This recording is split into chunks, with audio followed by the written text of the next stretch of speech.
What could the children be up to? Things have been looking really rough for Natlan lately. There are more and more commissions from the Adventurers Guild, and they're all related to the Abyss. Just waiting around won't do us any good. Let's go and see if there's anything we can do to help.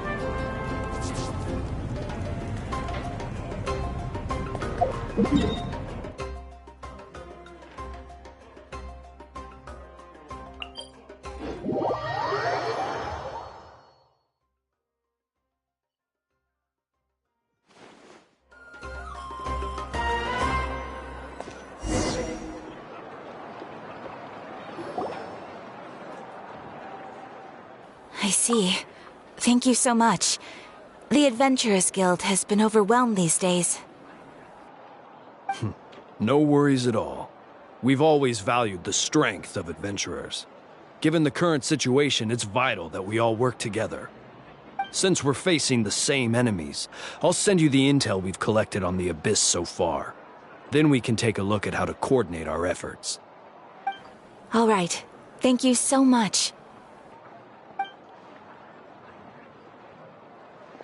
Hi, Catherine. It's us. Got any new commissions? You two have come just in time. I've got some good news. The Pyro Archon has finished assembling her forces and stationed them all across Natlan. Given how the Abyss has ramped up its activities lately, we can no longer afford to act only after receiving news of an invasion.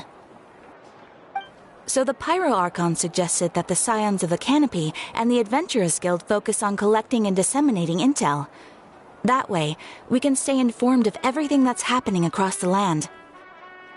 Once we receive word of enemy activity, we can notify the nearest camp and the stationed forces can take immediate action. Yes, precisely. This should also allow us to focus on gathering information, rather than running around and trying to tackle everything at once. So please also take a chance to relax, you two. You've been working hard these days, and this will be a good opportunity for some well-deserved rest. So that's the plan! Whew, we can finally stop and take a break. Paimon knows that! It's not like Paimon just wanted to lay here and do nothing! The movements of the Abyss are always unpredictable. There have also been times when it suddenly became more active in the past. The people here generally see it as something like an acute natural disaster. Once the disaster is over, everyone will return to their normal lives. We just all hope that day will be sooner rather than later. Oh, right. Most people have no idea just how bad the situation has gotten in the Night Kingdom.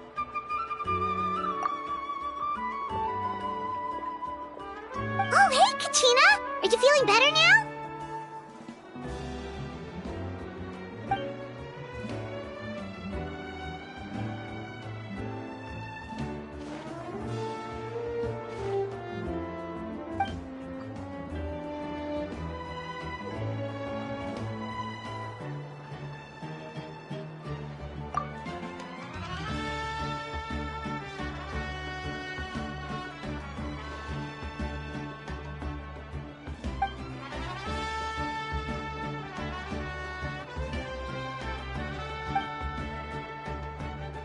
Wow! So we'll finally get to meet Shilonen, the legendary forger of ancient names! Paimon still can't believe anyone could forge those things.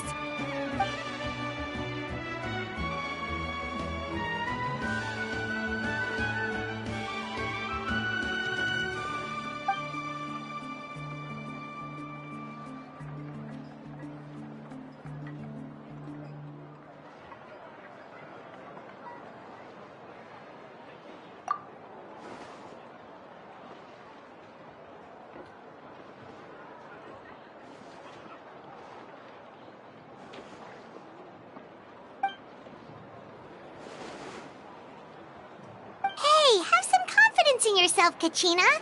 After all, you're already a victor of the Night Warden Wars.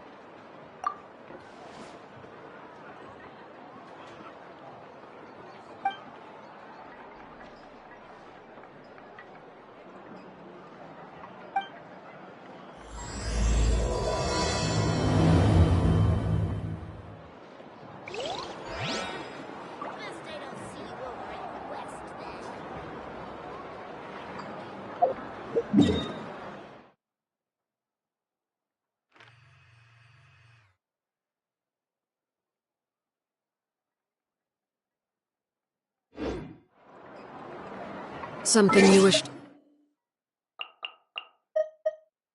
report?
Ah, yes, so I've heard.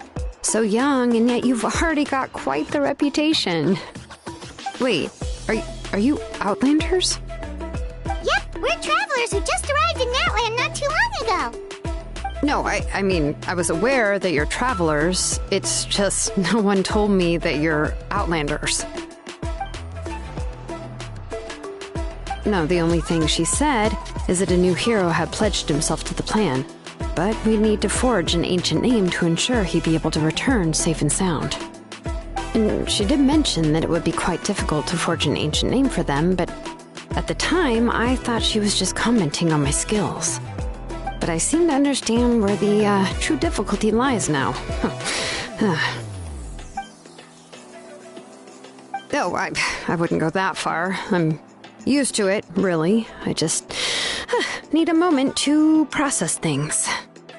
The Pyro Archon's requests are always difficult to fulfill, and we used to argue a lot. Honestly, it's probably for the better that she didn't bring this up at the time. Anyway, I can't argue with her if she isn't here, and it'd be pointless to take my anger out on someone else. But, just because I understand her rationale doesn't make me any less upset. After all, she must have known that forging an ancient name for an Outlander is an impossible task. It's impossible? As you probably know, an ancient name is a symbol of a hero's sparing glory, which grows even richer and heavier as generations of successors inherit it. We forge ancient names by engraving the heroic deeds of an individual who will become the first hero of that particular name.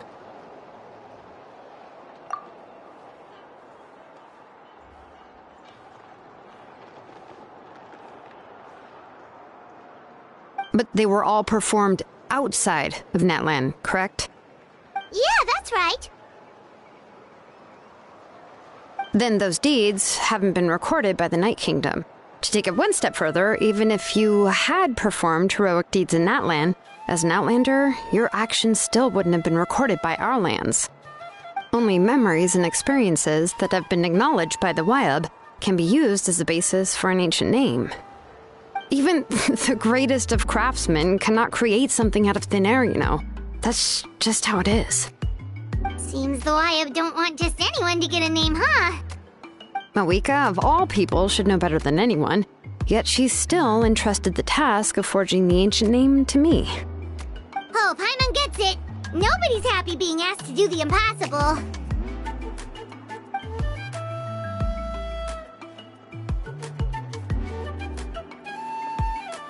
Ugh, don't remind me.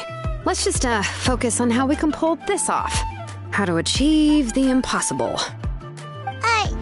You mean you're already willing to accept the task? Well, what else can I do? What's happened is already done, and it's not like I can outright defy the order of my Archon.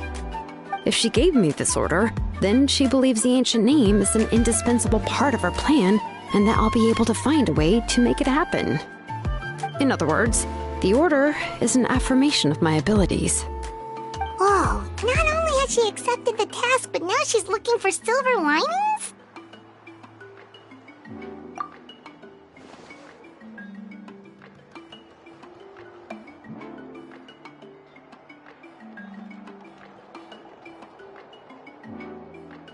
The key is getting the Wayab to somehow acknowledge the traveler's existence and record his heroic deeds. We heard the voice of a Wayab when we were in the Night Kingdom before. We even had a whole conversation with her.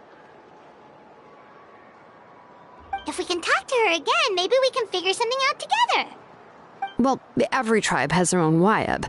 How do we know if the one you met is indeed the best one for us to talk to? Plus, considering the unprecedented nature of this situation, I have a feeling that the acknowledgement of one Wayab alone would probably not be enough. I don't know. That requires a level of knowledge that I do not possess. We need to find a consultant who's an expert on all things Night Kingdom and Wayab. The first person who comes to mind is Lali at the Masters of the Nightwind, the one we call Granny Eatstali. Oh, we've heard that name before. We used her Spirit Speaker Stone to find Kachina's ancient name. A person who can make something like that must be pretty impressive. I'm unsure she'd be able to help. Still, she's older now and quite eccentric. It's hard to even book a meeting with her, given that she's constantly holed up in her room and doesn't like to be disturbed. I've heard that to get her help, you have to be extremely patient with her and know how to keep her spirit up.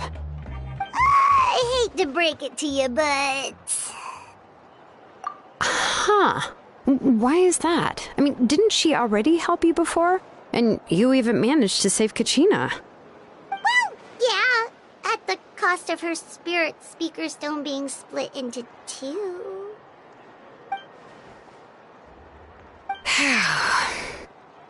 Great going, Mawika. We're already off to a rocky start here.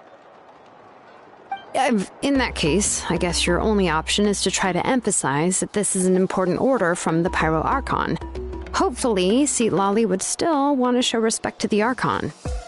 I'll also write you a letter on your behalf. If you can find someone to deliver it and mention some good things about you, then that should help too.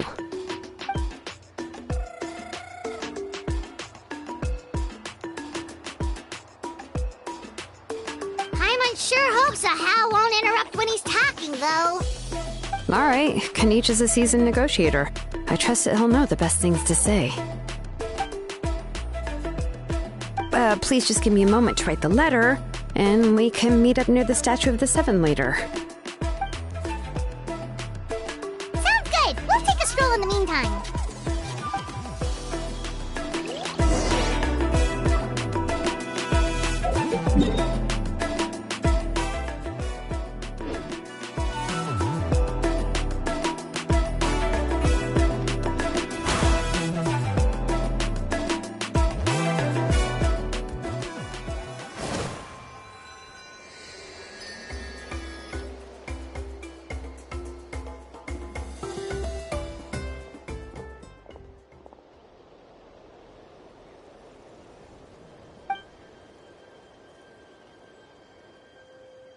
I'm sorry to put this on you, Kanich.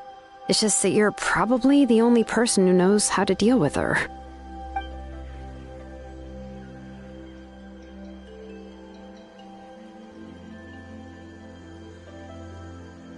Oh, wait, so Kachina and the Traveler also know about the plan?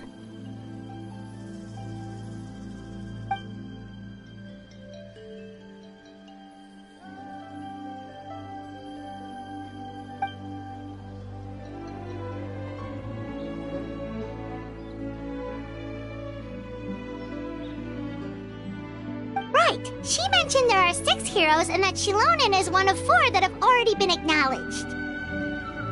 Oh, well, then I suppose there's no need to keep any secrets between us. Having companions walk by your side is perhaps the best solace when facing such a bleak reality.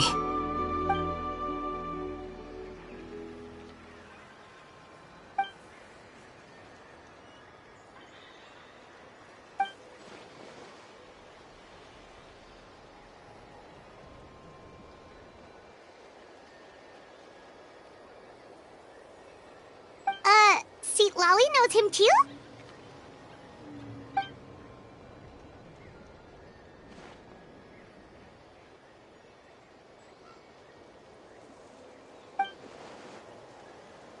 Given how the Masters of the Nightwind love to babble about dreams and revelations, they're already a pretty strange bunch to most. I've never met Auroran, but if they consider him the odd one, he's got to be pretty far out there.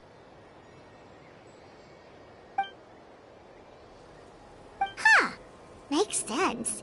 But Paimon wonders how Seat Lolly could be the first one to notice Auroran's disappearance if she spends the whole day in her room.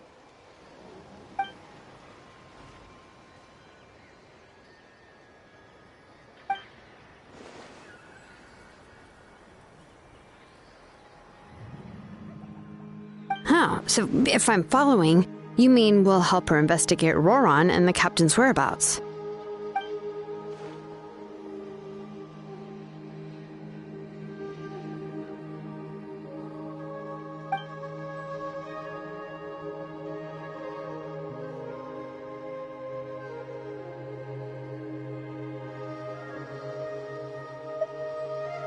Yeah!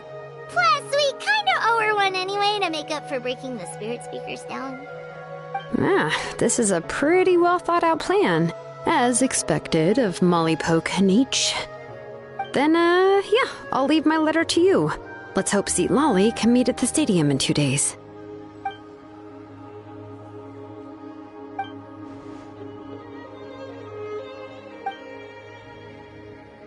Okay, then let's part ways for now. I'll see you in a couple of days.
Oh, it's time to meet up with Shilonen. Let's ask her how things have been going.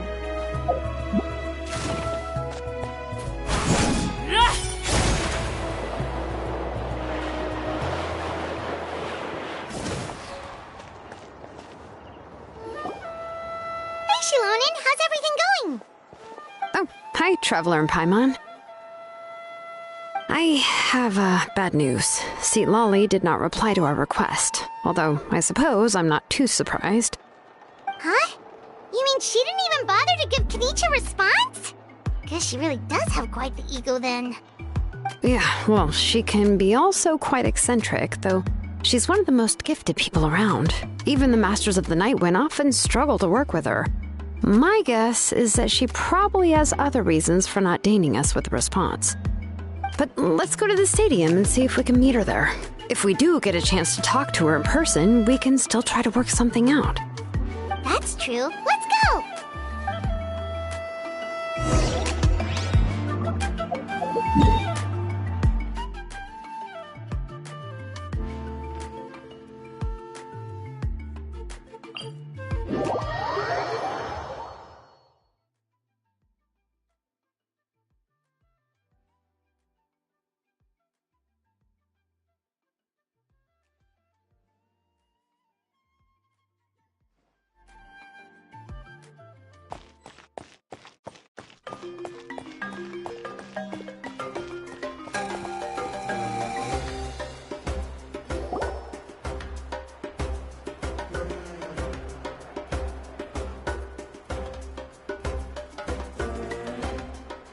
Doesn't see anybody. Seems she's just not gonna show up, huh?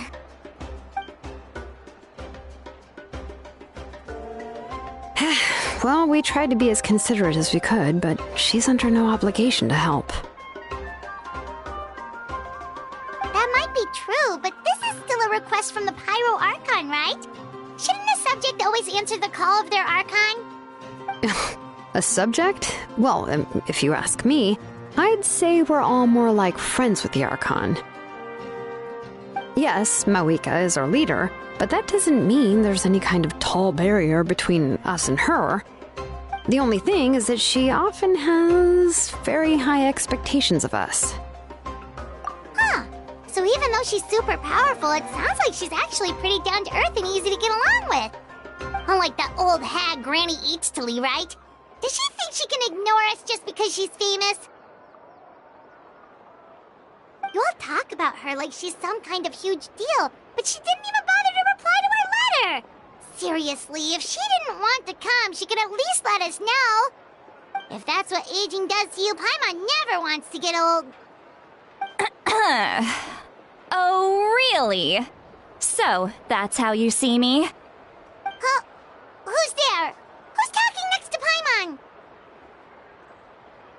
Oh, don't mind me. I'm just a disgruntled old hag, right? Come on, relax. I'm sure my bark's worse than my bite. Huh? See Lolly. Wait, you're Seat Lolly? You're Granny Eatstily? Yes, Granny Eatstly. But emphasis on Eatstly, not Granny. You must know this trope from light novels, surely. They use it all the time. The young man who's actually the oldest person in the room. The girl next door who turns out to be a seasoned veteran. The wise sage who looks like a little kid. Oh, wipe that look off your face! You've seriously never seen an older lady that doesn't look her age? Okay, well, don't go thinking it's a trick either. See? I'm barely wearing any makeup. Did I forget to mention, she's called Granny, but she's actually pretty young. It was an honest mistake. I guess we've just gotten used to it. I'm sorry. So, how old are you actually? What? How dare you? Don't you know it's rude to ask a lady her age? Paimon really didn't mean to offend you, it's just that your case seems really unique. Oh, Paimon just wanted to apologize, but now she's putting more and more of her foot in her mouth. Really, Paimon just got a little mad since we thought, well, you were gonna leave us out to dry. It was my idea to invite you here, Seat Lolly. So if you're upset, you can just take it out on me. All right. I was only joking. I didn't mean to chastise anyone. There's really no need to take all this so seriously. If anything, I'm gonna feel awkward if we keep this going. I received Kenichi's letter and was planning to attend this meeting. Since I had already decided to come, I figured there was no need to draft a reply that simply said, "Understood." Besides, just showing up is the most important part, no? But, of course, it's also natural for people to get held up by one thing or another as they're trying to leave the house. It certainly was a bit awkward to see that everyone else had arrived before me. At first, I was thinking of quietly sneaking over, but since you were already here waiting for me, I started to think about how I should phrase my apology. Only to hear you all talking smack about me. Anyway, that's the whole story. Honestly, it's not like I owed you an explanation anyway.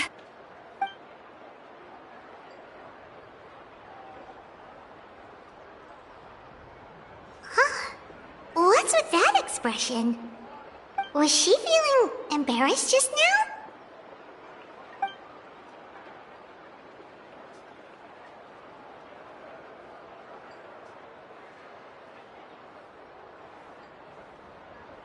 When the Masters of the Night Wind say they struggle dealing with her, I wonder if the feeling is mutual. She seems to be pretty awkward herself. Everything she does and says seems a little forced. Anyway, Shilonen, I heard that you require my help in crafting an ancient name. Correct. The situation isn't like anything we've handled before. Let me explain.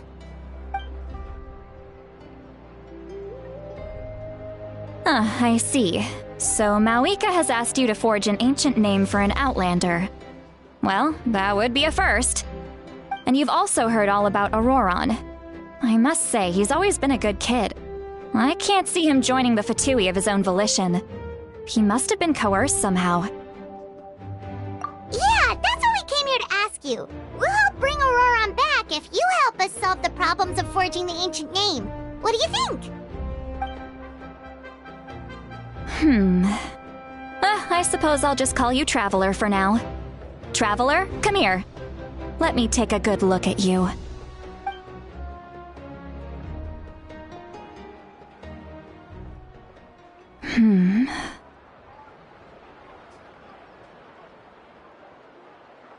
Wealth leads to unending conflicts between people.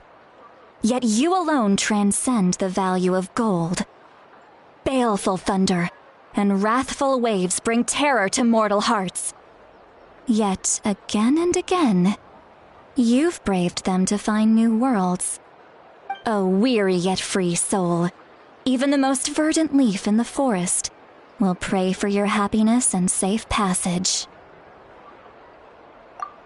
Those are all the things that I could see in you. You've experienced far more than even most mortals could dream of. You possess the heart of a sincere hero, along with the conviction to lift a torch above your head and walk headlong into the night. Huh? Don't move. There's something here. Huh? What thing? Don't scare Paimon. Is the Traveler gonna be okay? Shoo! That should do it. You've just returned from the Night Kingdom, so some fragments of souls were still stuck to your body. No need to worry.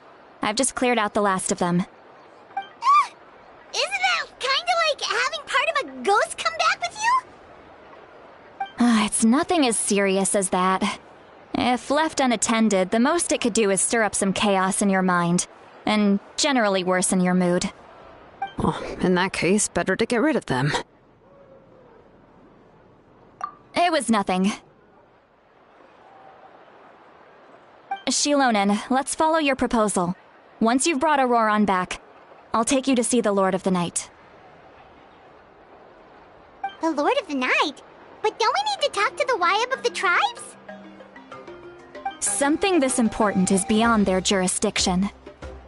Only the Lord of the Night can decide whether we can grant an ancient name to one who does not hail from our lands. The Lord of the Night is an ancient entity that rules over the entire Night Kingdom, constantly borrowing the power of the sacred flame to combat corrosion from the abyss. Oh, so you're basically saying it's even more powerful than the Wyab of the tribes. Well, that sort of makes sense, being the Lord of the entire Night Kingdom and all. Not exactly. It's not so much that one's more powerful than the other. But never mind. That's not important. It would take too much time to explain. Just listen carefully to what I'm about to tell you. The Lord of the Night is currently in a deep slumber, and we can only communicate with its consciousness while in a trance. In other words, in a dream. But I will need to prepare a few more things if we are to hold a ceremony to achieve the state of the trance. I'll make a list.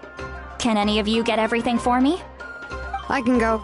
It'll probably be a long list, so better leave it to someone who knows all the local vendors. Sounds good. Then we'll go with St. Lolly to track down Auroron. Phew, the Fatui are nothing to scoff at, so please, be careful during your investigation. If you need any help, just come find me. Yep, we'll be sure to play it safe.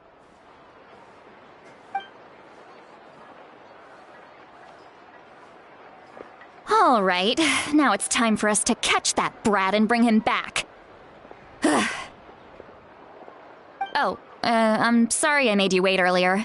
It was actually because I decided to swing by Auroron's place to look for clues. He has always lived alone, and I found a broken jar in his house. There was also something off about his phlogiston aphids, which I assume is because their keeper has been gone for quite some time. And interestingly enough, I saw some slash marks in the house that did not match any of our local weapons. My guess is they were left by Snezhnayan arms. Oh, sounds like the Fatui broke into his house and took him hostage. But why would they kidnap a kid who just spends his days living in the country and raising aphids? He's only in his 20s. What would they want with him? That's not to say that I believe he's totally innocent, of course. Since he's the only one who was kidnapped out of everyone in Natlan, he must have done something to attract their attention. In any case, we'll get to the bottom of this once we manage to get him back here. I'm truly sorry to put you two through all this trouble with me. But please help me get him back. You can count on us! All right, then let's start by heading to where Auroron was seen last.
This is the spot. An eyewitness claimed to have seen Auroron speaking to some Fatui soldiers here. I don't know how much you're willing to believe me, but Auroron really is a good kid. I see no reason why he'd suddenly get involved with the Fatui. I'm convinced that what the witnesses saw was actually the Fatui coercing him, or perhaps trying to extract information. However, I doubt anyone would believe me, given there are no signs of a fight. Didn't Kanich say that she's a big name in Natlan? Feels kinda weird to see her so frustrated and helpless like this. Auroron? Well, he was left at the side of the road as an infant, and the people of the tribe took him in. You could say that everyone had a hand in raising him. He learned a lot from us, and once he reached adulthood, he built himself a house out in the countryside. He spends most of his days growing vegetables and raising aphids, living off of what he harvests from the garden. He's always been such a good kid. He would even get his friends to deliver whole bags of fresh produce to my place.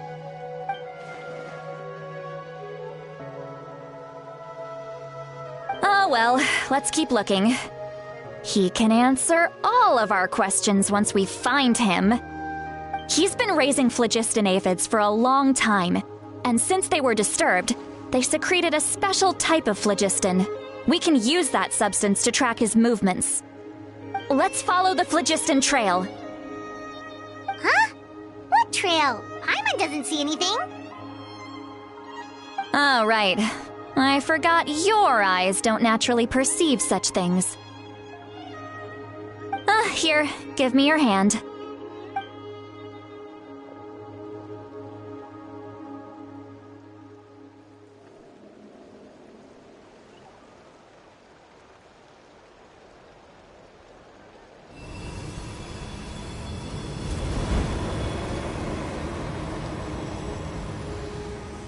Huh? How about now? What do you see?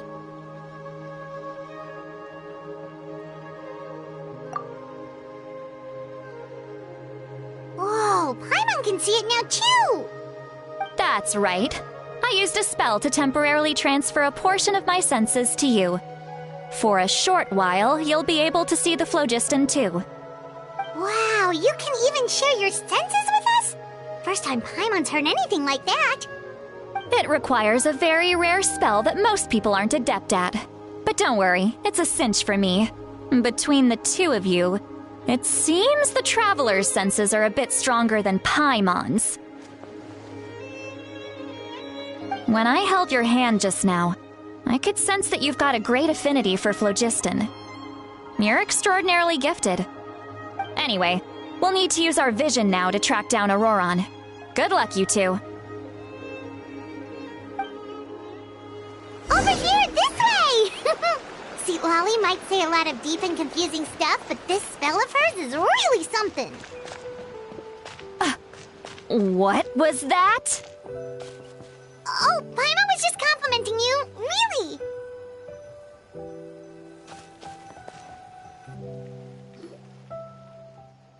What does she mean by deep and confusing? As far as elderly shamans go, I'd say that I'm already pretty easy to talk to. Is there any other old hag who's as fluent in the language of the youth as me? But is my way of speaking still not trendy enough? I've already tried my best to match their speech patterns. But given the looks on their faces just now... Or perhaps I'm still not fashionable enough? But that can't be, right? Don't tell me they're still getting the impression that I'm super old-fashioned. Huh?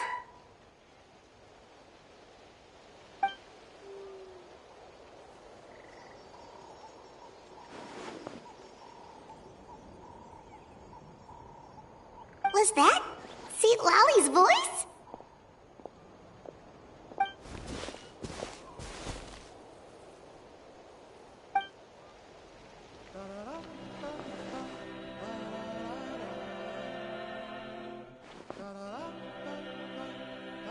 Now that I think about it, it's a good thing I found some helpers this time. Some things are best done with the help of friends.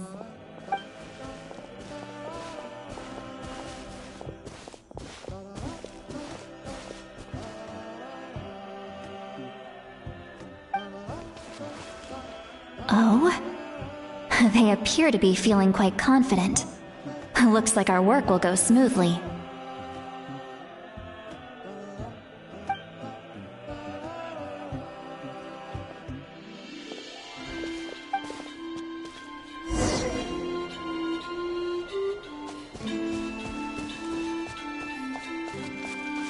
Looks like there's a new camp over there! Let's go Yep. Judging by Paimon's experience as a guide, it definitely looks like people set up camp here.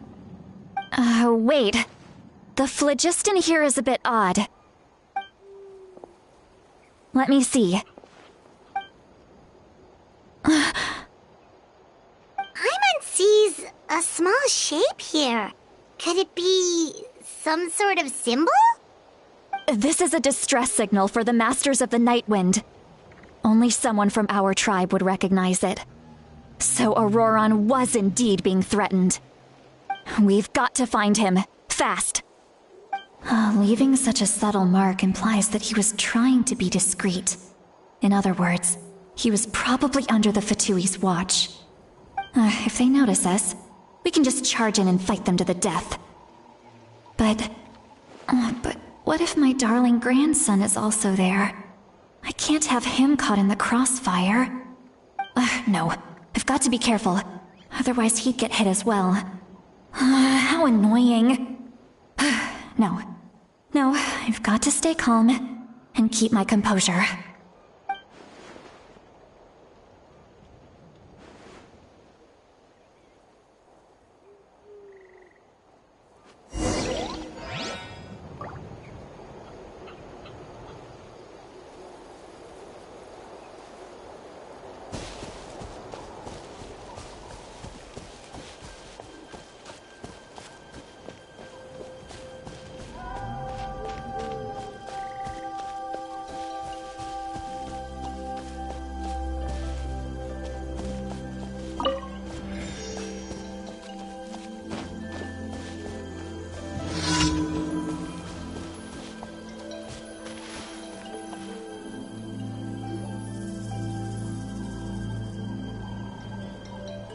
There are traces of people staying here too! Wait a second. The phlogiston around here is jumbled up. I can also smell a mix of elements in the air. Pyro, electro, and some other elements as well. Kanich told us that you were super amazing. No wonder you can sense so many more things than us.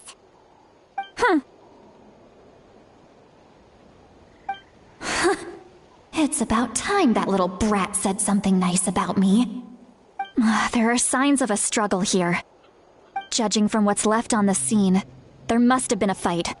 But after that, the factions seem to have gone their separate ways. Both the phlogiston and the elemental traces in the air support that. Do you still remember the little mark we found before? Paimon's thinking, what if Auroron wanted to leave another distress signal, but was caught by the Fatui?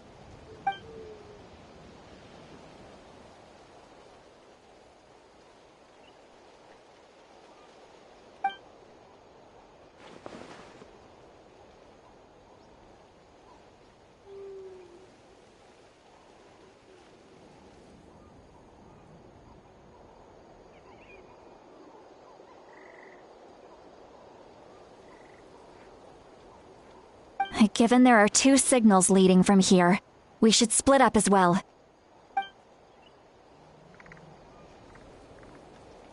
I'll take this direction, and leave the other one to you. Let's meet up again later.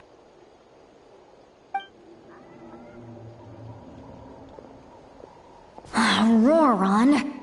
What the heck were you doing? It's one thing to trouble me, but now I had to bring other people into this as well. You little brat. And off she goes! Traveler, did you hear all of that as well? Once Seatlolly left, that voice went away as well. Paimon even tried calling her name inside Paimon's head, but there was no response. So you were thinking the same thing! Paimon also thought that if we could hear what she was thinking, then she could probably also hear what we were thinking in our heads. She did say that she was quite adept at this spell, and it doesn't sound like she's had any trouble with it in the past. Huh, maybe we're a special case and can hear her thoughts as a side effect. If you think about it, she's really got a lively inner world. It paints quite a different picture from Paimon's first impression of her.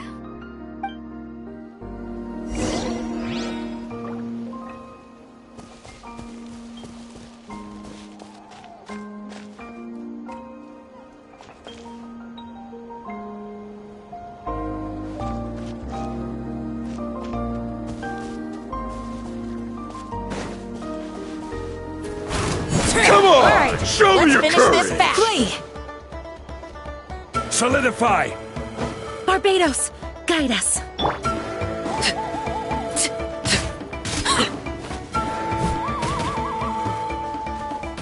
Transfixed.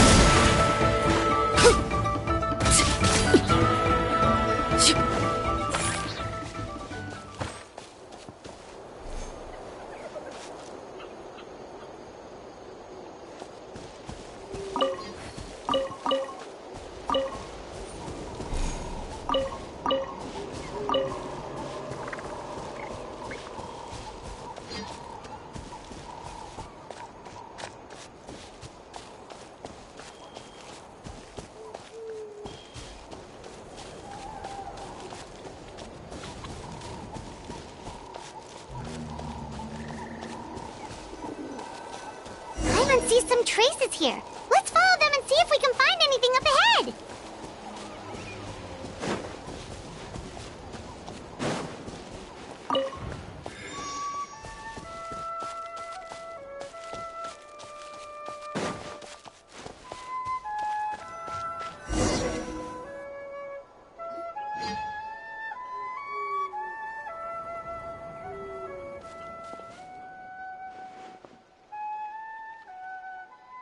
Did you find something?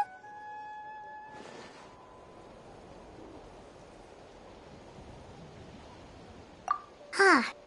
So we can't tell where Auroron might have gone from here. That's weird. The phlogiston trail suddenly stops. We can't make anything of these footprints either. But he can't have just evaporated into thin air, right? We know he wasn't alone. He had all those Fatui with him.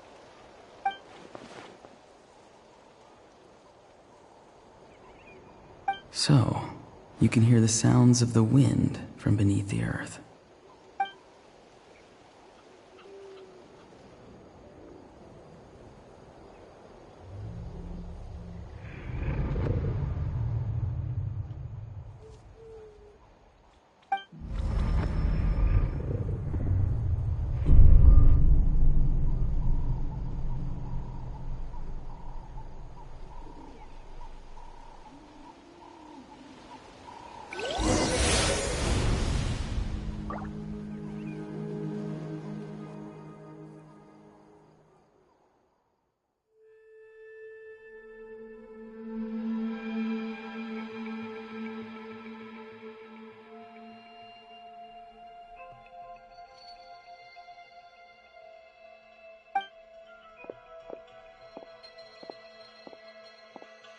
I'm very sorry, but please do not move. I have no desire to hurt you. I apologize that our first meeting has to take place like this. It's just that you're much like one of those animals with ears that perk up as soon as it senses danger in their environment. And given your combat proficiency, I would not have been able to gain an advantage over you if you were anywhere else in the world. However, you're now in the Night Kingdom, a familiar domain to the Masters of the Night Wind. Hello, traveler. I'm Auroron, the one you've been searching for. Ah, the Fatui's custody. I see. So even Granny has told you that I was coerced by the Fatui. I'm afraid you've been brought here by a lie, like a false omen in the lingering smoke. My friend and I only left those traces to lure you here. Deceiving you was never our true intent, however. It was simply the fastest and most feasible way for us to set up a meeting. Greetings, traveler from afar. Be careful with this traveler. His soul is temporarily restrained by us, and it appears to have become more fragile in the process. It's taking all my concentration to hold on to him. It was I who tasked Auroron with leaving the traces to lead you here, and I who used the Master's ritual to bring your soul to the Night Kingdom. I've heard much about you from the past encounters you've had with my colleagues. Given the present situation in Natlan, I would like to sincerely request a formal meeting with you, in person. I will use the opportunity to explain my goals and motivations to you, as well as why I mistrust Malwika, the Pyro Archon. I believe there is little reason for you to blindly follow her plan. If you would like to hear our intel, then find us to the east of the stadium. But remember, not a word of this to anyone. I would like to avoid any further conflict. You will see me again once you return to reality. No matter what I say, please, help me keep this a secret. This is all to avoid dragging Granny into this conflict.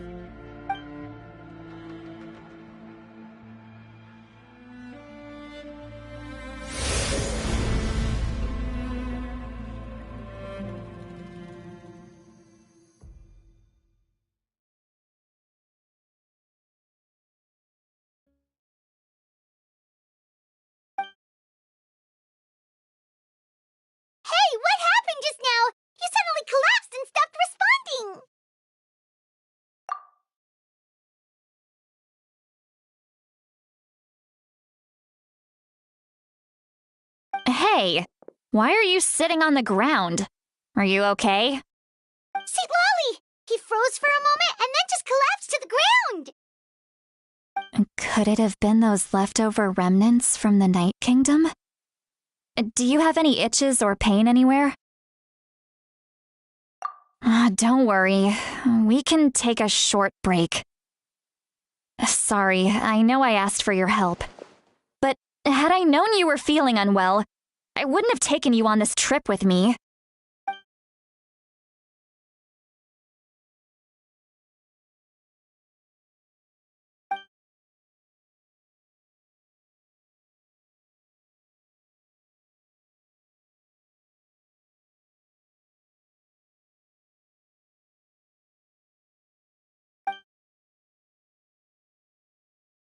If you're feeling sick, you should just say so. St. Lolly should be able to, exorcise any ghosts or weird stuff that you picked up in the Night Kingdom. A seasoned traveler must know the importance of not pushing yourself beyond your limit. If you need anything from me, just say the word. In any case, let's take a bit more time to rest now.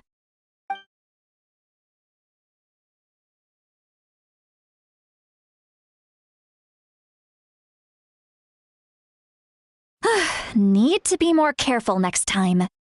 Feeling better yet, Traveler? All right, let's get ready.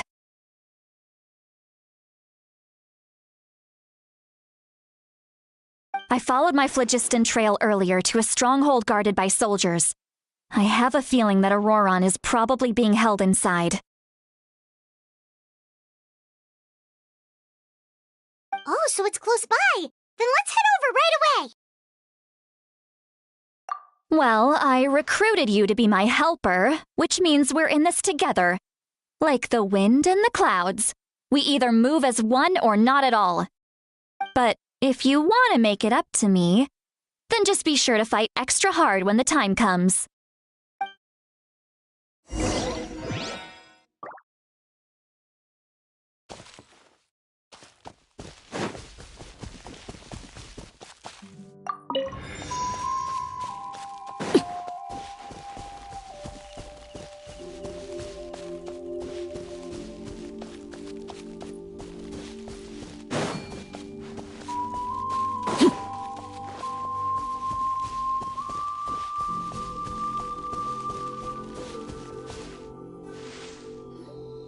Look over there.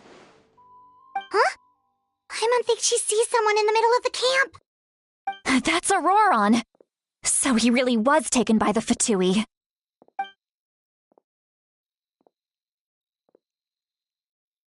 All right, we'll take the lead.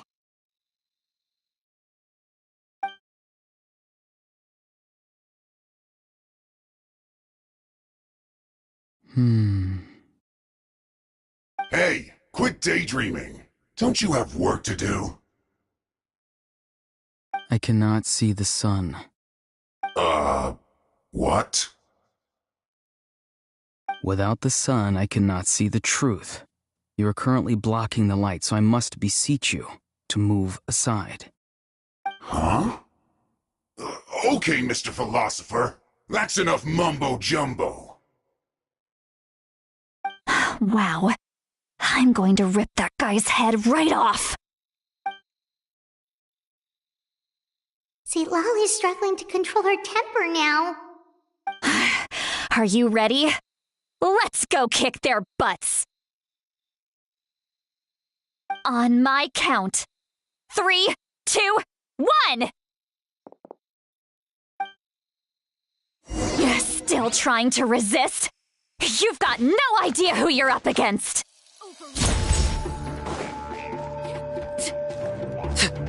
We shall prevail! Yield! This is order. Gather!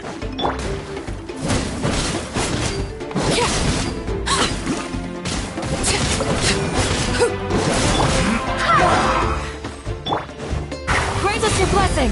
Flee! Stabilize! Transfixed!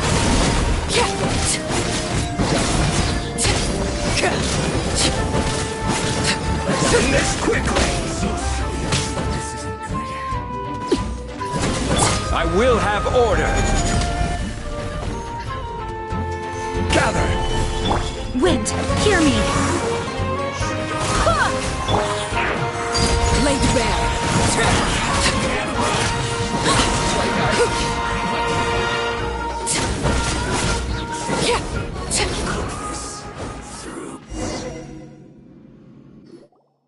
Auroron!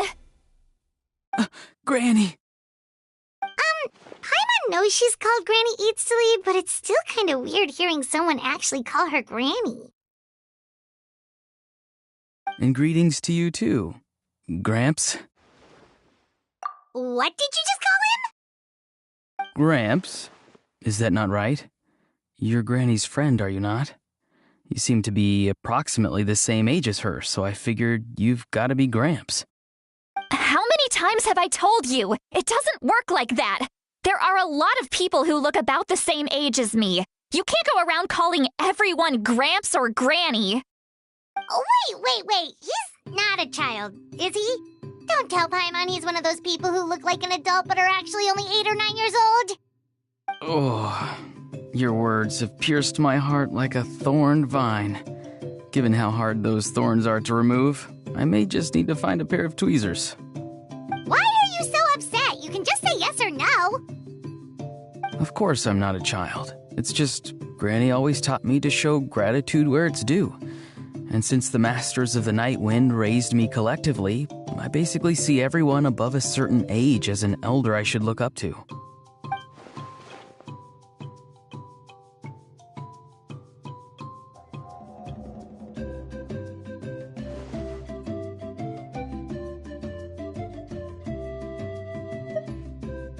Exactly. But if you keep that up, then everyone's going to be your senior.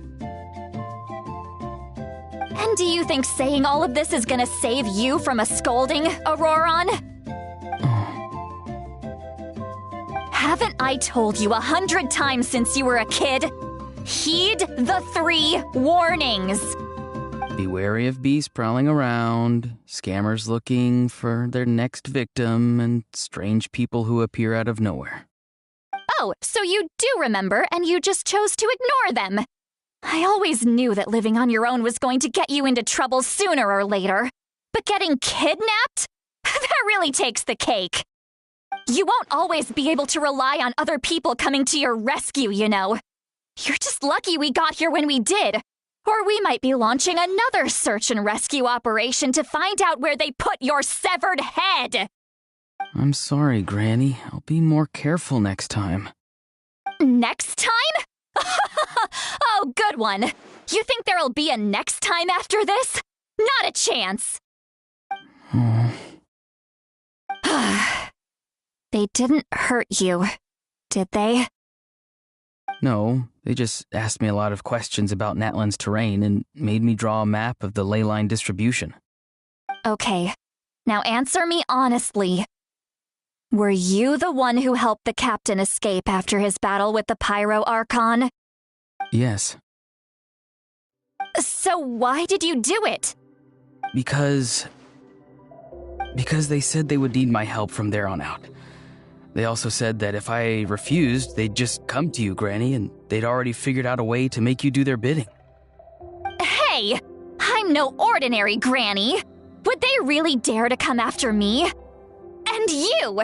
Did the gods give you a brain just for you to not use it? Did you really believe everything they said at face value and not stop to think? Thankfully, the Pyro Archon only asked that we find the mysterious individual from the Masters of the Night Wind and didn't slap your name on a wanted poster. Don't think for a second that she doesn't know what's happening. Even if the truth that you see will soon manifest into reality, there is still no need to preemptively panic. Have you forgotten the words that I've taught you? I'm sorry. Forget it. We can submit the details of this camp and the defeated Fatui as evidence of your innocence. Let's clean this place up and get back to the city. Auroron, You better remember this lesson well and seriously reflect on your actions. Also, once we return to the city, come to the speaker's chamber with me. I'll need you to explain everything. Sounds good. Should I bring some of my homegrown vegetables as well? Your vegetables? Yes. I grow a lot of fresh produce in my garden. I hope the Pyro Archon won't be too picky about the selection. Now's not the time to be thinking about that. If you do come face to face with the Pyro Archon, the first thing you should do is... Recite the 3 warnings. Huh? No! You should emphasize that you were not in cahoots with the Fatui! How exactly did the Masters raise this guy? Oh, right.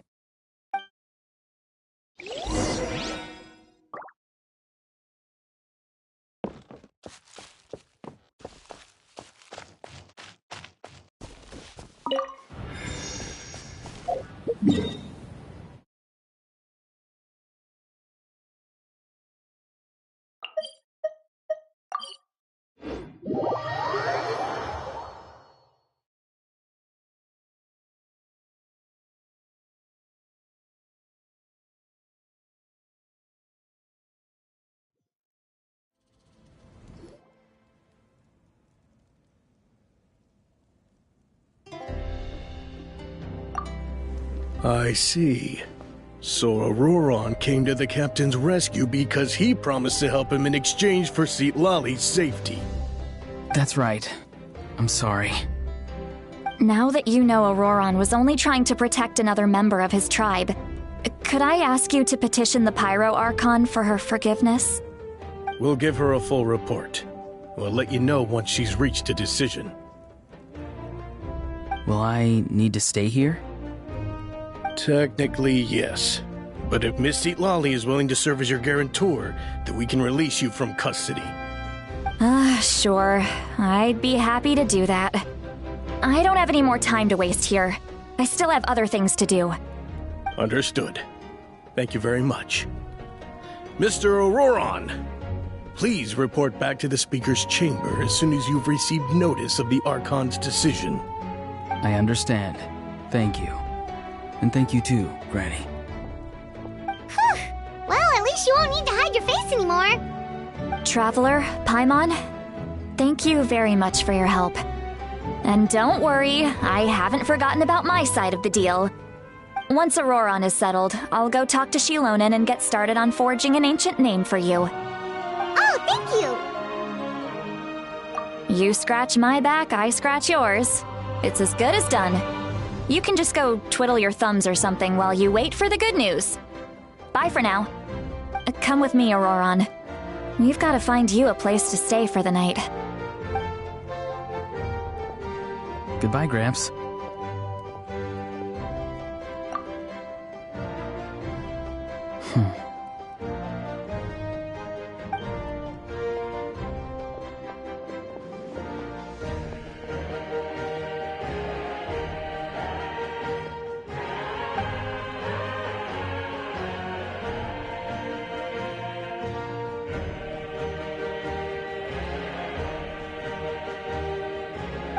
We're finally done. All right, it's time to find some grub. Huh? What is it, Traveler?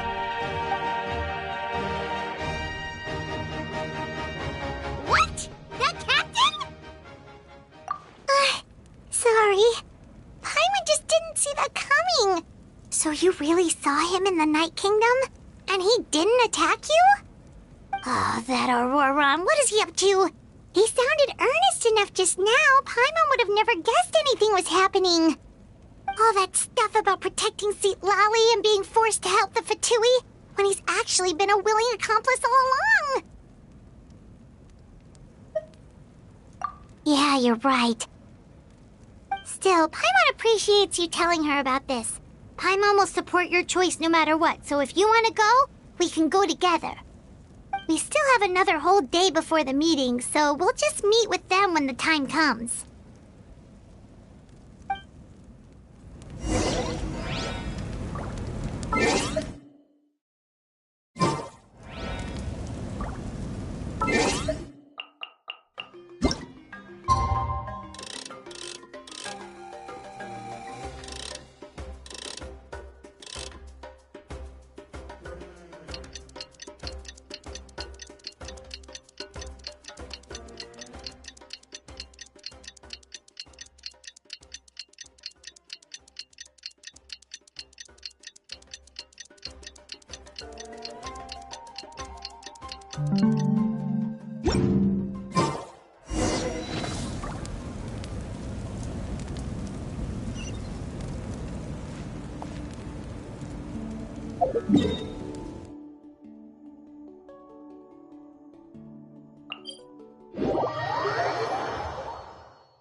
Weird. Paimon doesn't see anyone.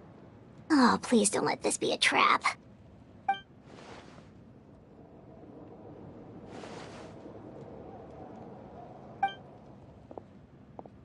What was that? Good evening. Nice to see you again.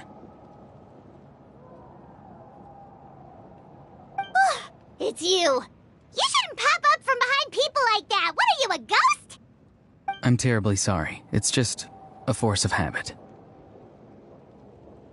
And what's with you apologizing all the time? You sound so polite and honest, but you're actually doing shady stuff behind people's backs.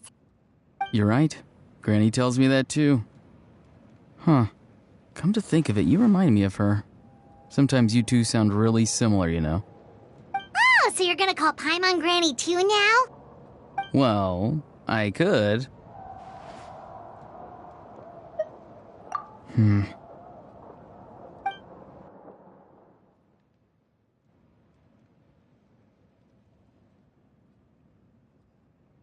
It's all clear. Over to you. Excellent. The fact that you showed up proves that I was right about your character. Yet, there's been a lot of talk about you. Child told me that you're passionate about the unknown and willing to take risks. Rather than facing you as an enemy, I would much prefer to bring you to my side. If we allow the current state of things to continue, we will inevitably clash, and that's a scenario that I'd very much like to avoid. I've long heard of your exploits across the nations. Though you have crossed swords with my colleagues many times, I know that you are by no means an unreasonable person. And once you've learned the truth that the Pyro Archon Malwika would never willingly share with you, you may just find it in your heart to consider my proposal. I assume you've already been informed of the Pyro Archon's plan. In order to defeat the Abyss and save Natlan, she still needs 2 more heroes to appear. Wait, how did you know that? Never mind. Guess that's not important now. I've long kept a close eye on her plan. To be frank, it's an exceedingly risky plan. Will the heroes really appear? And even if they come to her, will their power be enough to drive the Abyss back? If any part of the plan goes awry, all of Natlan, even all of Tevat, will pay for her mistakes. Now, you may have been led to believe that this is the only plan available to her. But what if I told you she's had another emergency plan all along, the details of which she has chosen to keep hidden from you? An emergency plan? Yes. A way to keep Natlan intact, even if her original plan fails. But given the painful cost of its execution, she has chosen to keep it as a mere backup plan.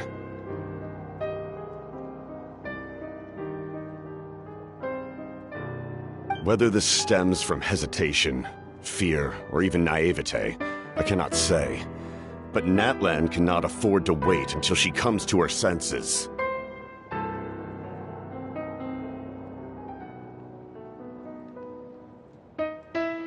My fear is that given the enormity of the decision, she will be reluctant to confront the dire reality we face until it is too late.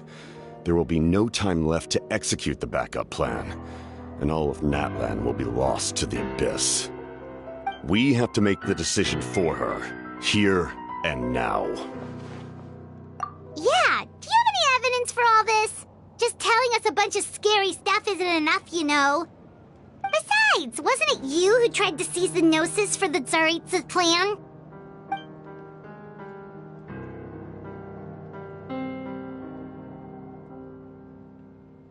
I knew you'd be clever enough to see. That's right. I did not seek the Gnosis for the Tsaritsa. Since I was defeated in battle, I must put to rest my thoughts about the Gnosis. But even so, my desire to save Natlan remains unchanged. And now, I have found a new way to solve the crisis. We can implement it immediately if we reach an agreement. Someone's here. Huh? The captain disappeared! Something is rapidly approaching. Oh no. Something? Bad news, chump! It's your granny! Oof. See, Lolly? When did you get here? I knew something was amiss after we were separated. Hidden ceremonial tools, an unconscious traveler. I must say, I'm very curious about what you're up to. How dare you go behind our backs like this, Auroron? Colluding with the Fatui? Really? Oh, here we go again. Cat got your tongue, huh? You really think you can avoid a scolding just by staying quiet? I'm not trying to avoid anything. Oh, and now you're talking back. Well, go on then. Explain yourself. What the heck are you up to? I'm sorry, Granny. I feel so guilty. You! That's it! Where are my tools? I swear if I don't teach you a lesson right here and now, I'll... Wait, see, Lolly! Please, calm down. We, still learned a lot of info, didn't we? Like the fact that the captain isn't trying to seize the Gnosis anymore. So, maybe just save the scolding for later, okay? Listen well, Auroron. You're only getting out of this now because of the Traveler's plea. This isn't over. You hear me? You're right, Traveler. Let's go. We can discuss this more back in the city. You two keep an eye on Auroron for me, okay?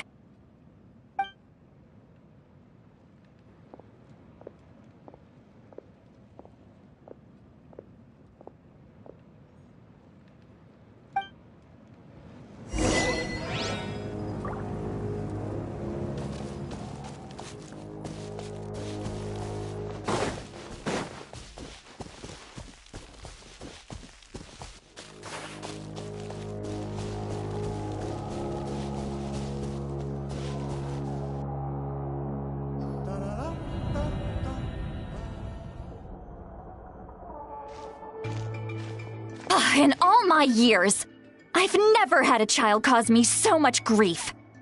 Do you seriously not see what's at stake here? You've got a head on your shoulders, Auroron. Use it! Why did you help the captain? And I want the truth this time. No answer? Think you're being smart? Then let me ask a different question. What does the captain want? What is his purpose in Natlan? Really? You're just going to stonewall me?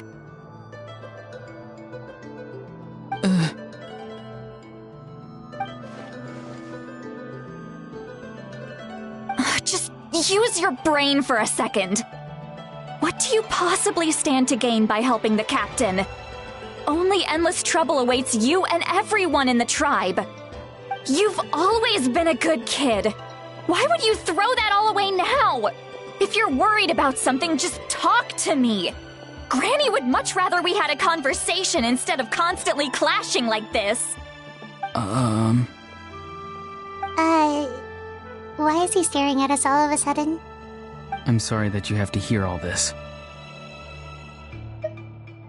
Indeed.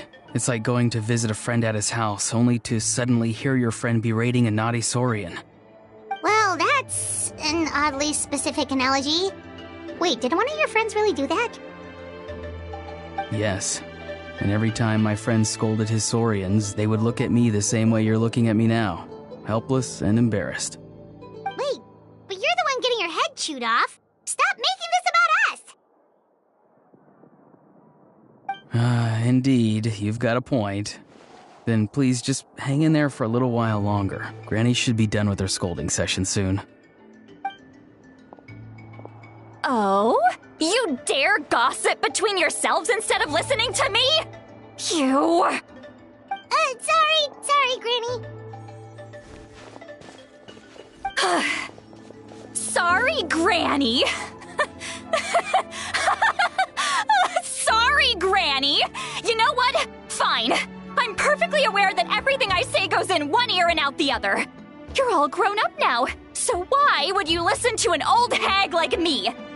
You say all the right things, but then you go and completely ignore me.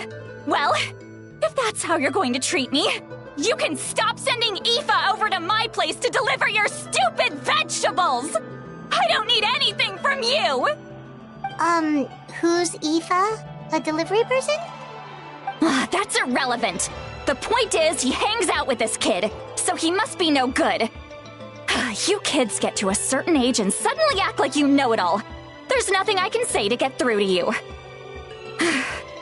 Auroron, if you're still thinking about that so-called duty, then please, just forget about it.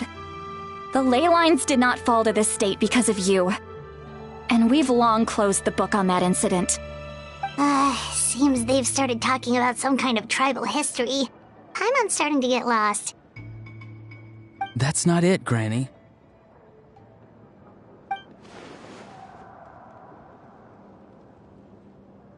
I know you tend to get down on yourself when you're upset, but I can tell I really hurt you this time. All I can say is I'm sorry. His voice. Auroron! Where have you gone? It sounds like he's somewhere super far away, but isn't he right here in front of us? I'm really sorry. It's up to all of us to do everything we can to save Natlan. So I've got to go. Get back here this instant! Auroron! What is this? Powder from plant spores? Is that the trick he used? What just happened? How was he able to suddenly get so far away like that? It's a trick of his. If you grind spores into a powder and spray it in the air, it can be manipulated to create an illusion. He pulled it off flawlessly. He must have put a lot of time into perfecting it. Don't tell me that's how he's been hunting in the fields these days. Couldn't he have picked up something more useful? Little brat. That's it. The next time we meet, I'm definitely going to break his legs. Whoa, that's a little extreme. But still, why does he feel like he needs to run from us? If his goal is also to protect Natlan, then can't we work together? I'm sorry for interrupting your conversation with them earlier. But even if you'd been able to hear them out, there's no guarantee you would have gained anything substantial. Auroron probably did everything he could to get away because he knew I'd get the truth out of him sooner or later. That brat. I swear.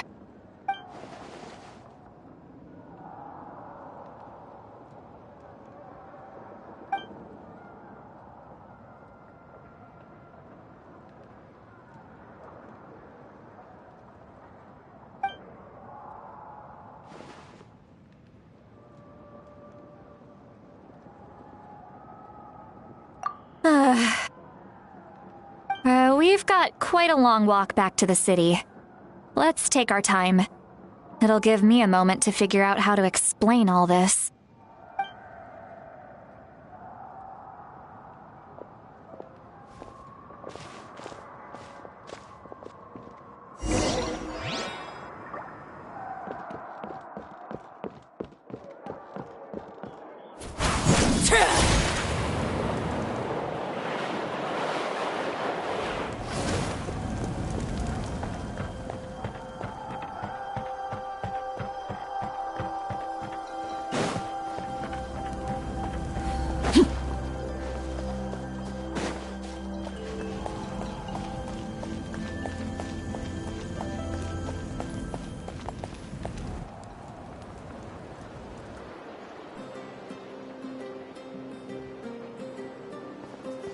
Do you two have some time?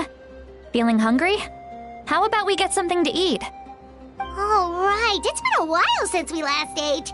Now that we can relax, Paimon just realized how hungry she is. Then let's go. We can find somewhere to sit down and talk. Food and drinks are on me. How did this become Paimonville? Sweet Lolly looks quite down on herself. Alright. It's on Paimon this time. What's one meal to the best guide into that? So you can just sit back and enjoy, Sweet Lolly. Paimon will take care of it. Hey, come on now. You won't even let me take you out for some food and drinks? I just wanted to treat you to a meal. Are you sure? We can save you some Mora. Mora is the least of my concerns. Besides, we're definitely due a meal after all the time we've spent together. Let me get this one. I might be an old hag, but I like to think I'm not completely useless. Sure, that's fine with us, but Paimon doesn't want you to be sad, Sweet Lolly. Don't worry. I'm sure a juicy grilled steak will work wonders.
What are you looking at? Do you see two people standing by the door?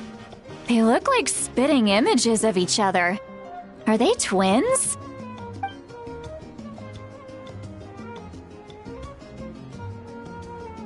But Paimon only sees one person there. Huh? How could that be? I guess my mind isn't as sharp as it used to be. Give me another bottle, boss! Do you think she's drunk? There you go, miss. Oh my, it's not every day you get to see Granny Itzley here with some friends. Not to mention ones who've made a huge name for themselves recently. Oh, so you've heard of us? Of course I have. Aren't you the ones who saved Kachina and brought her back? No wonder you hit it off with Granny Sidlali. She wouldn't spend time with just anybody, you know. I don't even remember the last time I saw her with a new friend.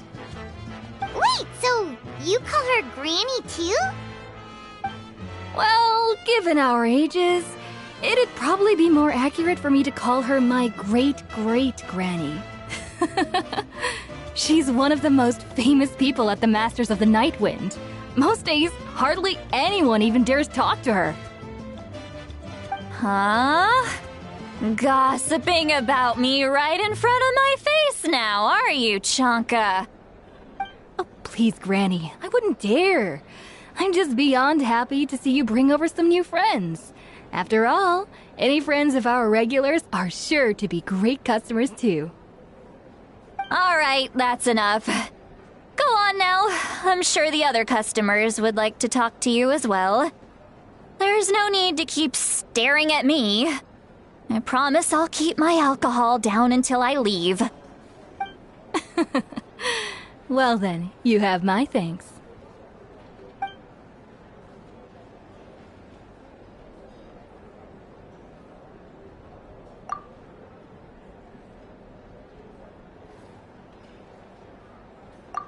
Seat Lally? Seat Lally? Who's that? You got some gall calling me by my first name. Let me guess. You want to test your skills against Granny Eatsley, don't ya? Are you still with us, Seat Lally? You're kinda talking to no one. You chumps come around here, picking fights with me? Well, you know what happens next. You lose, and then run off home to tell everyone about how I'm this big scary bully. It's always the same story. You brats start it, I finish it, and then I end up with the reputation of being some kind of terrible monster among the shamans.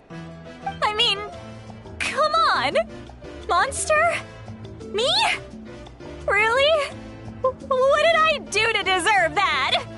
Granny Seat Lally, you're not a monster at all. Exactly!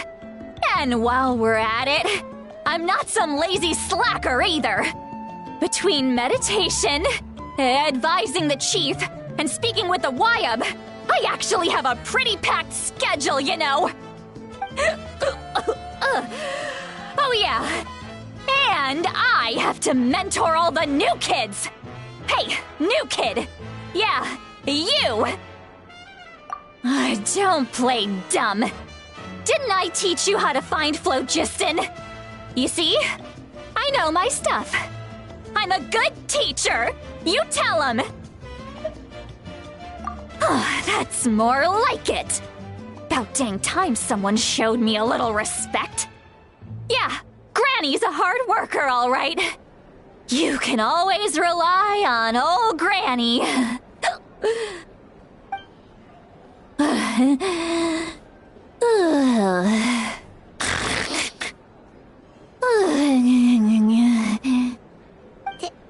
Did she just fall asleep with her eyes open? Oh, jeez. Behind this pitch-black curtain, a chapter of hatred reveals itself. Behind the smoke. The lingering smoke. She's meditating again. She does this whenever she's had a few too many drinks. Her mind's actually racing at this point. It's quite the opposite of sleep. Is this another specialty of the Masters of the Nightwind?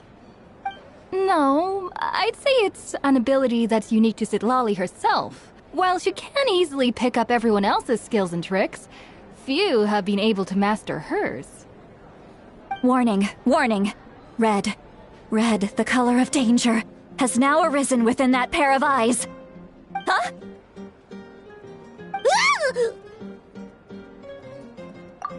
Traveler? Paimon? What's wrong? I'm gonna hurl. Hang on, just keep it in. Phew. Okay, it's passed. That was a close one. You had Paimon worried. Paimon really thought you were about to barf all over the table just now. How embarrassing. I'm sorry you had to see me like that. That's never happened before, I swear. I've never thrown up, not once.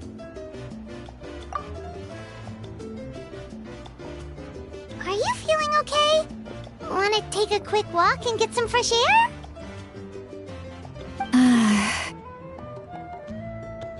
There's so much that I want to say, but I can't. Why not? Of course you can. Just say whatever's on your mind. Please, Paimon. It's not as simple as you think. We've only known each other for a few days, right? What would you think of me if I were to start dumping all of my complaints on you after we've only just met? Oh, Paimon gets it. You're hoping that we wouldn't think less of you no matter what you're about to say. No, that wasn't my point at all. Seriously, don't you youngsters know anything about shame? I'm talking about shame. I've lived all these years and still can't get rid of it. Surely you know the feeling too? Actually, about that. Huh? Tell me what? Yeah, this is as good a time as any.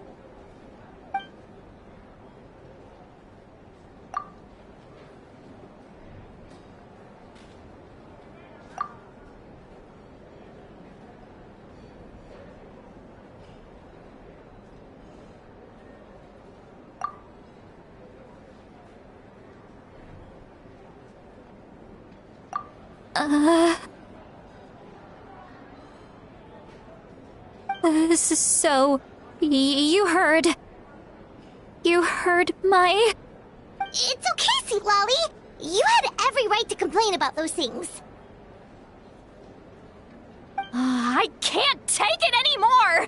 Why do these things happen to me? Hearing me mumble under my breath is one thing, but hearing what I mumble in my own head? That's too much! It's just like when you're rolling on the floor in your pajamas, but you forget to lock the door, and someone bursts in to deliver cabbages and sees the whole thing! So that, happens to you a lot.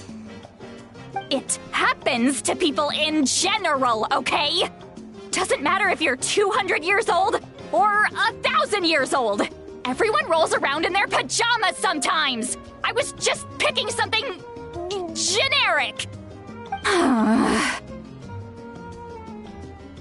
Take a walk with me. I have things to share with you. Looks like she's completely given up. Like those criminals who just confess everything and accept their fate.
Well, great view, right?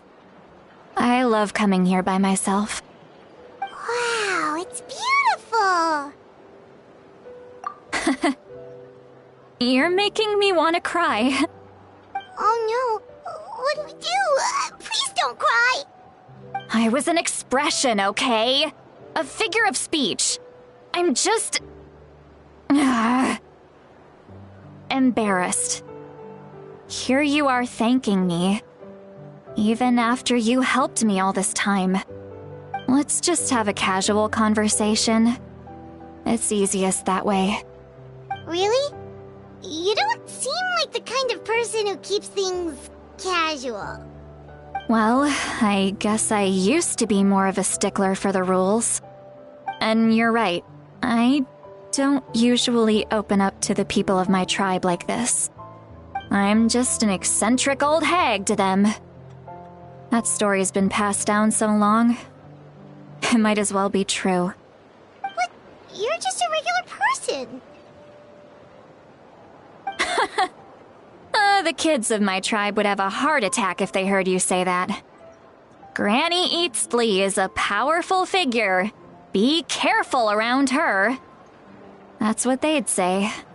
Well, you are powerful. Are they afraid of you? Some are. Others are mad I always come out on top. A few decades like that, and people stop knowing how to deal with you. What about you? Are you scared of me? We don't find you scary at all. Huh. That's because you're not from my tribe. You don't know how many delusions of grandeur I've destroyed just by existing. I make people realize that no matter how hard they work, they'll never become a living legend like me. Oh, not to brag or anything. Maybe it's hard to believe. Just pretend I never said anything. We believe you. Shilonen has full faith in your abilities, and Auroran didn't seem scared of you.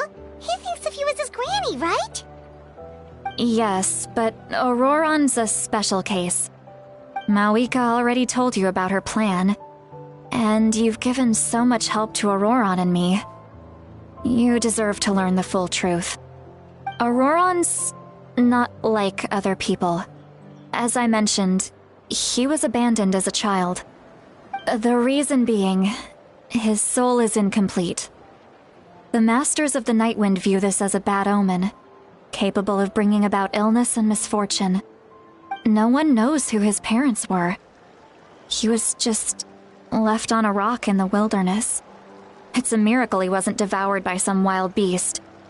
The Masters of the Nightwind believe they can see human souls, and in Auroran's incomplete soul, they saw a possibility for Natlan. A possibility to turn Auroran into a vessel for lost souls. The ceremony would allow lost souls to gather within him. Auroran would then be sent to the Night Kingdom to return the souls to their rightful place, strengthening the ley lines and completing the ceremony. Wait, that doesn't sound right. Now you see the problem. When damage occurs to the Night Kingdom, the souls held within disperse and remain adrift, unable to find a way back to the ley lines. This loss of souls damages the Night Kingdom even further. The ceremony can send back countless souls at once, which would benefit the Night Kingdom and the souls themselves. Of course, the vessel, Auroran, would be sacrificed in the process. I wasn't surprised the chief at the time came up with the plan. The ley lines were already in a terrible state. A suitable candidate for the ceremony appears, and now you have the chance to make things better. Of course you're going to take it. When the chief asked for my opinion, I didn't give my approval, but I didn't object either. So they went ahead with the ceremony. It failed, and Auroran escaped with his life. Pathetic, isn't it? By not objecting, I basically gave them the go-ahead. Maybe they didn't have my explicit approval, but it's not like I did the right thing. If the ceremony was successful, Auroran would probably be dead. Of course, in my tribe, death is rarely something to fear. But what kind of message would we be sending by sentencing a newborn to death? By using a human life as a tool? It's not right. So, when I learned the ceremony had failed, I was ashamed by my inaction, and absolutely relieved by the result. The plan was never a secret. Or, I guess I should say, there was no point to keeping it a secret. A simple investigation from Auroran would reveal everything. Everyone thought he would be happy he survived, and he never really said anything to the contrary. But just as I was about to put all of it behind me, he asks this question. Would Natlan have been saved if the ceremony succeeded? Wait, but it's not his fault. He knows that, but he still feels guilty. Auroran has a strong ability to perceive souls, more than any of us. He understands just how dire the situation with ley lines has become. Maybe he chose to work with the Fatui Because he still thinks he owes a debt to Natlan. I can only imagine what they told him. Traveler, didn't the captain say he found a way to solve the crisis? Maybe that's what brought Auroron into this. Anyway, we can't just let things go on like this. We have to convince him to come back! You don't look so good, Sweet Lolly. Maybe you should head back and get some sleep. Probably drank too much. It's okay. The fresh air is doing me good. Okay. Forget that. I need to go home. I hit it a little too hard. You've helped me so much already. How do I even begin to thank you? Hey, we're friends, aren't we? Besides, you already said you owe us a favor, so you don't need to worry about us. Good point. Well, I'll go home and get some sleep. We can figure out our next move in the morning.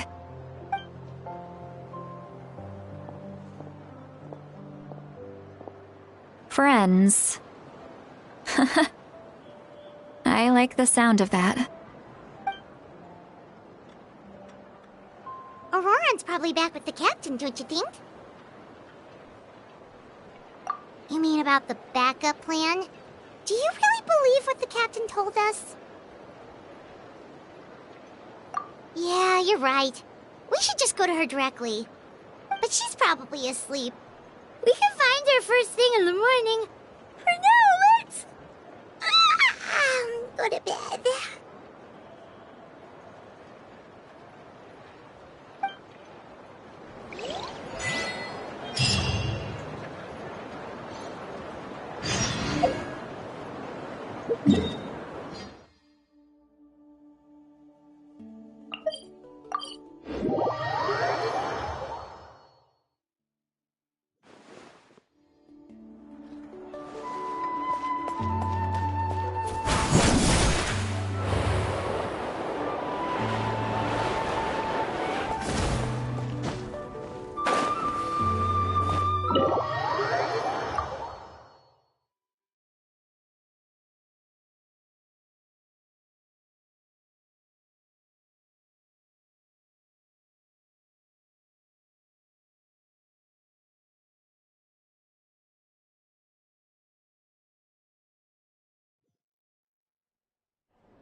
Outside.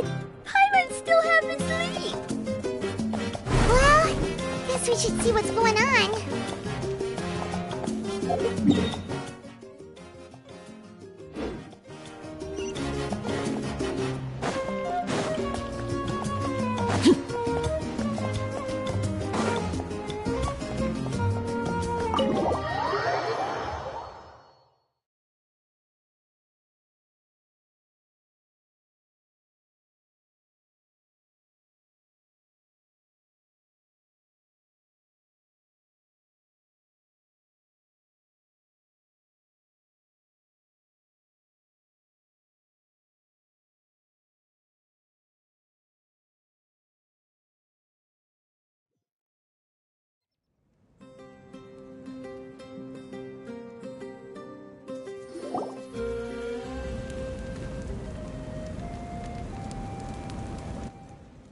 You're already here.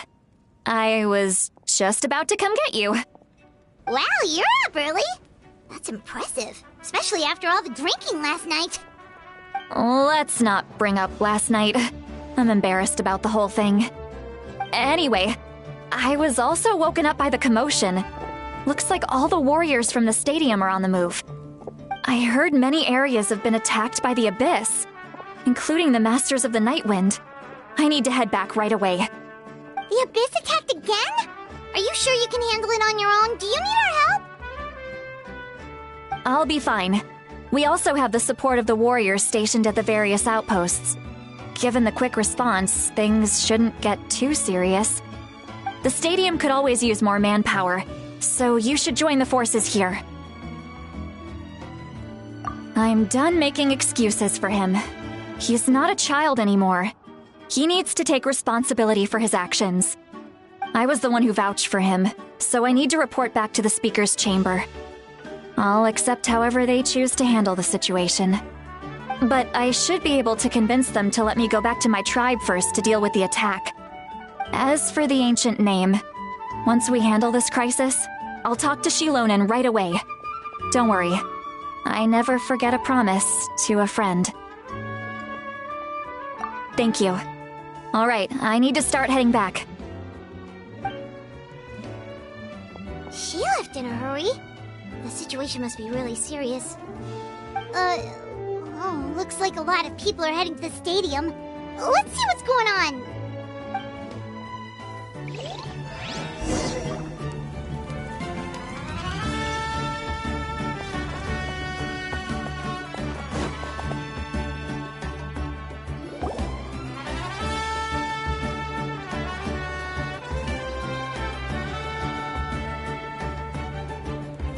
Traveler, over here! Perfect. Our star Outlander has appeared. Oh, you're all here! But, what's with the whole Star Outlander thing? Just my way of saying how awesome you are. We've got a real emergency on our hands, so this is the perfect time for you to show off your skills. Alright, but can we get a quick rundown of the situation first? The Abyss suddenly attacked the Collective of Plenty, the Masters of the Nightwind, the Children of Echoes, and a number of our camps and outposts in the wild. Yes, and the attacks are increasing in frequency. The tribes have plenty of defenses, so they're safe for now, but I can't say the same for the adventurers and merchants stuck in the wild. Chaska and I have been searching for survivors and treating the wounded. We just got back, but we need to head out again soon. I plan on heading back to the Collective of Plenty, just in case my tribe needs me. What about you, Mualani? Where are you gonna go? I'll go help the Children of Echoes. They're the closest, so I can start fighting right away. What about you guys? We could go together. Yeah, that does sound important. No worries. Just leave the Children of Echoes to us. Who knows? Maybe yours truly will have the Abyss on the run by the time you're finished. That would be pretty great, actually. I hope my tribe gets through okay. It'll be fine. Your tribe doesn't do all that bodybuilding for nothing. Let's part ways here for now. And most importantly, be careful, everyone. Oh, and some of us need to avoid getting contaminated by dangerous-looking substances. That will make my job a lot easier. Koichi, do we really have to do this now? It's alright. She's just looking out for everyone. Alright, let's hurry up and talk to the Pyro Archon so we can help the others.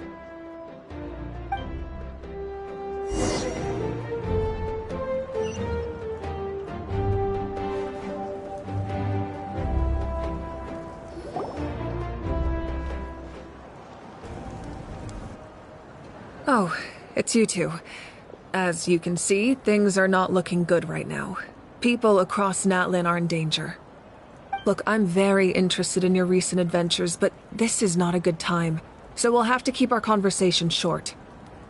That's alright, we're also in a hurry. We're gonna go help the Children of Echoes after this. What?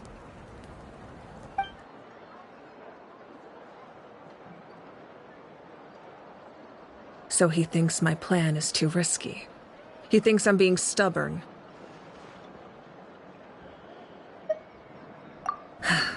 I shouldn't underestimate the Fatui's ability to gather intelligence. The Gnosis does have that function, but there's more to the story. I will answer you honestly, but you must help me keep this a secret. I can use the power of the Gnosis to save Natlan, but it comes at a heavy price. The Gnosis would drain all the souls and memories from the Night Kingdom and weave them into a giant net, which would surround the ley lines and protect them against abyssal corrosion. Wait, you can use souls to weave a net? But does that mean... Yes. It means sacrificing those souls in the process. souls are just another form of life. The cruelty of this method is self-evident. The Night Kingdom not only houses the souls of the dead, but also our memories and legends. Using the Gnosis means converting all three into material for the net, erasing our history and culture. Even then, the net can still become corroded. If we cannot find a way to repair the damaged ley lines before that happens, then all those sacrifices are for nothing. Given the enormity of the price, it's a solution I refuse to consider right now. I want us to win, but I also care about how we win, and what that means for us in the end. Now it's true, both plans come at a risk, but after weighing our options, this is our best bet. Natlan is unique among the nations of Teyvat. Given the ever-looming threat of the Abyss, the Pyro Archons had to account for the worst-case scenario. Having a contingency plan is our duty, not just to the people of Natlan, but to all who live on this continent. Still, this has always been a well-kept secret. I'm very curious how the captain learned this information.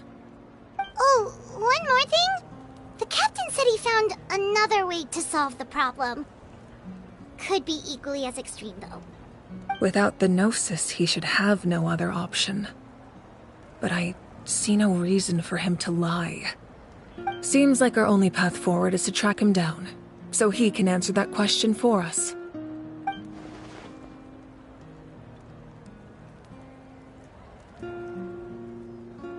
Judging by your expression, you must have doubted me, even if just for a second. Not even a little! We would never— Wait, what are you talking about, Traveler?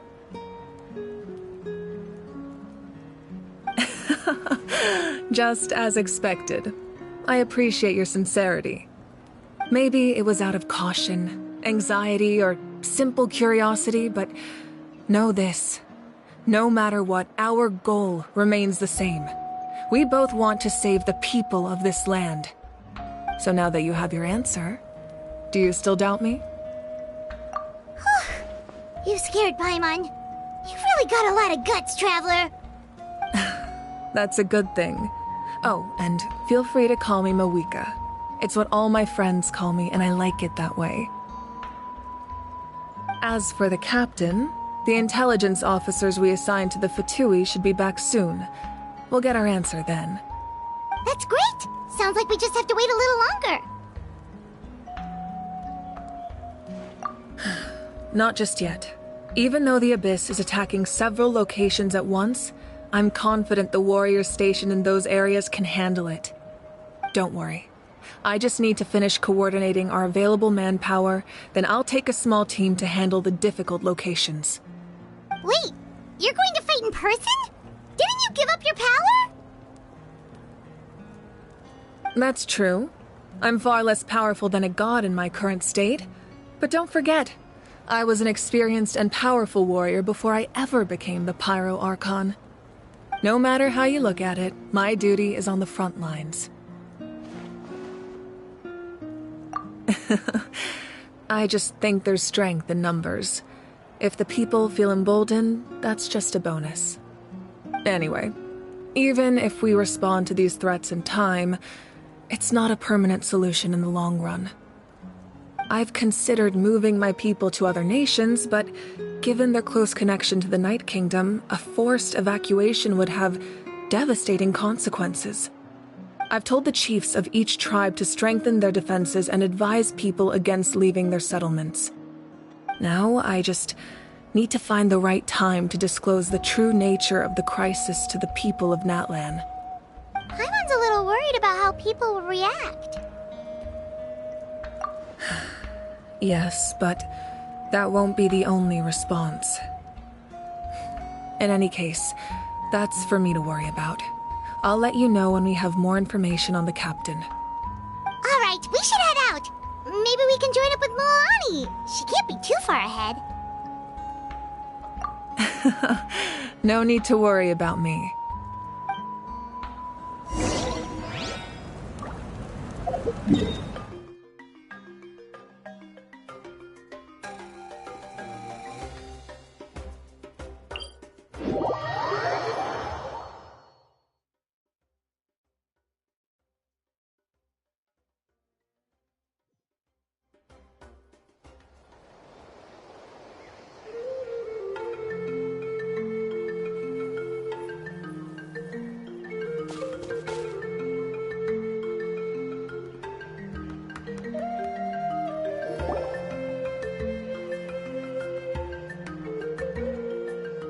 Over here! To safety!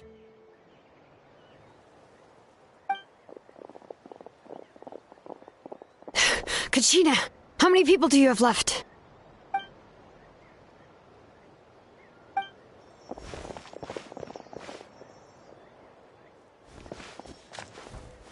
What's the situation?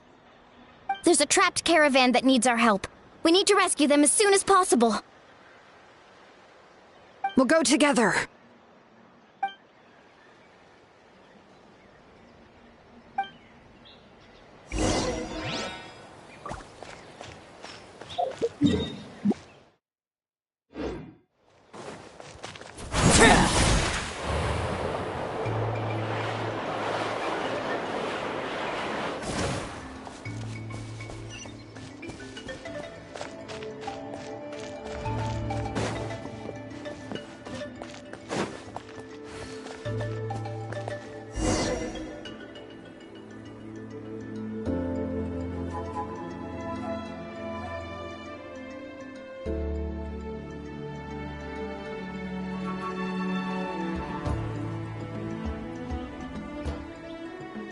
Stay safe. We've got this.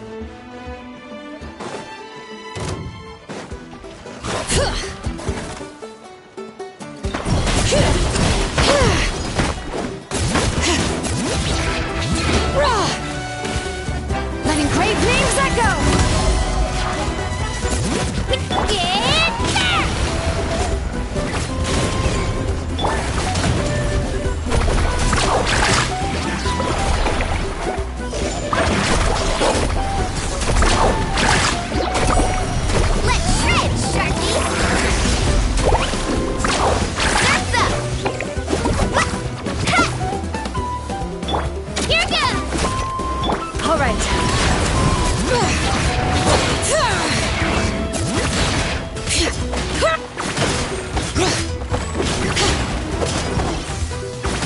Right here!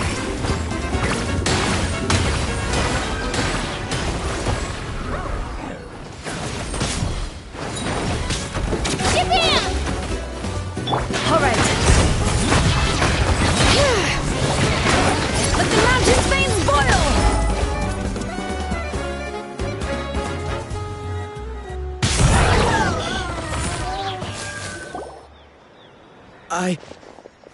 I really thought I was done for. I can't thank you enough. Don't worry about it. We're just glad you're okay. Let's see. Your goods look fine too. Guess the Abyss isn't after Mora. That should be the last abyssal pylon near the Children of Echoes.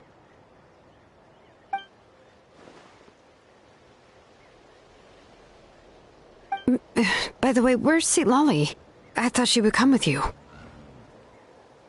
The Masters of the Night Wind also got attacked, so she went back to help her tribe. She said we can deal with the ancient name later. That makes sense. The attacks are more urgent. Alright, this isn't a good place to talk. Let's head back to the tribe.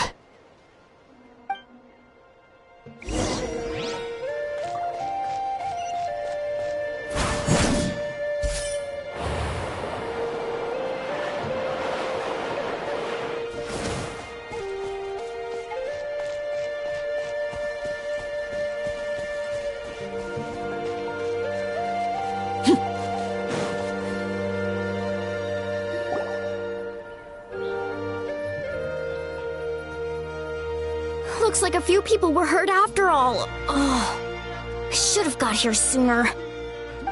The Abyss threw a lot at us at once. I rushed out as soon as I heard the alarm, and there were already so many monsters.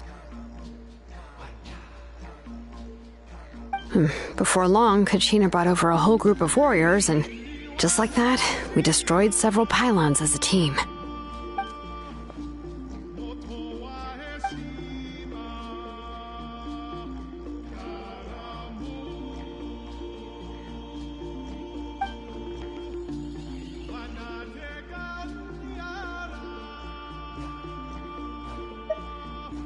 You mean the situation in the Night Kingdom, right?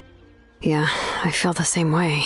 We've managed to keep it a secret all this time, but more and more people are realizing something's wrong. It's impossible not to feel anxious when things are getting worse by the second, and all we can do is wait. That just means we need to buy the Pyro Archon more time. Keep pushing, everyone. Every battle is worth something. You really are an eternal optimist, Mualani. You always find a way to cheer people up. Why, thank you. I guess it's one of my better qualities.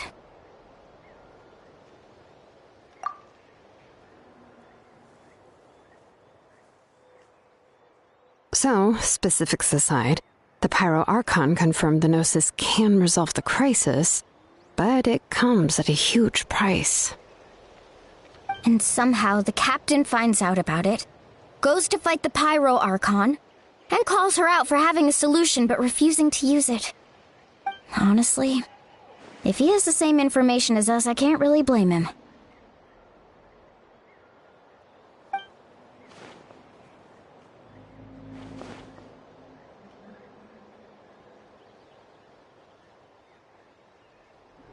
We talked to Moika before we left the stadium. According to her, the cost of the captain's plan is too high. And, well, it makes sense. If that was truly the better choice, she would have picked it. Yeah, I trust the Pyro Archon. When I was upset about Kachina's disappearance, she was really sincere and patient with me. Plus, she burned down all those precious mementos for Kachina. She's already proven how much she values even a single person's life. When it comes to Natlan's survival, there's no way she would hold back. I agree. Maybe the captain weighed the costs and came to his own conclusion, but I'm sure we have different priorities. Life is important, but so are history and memory. As the Archon, she can't tell us everything, but it seems like she wasn't holding anything back this time. The next question is, if the captain found a new way to save Natlan, how come the Pyro Archon has never heard of it?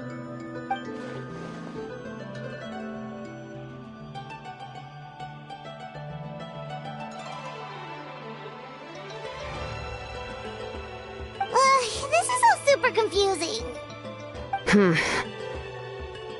We still don't have enough information. Once we figure out what the Fatui are doing, we'll have our answer. Let's head back then. Moika said her intelligence officers should return soon.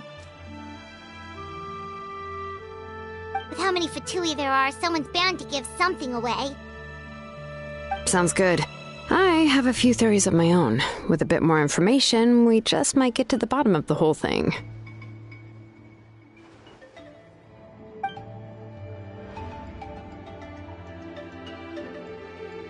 I was just about to ask.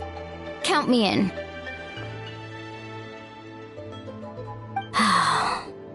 If I was just a bit faster, we could have prevented a few people from getting hurt.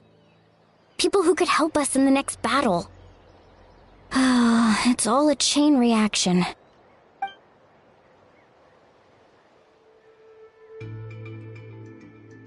Register? Nah. I'll just follow you around. You know, go where you go, do what you do.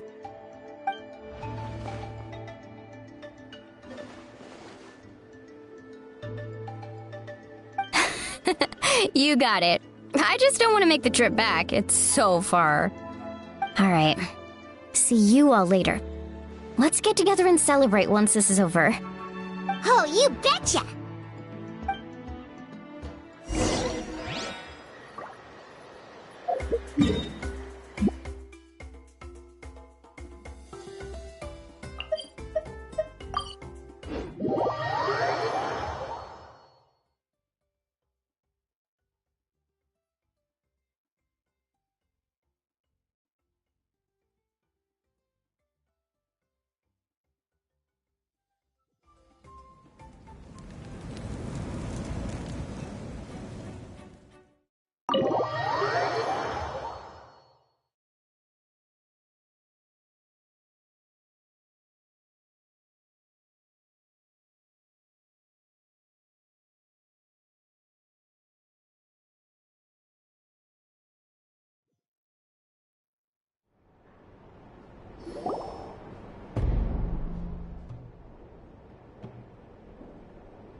I'm fine. No need to worry. They ran into the Fatui while out on a mission and decided to follow them. The Fatui? Calm down and let me explain. Here's what happened.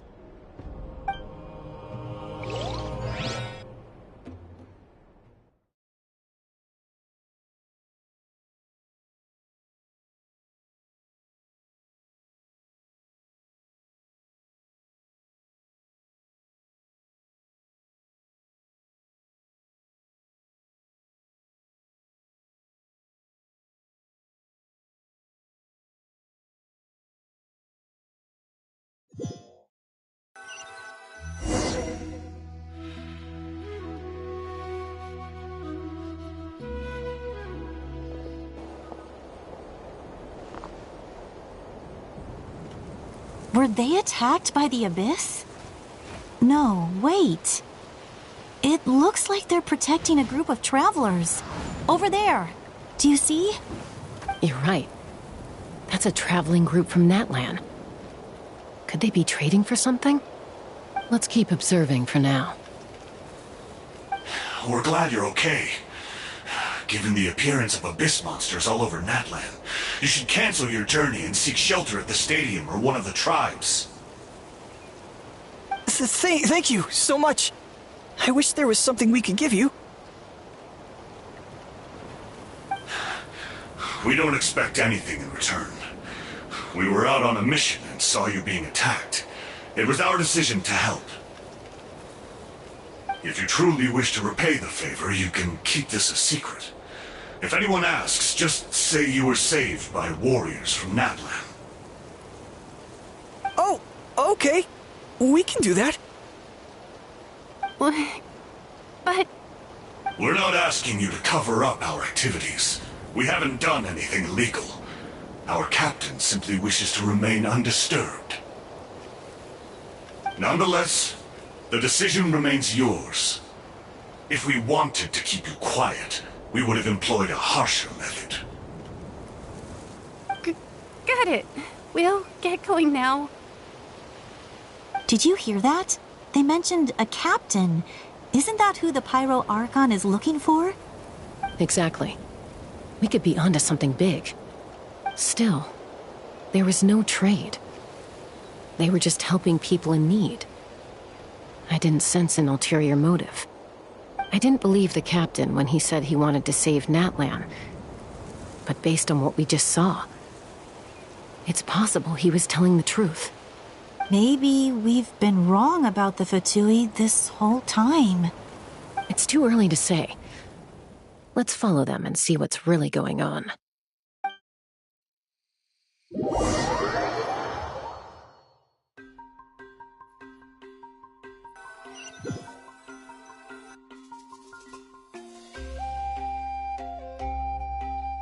So this is where they were headed.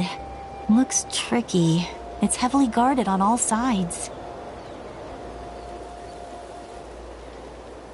Koichi, wait for me here. I'll go in and check it out. Oh, no you don't. How are you planning to get through all the guards?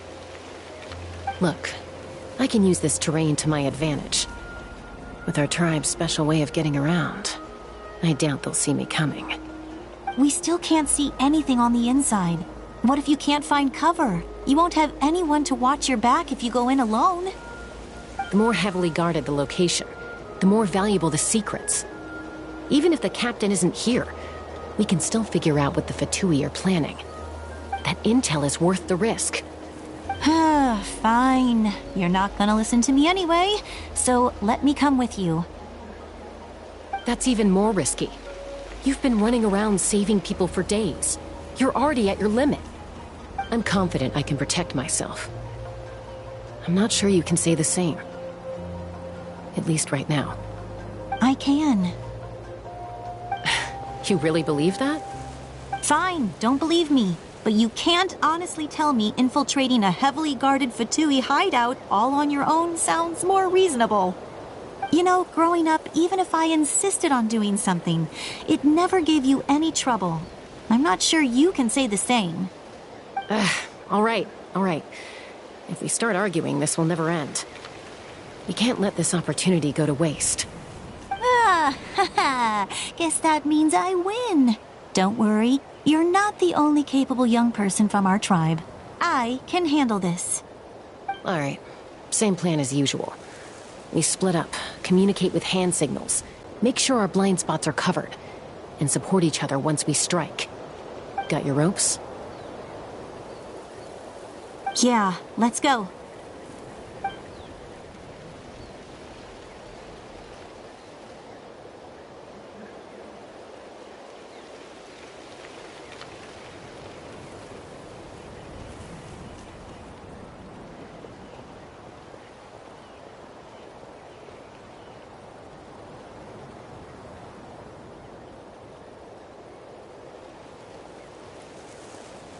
The Fatui have eyes all over this place.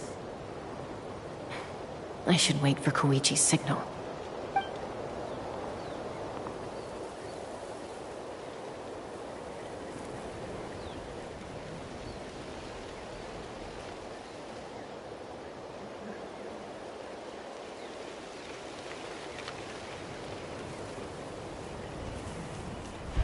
Now.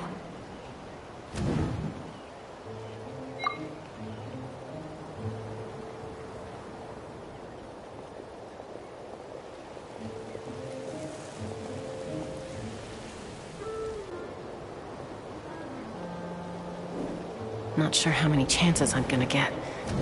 I need to act.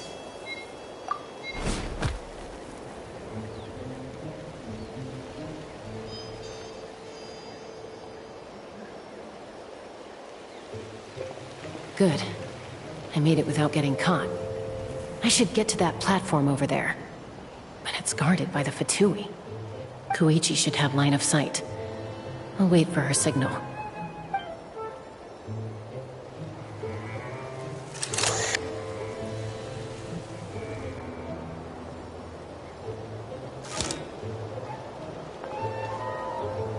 That's it. Now's my chance.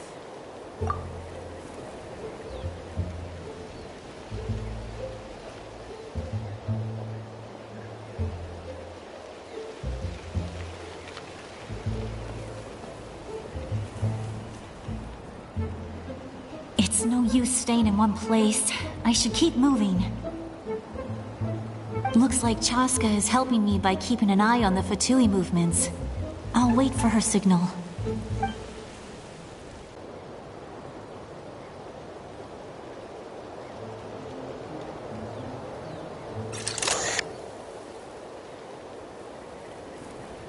Time to move.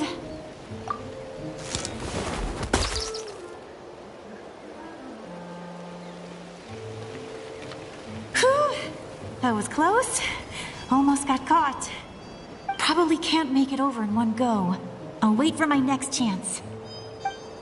Now's my chance.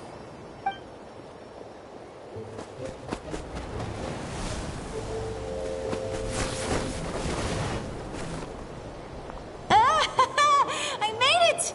That'll show my sister. Let's see. The Fatui's occupying all the best locations. If we could just get past them somehow. Wait! I've got it!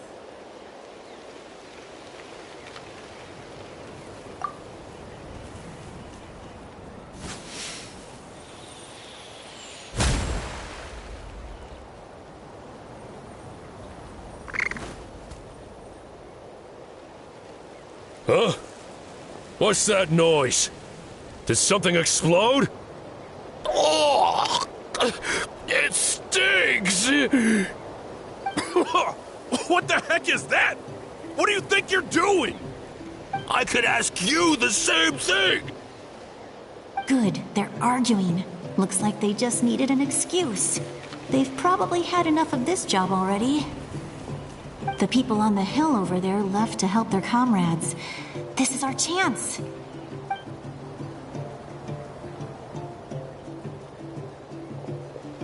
Come get me, Chaska. I hope she gets this hand signal. That's Koichi's signal. Smart idea. Alright, time to move. Give me your hand, quick. Coming!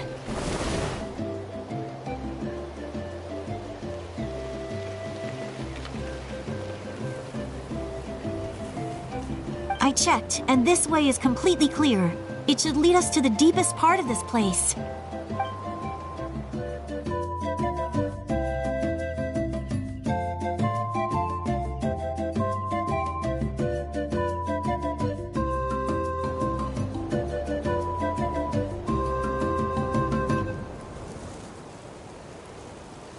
Well, I was pretty helpful, right? You know, everyone usually jumps at the chance to work with me. Not my own sister, though. No, she avoids me like her life depends on it. I was wrong, Koichi. You've done well.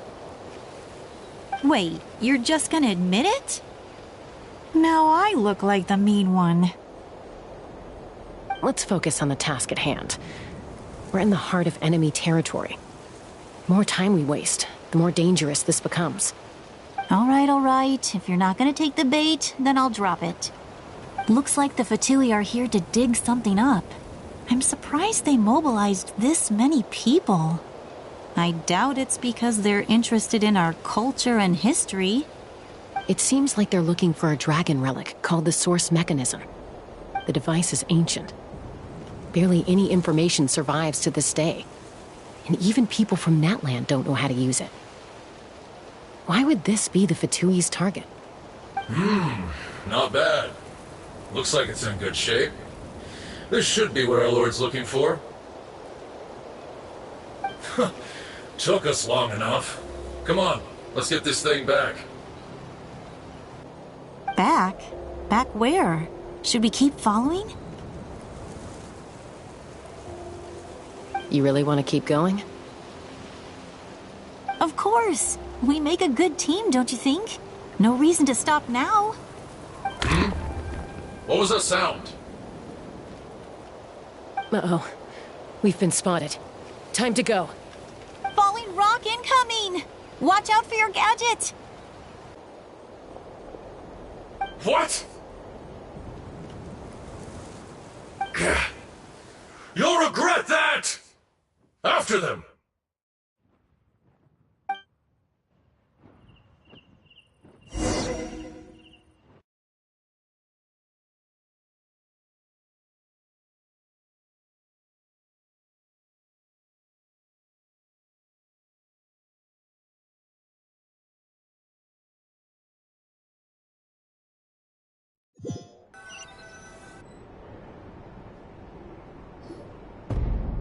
Once we got them off our tail, we went back to observe some more. They'd collected several identical pieces of something. It looked like they were waiting, though. So we decided to come back. So, Koichi got injured trying to get them off your tail? She pushed herself too hard and collapsed on the way back to the stadium. Well, I didn't cause you any trouble while we were fighting, right? So my perfect record remains. You've done very well. I could make a comment on knowing your limits, but it's not my place. I know. I'm already reflecting on my actions. So, our current intel suggests the Fatui is after the Source Mechanism. The device is a complete mystery, even to us. What does the captain want with it? I have no idea. But it's safe to assume the device could serve a similar purpose to the Gnosis. Shilonen, I need you to gather every scholar in Natland familiar with the secret source. I'll get right on it. Thank you both for your hard work. Koichi, it's time for you to get some rest. Oh, and there are gifts from your patients waiting at the speaker's chamber. I've prepared a small gift of my own as a token of gratitude. I'll send it to your home along with the others. My patients. That's so nice of them. Guess that means I'm doing something right. You don't need to give us anything, Archon. We were just doing our duty for Natlan. I should take Koichi home now. Well, if Koichi doesn't want her favorite Saurus crackers, then... I accept. Thank you, Archon. What am I gonna do with you? There's some for the rest of you as well.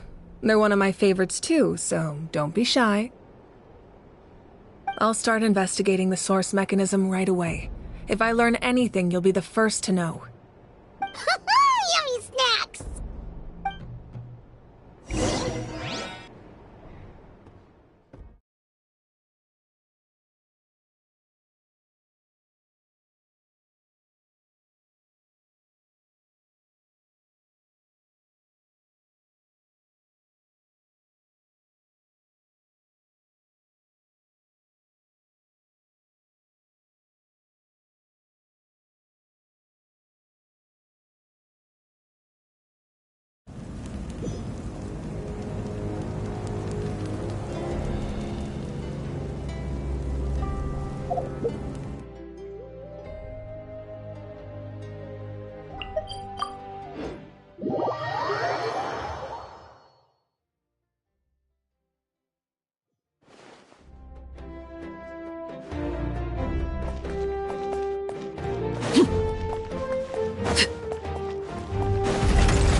What's next for you two?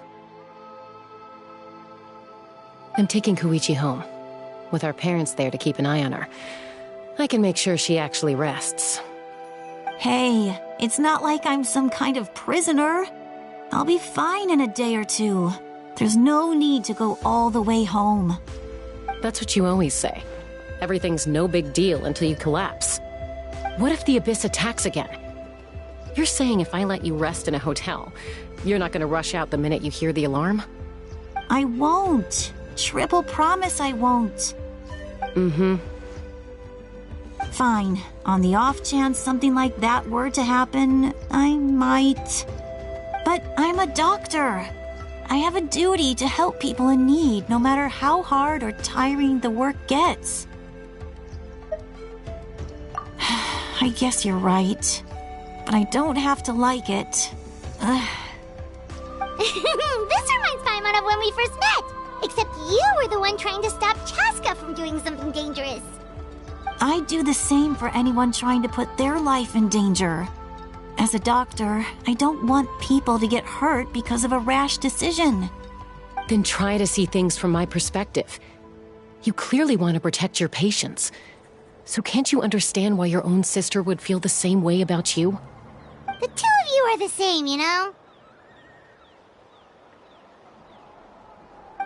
I disagree. I understand the risks and costs of my decisions. Who wants to be like her?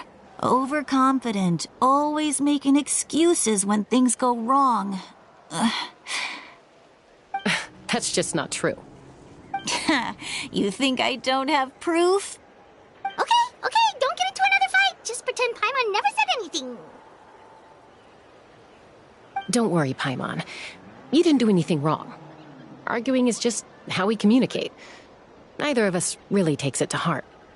Plus, I guess we are similar in some ways. Maybe I rush into things without thinking, but I learned that from her. We're family. I can't help it if my older sister is a bad influence. Okay, you don't have to put it that way. So, you're all good now? Neither of us are really the type to back down, so we'll always have our differences. But still, we get along in our own way. Plus, I know you'll wake up one day and realize I was right all along. I just need to wait. Be my guest. Come on, let's get you home. See you later, Traveler and Paimon. I'll be back once everything's settled at home. There's no rush. At least grab a nice meal with your family. Bye, you two. Take care of yourselves out there.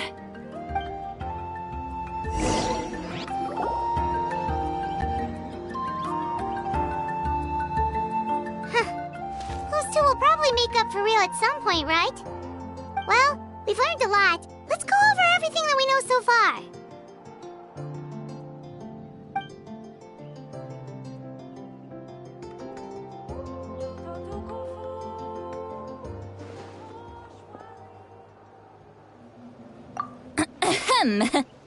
Sorry for popping up out of nowhere. Again. Why do you look so awkward? Oh, is there something you need from us? Okay, I won't beat around the bush. Oh, and I'm sorry for interrupting your rest. I'll treat you to some charcoal grilled steak to make up for it. Awesome! Just give us your orders! Hey, friends don't order each other around. I'm just here to share some news. Remember what we talked about before parting ways? Oh yeah, you mentioned how Auroron has always wanted to save Natlan, and something about his soul being fragmented. Paimon and the Traveler discussed it after you left, and we think Auroron is probably back with the captain. What do you think? I agree with your hypothesis. And just now, I confirmed it myself. Auroron came back. He helped the Masters of the Nightwind defend our camp. What? He came back? I told him to give up whatever he's doing, but he refused. He said they're just one step away from success, so there's no way he can back out now. Apparently, he came back to fulfill his duty to our tribe. When he left, he said it was because he still has a duty to Natlan as a whole. I'm not surprised you let him go at all. I had to prioritize my tribe. Besides, the situation was intense. I couldn't focus on outside and inside threats at the same time. Plus, he was on guard. He knew I would try to go after him, so he made sure to keep his distance. I kept an eye out for a good opportunity, but it never came. All these years of calling me Granny, and I couldn't do a single thing for him in the end. Don't say that! Your tribe all raised him together, right? That couldn't have been easy. You're right. Seeing him come back reminded me of when he was little. Running around the tribe, dropping by random houses right and left. He's not only a child of the Masters of the Nightwind, but a child of Natlan. It's only natural for a child to want to do something for their family. Besides, Auroron is my apprentice. He might have a few tricks up his sleeve, but I guarantee I know every single one. Wait, what are you saying?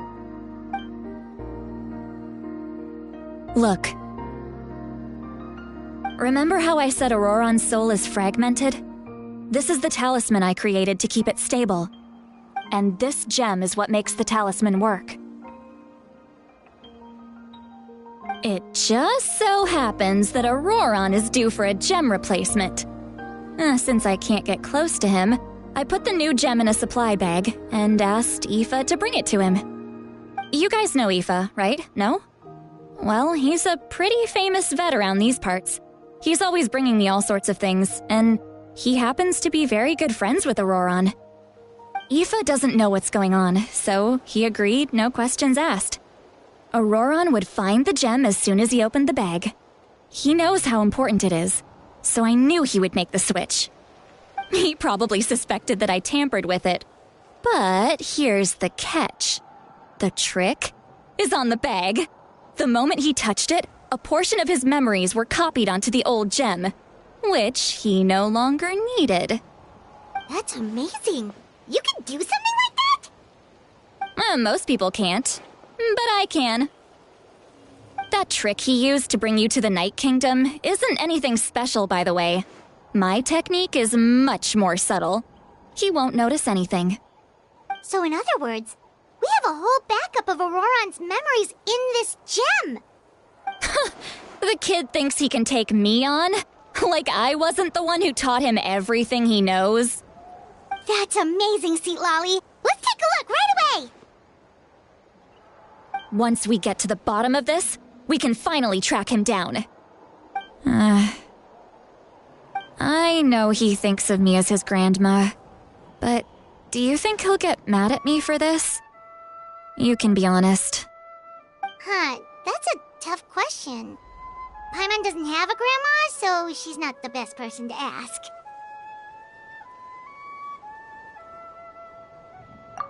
To be honest, I've always doubted my ability to look after him. I didn't stop the ceremony all those years ago, And now, I'm useless again. But if I stop here, it will haunt me until I'm 500 years old. Every night I'll wake up in a fit of anger.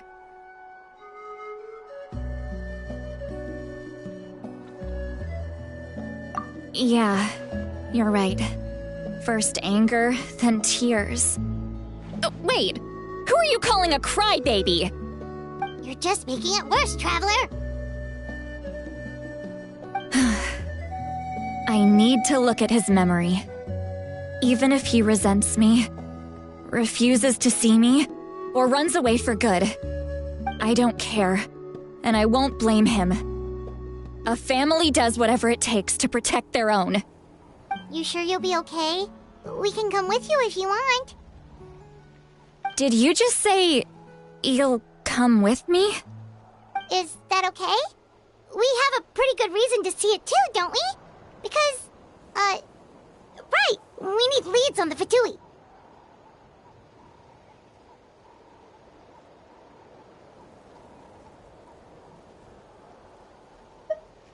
You really mean it? Fine, you can come. Just promise me you'll see this through. No backing out. Got it? Don't worry, we're professional adventurers. Then I place my trust in your professionalism. All right, time to sneak into someone else's memory and engage in some, unwanted spying. You heard it here first. I wouldn't be doing this if I had any other choice. Are you ready?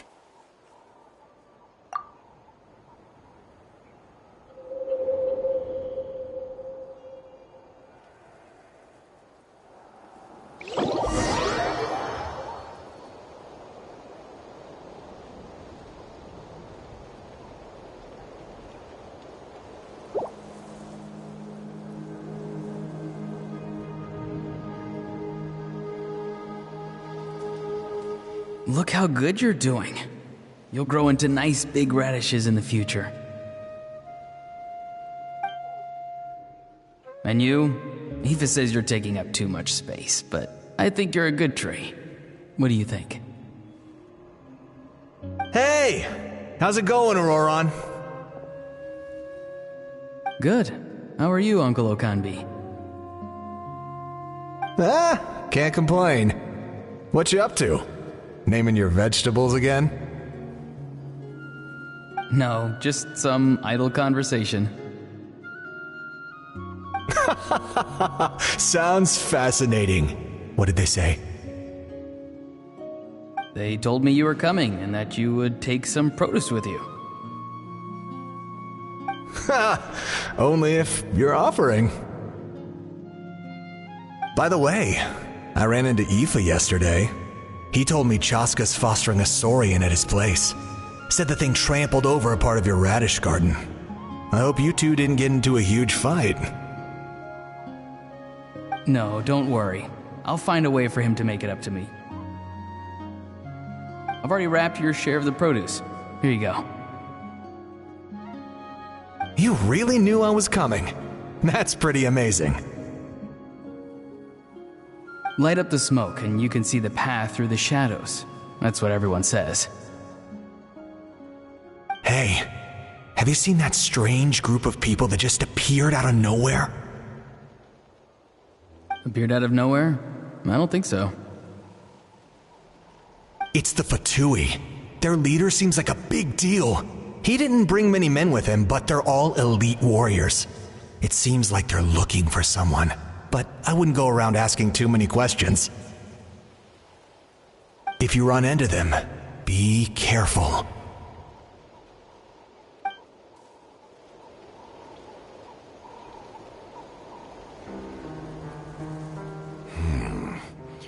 You're from the Masters of the Nightwind, are you not?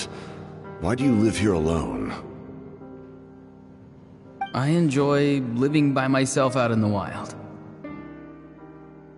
I guess you're from the Fatui, the one everyone's calling a big deal. Not an inaccurate description. I'm looking for someone who may be known to you. Citlali is her name. Granny? What does an Outlander want with her? I've heard the name. You have business with her?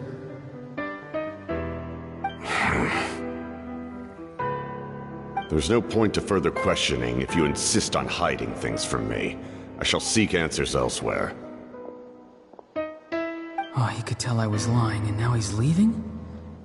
He gave up just like that? Hey! At least tell me why you're looking for Citlali. It's none of your concern.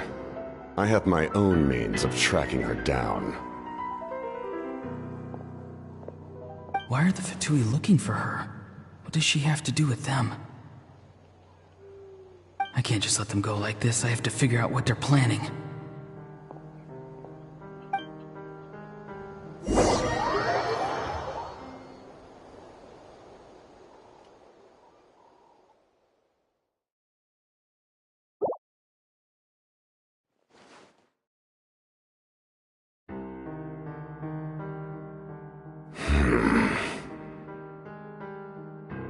They've just been studying the ley lines and asking for leads on Granny.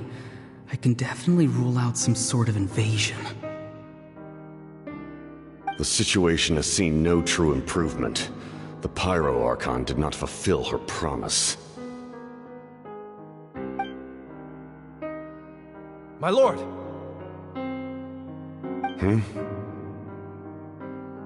Ignore him. He is no threat. He knows I'm following him, but he doesn't seem to care. He's strong, I can tell. But there's something unusual about him and also familiar in some way. I can't describe it.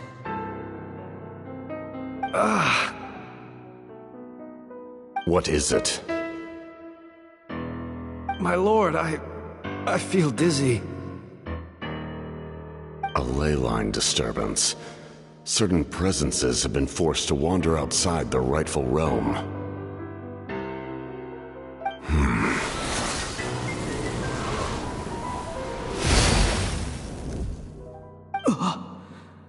That was a spell from the Masters of the Nightwind. How did he know that? Is he sending those escaped souls back into the ley lines? How did he do that so easily? Soulfaring is supposed to be extremely difficult. This could be related to why he's searching for Granny. I feel much better. Thank you, my lord. Think nothing of it. Stay vigilant, and continue to gather information. The Abyss could attack at any moment. If you notice any irregularities, assume drill formation and be prepared to fight. However, there's no reason to over-engage. Information is our first priority. Yes, sir. Why are the Fatui fighting against the Abyss? Do they really mean us no harm?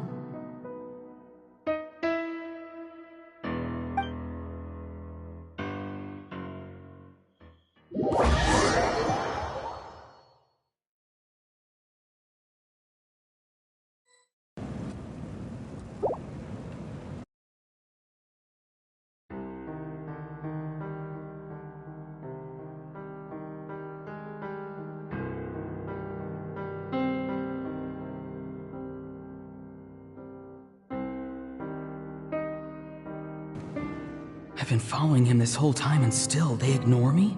Do they really not care? It seems like his subordinates refer to him as the captain. Never heard of him before. And now he's headed to the stadium. That's unusual. Oh, what is he gonna do? You two, with me. Everyone else, wait here as instructed. Send word to the other teams to retreat immediately if this fails. Yes, sir! He's going inside? But the Pyro Archon is in there. What does he want with her? Forgive me, my lord. Allow me to check one more time. Do you truly wish to do this? The time for idle observation is over. It now falls on me to act. This nation is out of time. Yes, sir.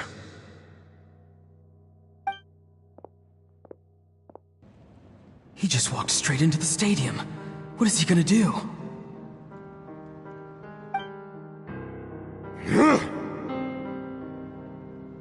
They're both incredibly strong. How long will they have to fight until someone comes out on top?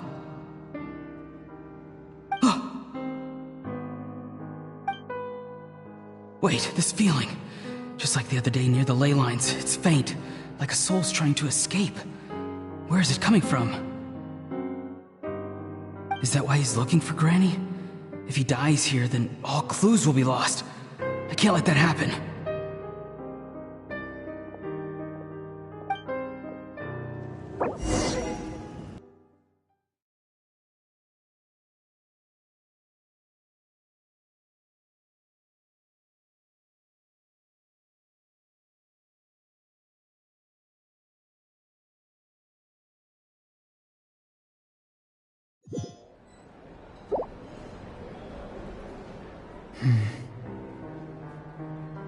As for you, I must confess, I did not expect that little trick of yours to save the day. No matter how dense the fog, as long as the sun remains, we cannot turn day into night. She could have dispelled it. She simply chose not to. You don't have much time, and you're injured on top of that. What do you plan to do next? I'm beginning to see just how useful you may turn out to be. You heard something from here, didn't you?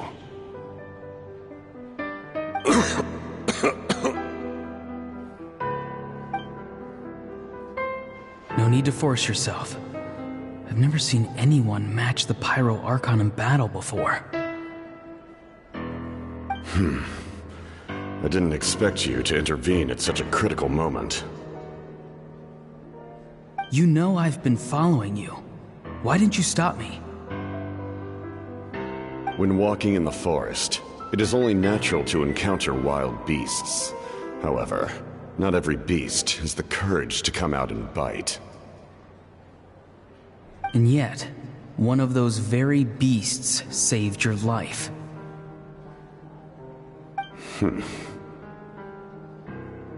Then speak. What do you want? I didn't save you because I wanted something.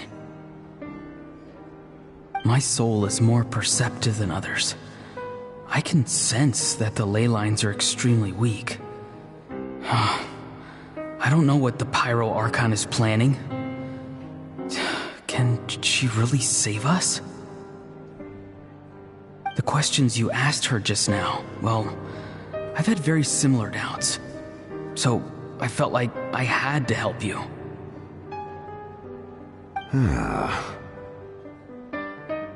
So, you can tell the truth. That was quite a reckless decision to make. I'm not sure you realize that. There's no turning back for me now. What I did back there is going to get me in a lot of trouble. You attacked the Pyro Archon in broad daylight, and I used my spell to save you. A single glance was likely all it took for her to recognize my tribe. So, we're in the same boat. Seem to care little for my thoughts on the matter. It's too late for that. Start from the beginning. Why are you looking for Citlali? Do you know her? Explain your relation to her first. I know you two are acquainted. It was obvious the moment I mentioned her name. Citlali is my elder and my teacher. She taught me everything I know. It's my duty to protect her. If you truly wish to protect her, you should have let me perish at the Pyro Archon's hand. Yet, you chose otherwise. Do I really need to tell you what that means?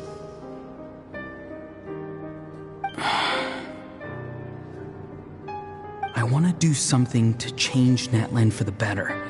Something I can accomplish with my own two hands. You're stranger than anyone I've ever met. But maybe, just maybe, you can show me the way. Strange? Citlali is said to be the legendary Granny Eatsley, someone capable of communicating with the Wyab, and the Wyab are the key to information on the Night Kingdom. Why do you need knowledge on the Night Kingdom? That is not something you need to know. Don't forget, I saved your life. Do you not believe the Fatui capable of betraying a debt? People can lie, but souls cannot. I can tell there's a weight to your soul, a sense of justice. You may not live among your tribe, but you certainly know their tricks. I apologize for my rash judgment. You are more capable than I imagined. Let's go. We'll see if you have what it takes to join my plan.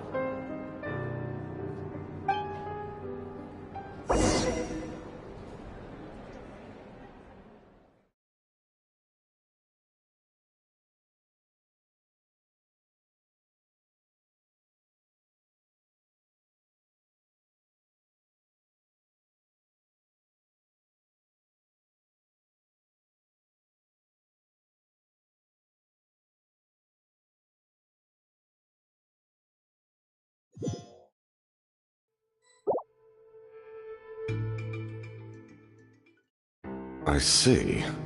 Interesting approach. Worth trying, I think. Rather than weaving a net to protect the ley lines, this method would address the root problem by reconstructing the ley lines themselves.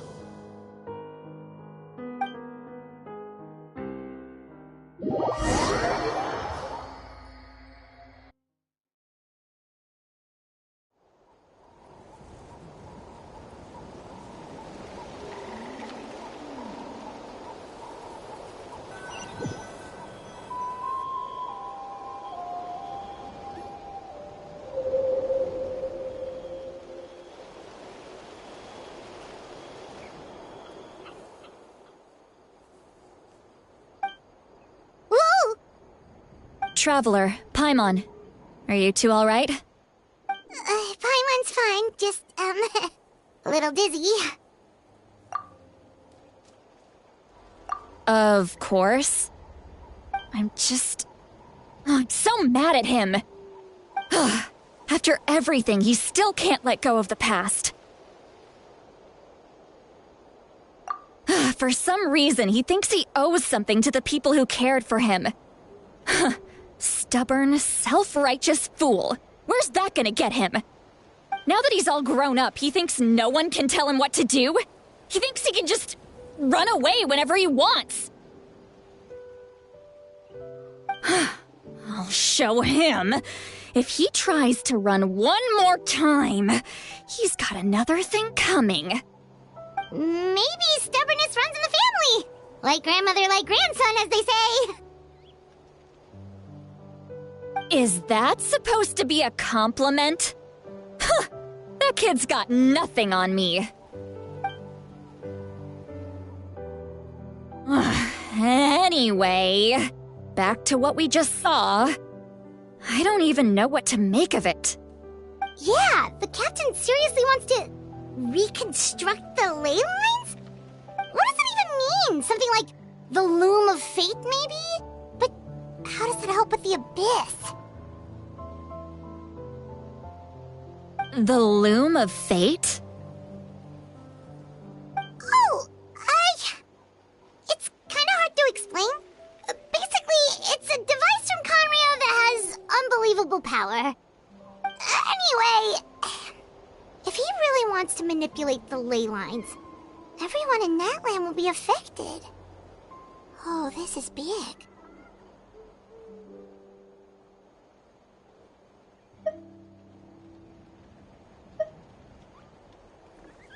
Which means the captain has been honest from the very beginning. Auroron's memory proves that. Why is he so obsessed with saving Natlan? Oh, we've got to tell Moika about this right away. Yes, she needs to know about this. Now.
Traveler, Paimon Sitlali. Perfect timing.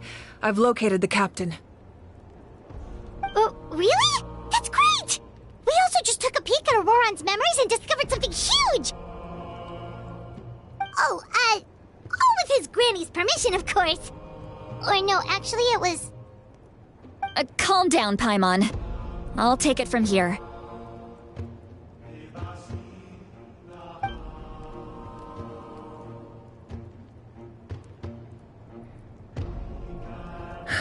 So the captain was searching for the source mechanism to reconstruct the ley lines. If his plan is already in motion, that means he knows exactly how to accomplish his goal. We have to stop him. Is reconstructing the ley lines a bad thing? Yes. It's not a simple fix. It would mean sacrificing nearly everything contained within the current ley lines, very similar to the price of using a Gnosis. If he activates the mechanism, it's all over. We need to mobilize our forces as soon as possible. But what forces do we have? Kanich, Shilonen, you two, and myself. All other warriors are working to push back the Abyss on the front lines. But that's barely any people! Not to mention you lost your power, and they've got the captain on their side! Oh, maybe we really should get Sitlali to break Auroron's legs. That won't help us with the captain, I'm afraid. In any case, the Masters of the Nightwind are in urgent need of manpower. Sitlali, I was hoping you could head back and help defend the tribe. All right. I understand where I'm needed. I'll head out right away. Don't worry about your grandson. We'll figure something out for sure. I'll leave him to you all then.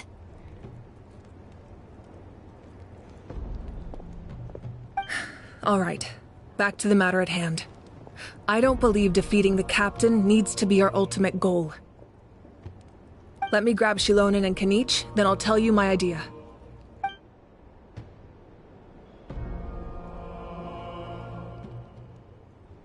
As you all know, Auroron is working with the captain and we need to stop their plan. The captain is a formidable opponent, but that shouldn't deter us.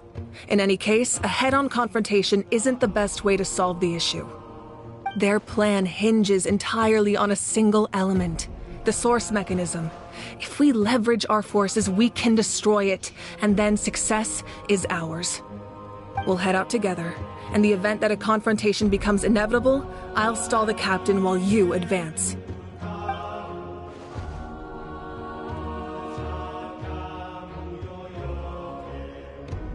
I agree with Kanich. The two of us can handle it. Listen to my plan first. Kanich, I want you and Ahau to launch an assault from the front and break through the Fatui defenses. The captain won't be on the front lines. As a seasoned warrior, he'll be stationed in close proximity to the device to ensure its protection.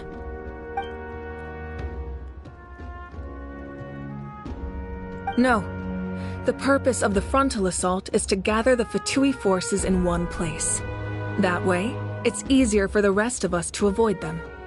Shilonen, I need you to do what your tribe does best, and dig a tunnel from the outskirts of the ruin. Once we get close to the device, we just need to destroy it.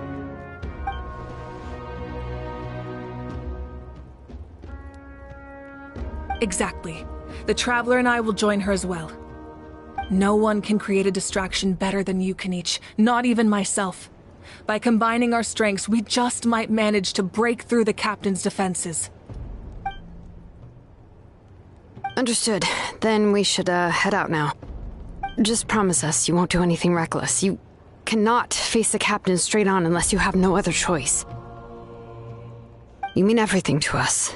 Losing you would be the worst possible outcome. Thank you, everyone. You have my word. I'll proceed with caution.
Solidify! Do your worst!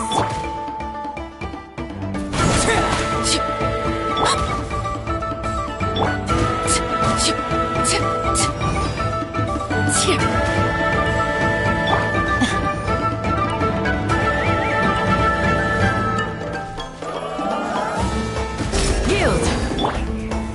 Stabilize! Overruled!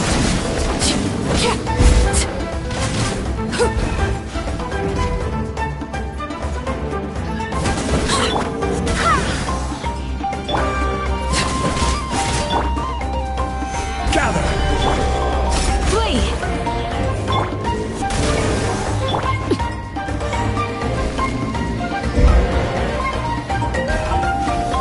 Laid bare!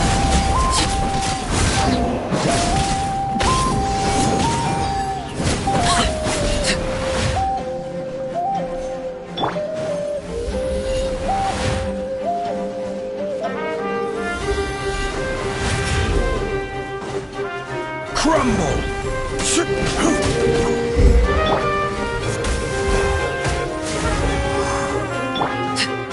Transfixed!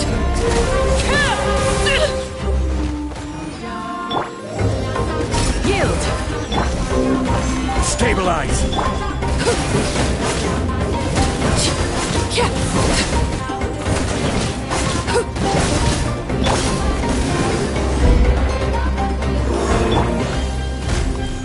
Gather! Flee! Laid bare!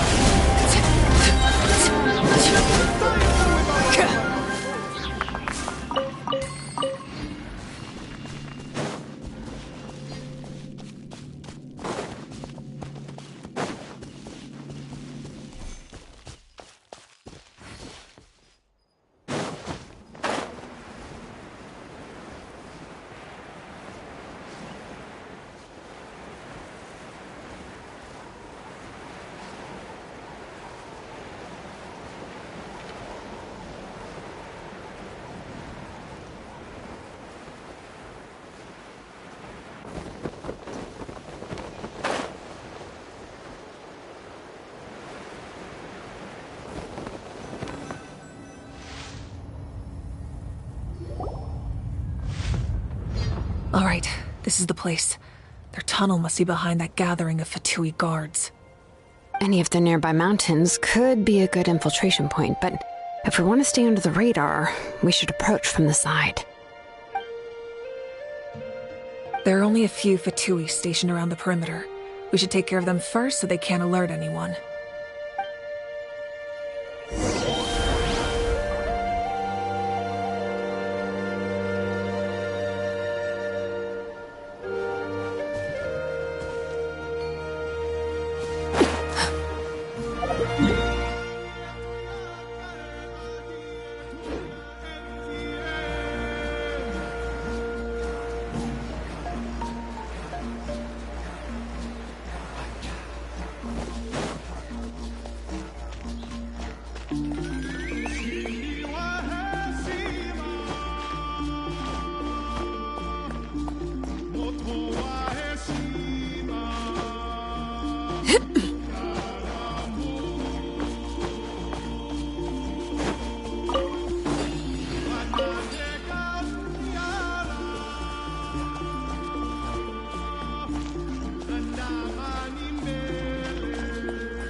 Frostbite!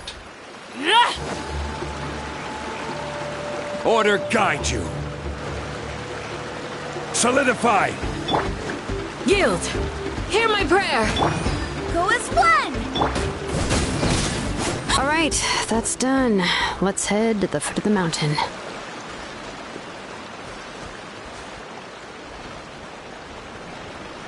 What do you think, Shilonen? Is this a good spot?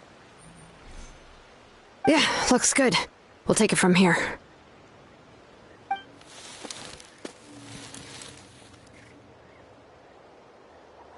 I can see the inside! Perfect. We'll keep going. The rest of you should head back. Things are about to get dangerous. All right. Please, take care.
That must be the Fatui tunnel over there.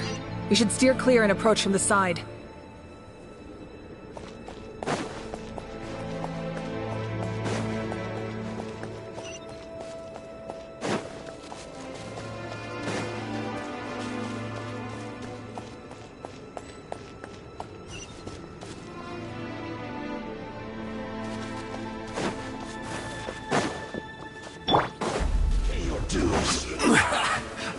Gather!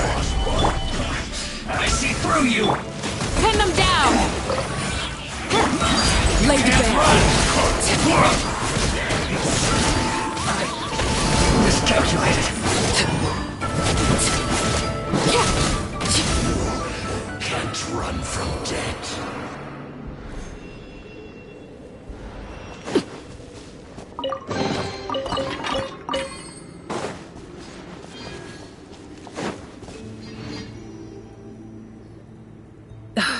This spell is from the Masters of the Night Wind. It's Auroron's doing. They're probably trying to buy time.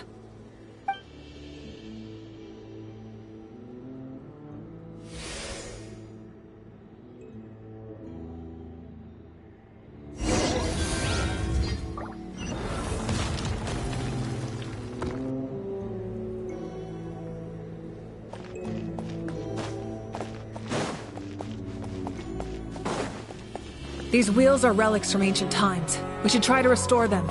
These mechanisms probably control that wheel, right? Let's give them a try.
Sword!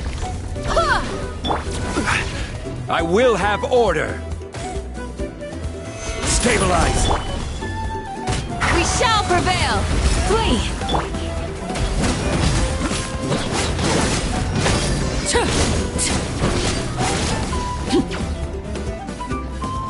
Transfixed! Do your worst! Solidify! Go as one!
This must be it. There they are! Oh, the captain's here too. Perfect. Looks like they focused their defenses over there. Oh, they're here. Huh. I thought the Pyro Archon would choose a frontal assault. It doesn't matter. They're too late anyway. Stop! It's too late. We need to turn it off! I won't let you do this!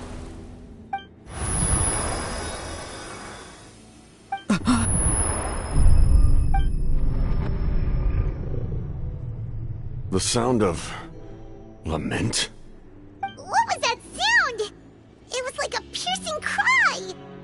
Now's our chance to turn off the device.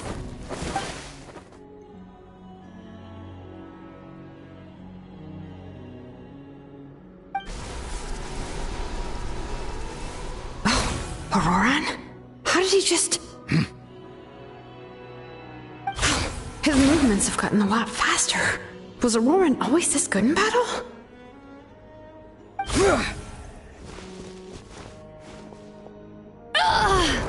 This ends now! Huh?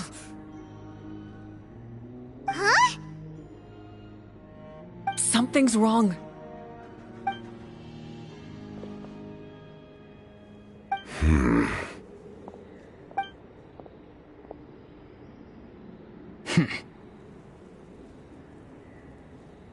You are not Auroran. Who are you?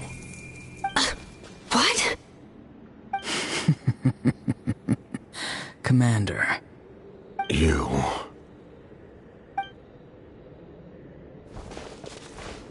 So, you still recognize me, Commander? I'm glad. Although, I believe you have some more pressing concerns at the moment.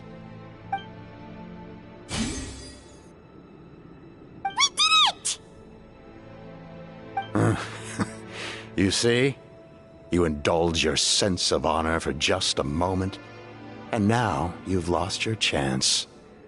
Even now, you're still the same as ever. His voice is completely different. Is someone inhabiting Auroran's body? Stop worrying about other people's survival, about their losses and sacrifices. You just need to win. That must be why I've returned. For this moment. Please finish what you set out to do, Commander. I didn't expect to see you here, but I have to disagree. Abandoning one's comrades is not the way of a warrior. Why do you care about a doomed man? I know you can see it. He's already close to death. After all, his soul has been incomplete from the start.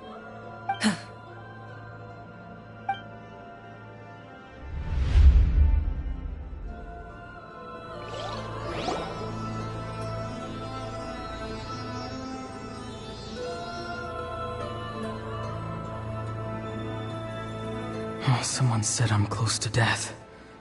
Is it because of that noise just now? The piercing cry came from underground when I activated the device. What's down there? Natlan's ley lines must be hiding some kind of secret.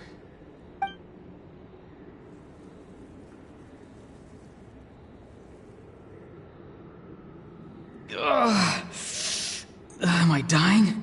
Oh, no. It's too soon. Ah, Auroran, it's you.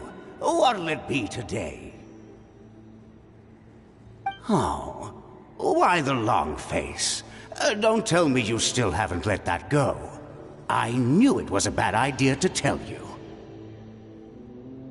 I heard everyone wanted me to be the savior. Savior? Ha! Sounds nice, doesn't it? But, does such a person truly exist? Even if they do, why would you have to become that person, hmm? Auroran, is that you? Oh, here, have a seat. Let Granny cut you some fruit. We just got a fresh batch. Can I get you anything else? Some grilled meatloaf, maybe? Ask for anything you want. We've got plenty of ingredients. What about those spiced rub mushrooms you made me last time, Granny Kuimi? Ah, you liked those, did you? An outlander taught me that recipe, actually. A merchant, to be exact. Never thought about going into business yourself, my boy? You could travel all over. Our Auroron? A merchant? He's far too honest for that line of work. Well, at least an honest merchant like him wouldn't prey on old-timers like us.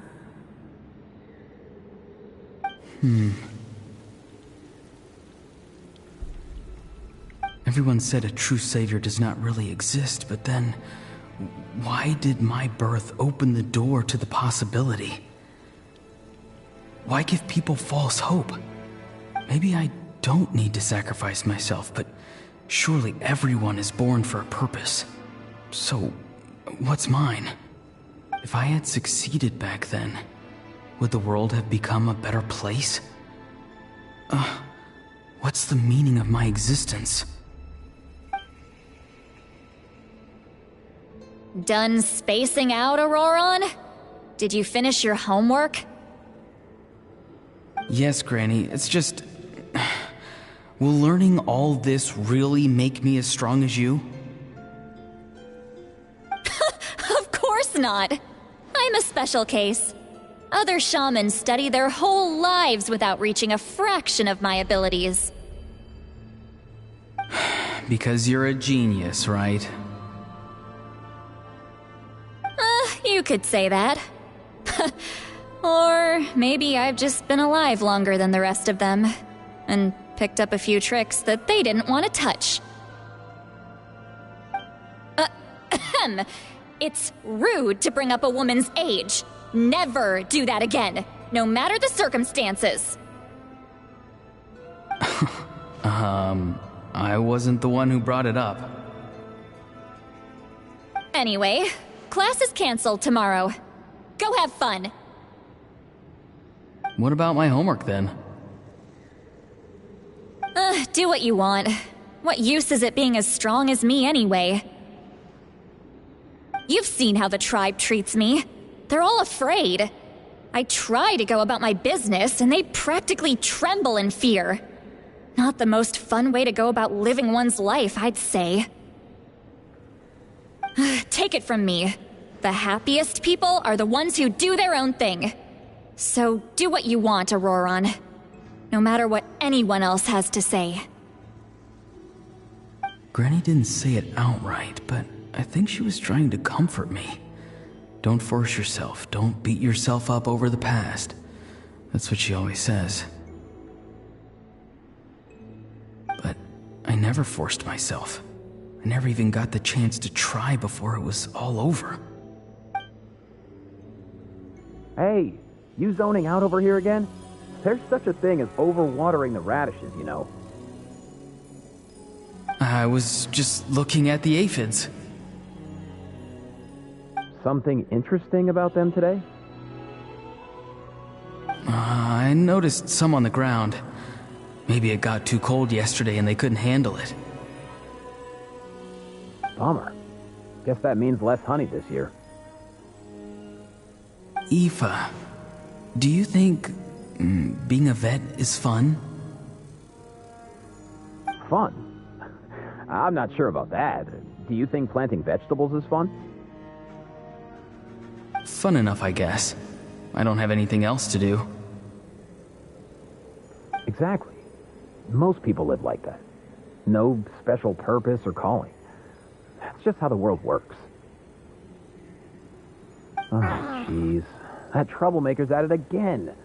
Auroron, my man, come inside and give me a hand, would you? Why should I? I thought being a vet was no fun. Well, I guess there is a fun part. Trying to outsmart these rascals. Come on, give me a hand. Maybe Aoife was just too nice to tell me the truth. That attempting something above your capabilities will kill you.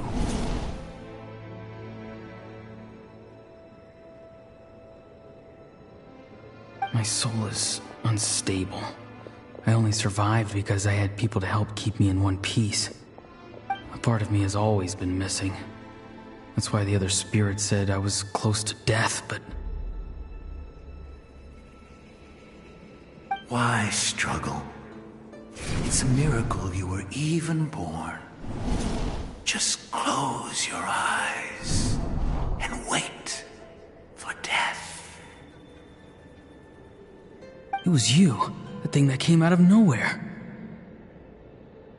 Thing? I'm a warrior, far stronger than a weakling like you. I'm not weak. There's just a limit to what I can do. And that's exactly why your fantasy is so ridiculous. You really think a useless thing like you can save the world? Useless?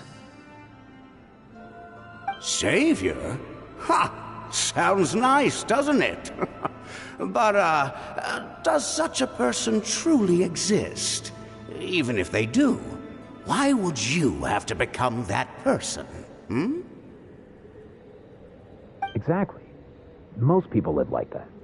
No special purpose or calling. That's just how the world works. Take it from me. The happiest people are the ones who do their own thing. So do what you want, Auroron. No matter what anyone else has to say. But I don't want things to end here. Auroron? It's all right. We'll take things from here. Every time they marched into battle, I had to stay behind. Don't worry. With the Archon on our side, the Abyss doesn't stand a chance. All the best warriors are fighting on the front lines. I want to do my part too. Both of us are bound to disappear. But your end will come sooner than mine, because you've been broken from the start. Once your soul shatters into pieces and dissipates into the wind, I will take temporary control over this body. I will serve my commander until the end. No. No, this isn't right. My life can't end like this. I still haven't done anything important with my life. My end will not come first, and I'm not giving up. I can't die here, no! I won't die here!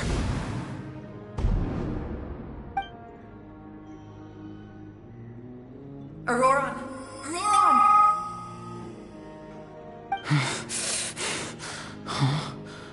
That voice. Control your mind. Feel the ground beneath your feet. This is not your end.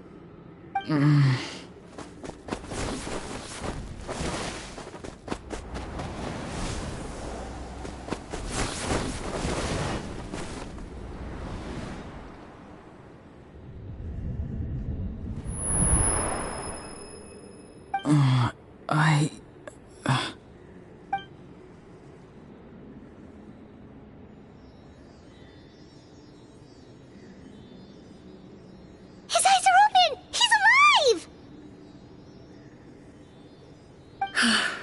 Well done.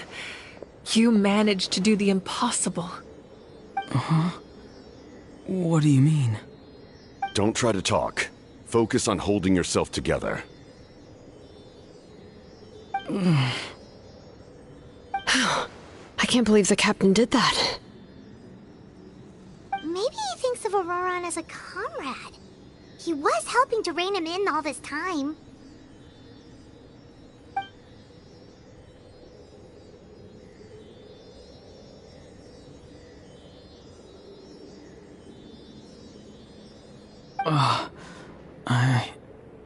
I'm fine now. Damage to the soul is a tricky thing. The pain almost consumed you for a moment, but you managed to hold on to yourself. That's no easy feat. The worst appears to be over. I'm sorry for causing so much trouble. We can talk about that later. Our plan. It failed, didn't it? I'm sorry. We were so close. You saved my life, and now the debt is repaid. Auroron, I never thought you actually wanted to sacrifice yourself in that ceremony. But you never gave up. Have you come to a conclusion on what it is that you truly want? I just want an answer. A reason why I exist and why everyone always did so much for me.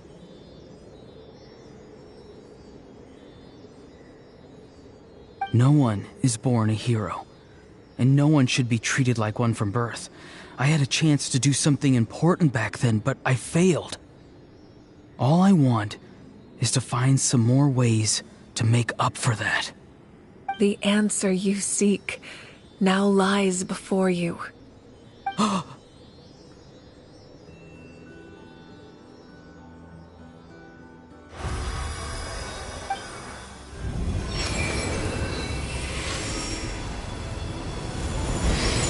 You are the inheritor of my name. The hero from the Masters of the Nightwind, who shall fight for this generation. Fascinating. You're not the person that the others thought you were. And yet, you're also not the kind of person that you thought you were. It can take a lifetime to truly discover who we really are. Like you, I never thought I had what it took to be a hero. I was too cunning, too self-absorbed. But in the end, I sacrificed my life for this nation. Now, remember your name. Even if others will see a different meaning, it still symbolizes your nobility and yearning. My ancient name. BD.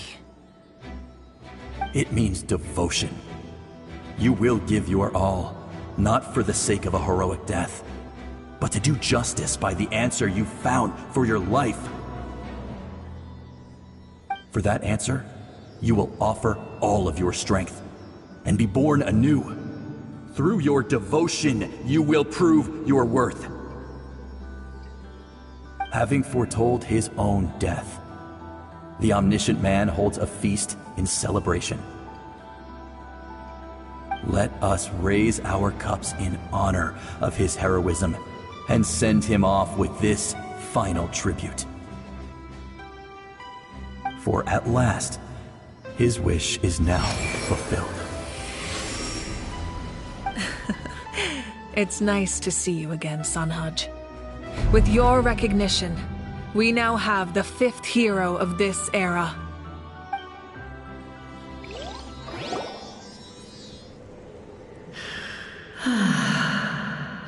I am happy to see your plan advance one step further. It seems that my cry did not cause irreversible damage. What is that voice? Just as I thought. The Lord of the Night has awakened.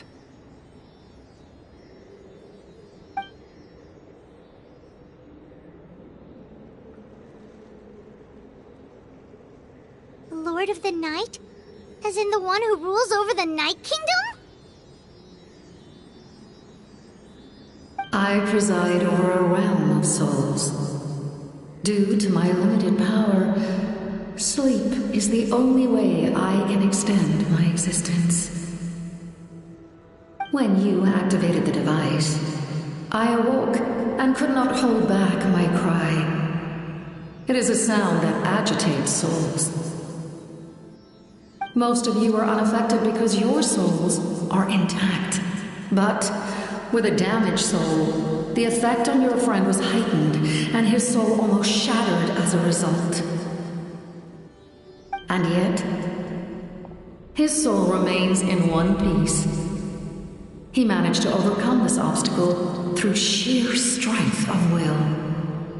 A truly impressive feat for a human. So, was that what caused all his strange behavior earlier? No. An additional soul was affected. It tried to take refuge in the missing part of your friend's soul, but was ultimately expelled. However, this soul does not hail from Natlan or the Night Kingdom. Its origins remain a mystery to me. Activating the source mechanism was supposed to reconstruct the ley lines. Why did it awaken you instead? Because I was the one who originally constructed Natlan's ley lines, otherwise known as the Night Kingdom. The ancient battle between the Descender and the dragons destroyed the corner of the world, allowing the Abyss to invade. Natlan's ley lines took the worst of the damage. To aid the people of Natlan, the Lord of the Night used the fragments of the old ley lines to reconstruct a similar network. That's how the Night Kingdom was born. The first Pyro Archon, Xbalanque, strengthened that realm and established the rules that aid our fight against the Abyss. The Ode of Resurrection and the Pilgrimage, both of which are practices that survive to this day. Oh, right!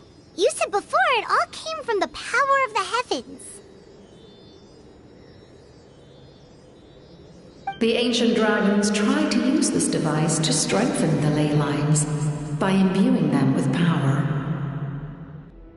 Back then, this method was rather ineffective. They lacked the skills to navigate the intricate structure of the ley lines. And now, the structure of the ley lines has also completely changed. I am the only possible vehicle for the power generated by the device. It was an incredibly crude and painful method, but I managed to absorb some of that power.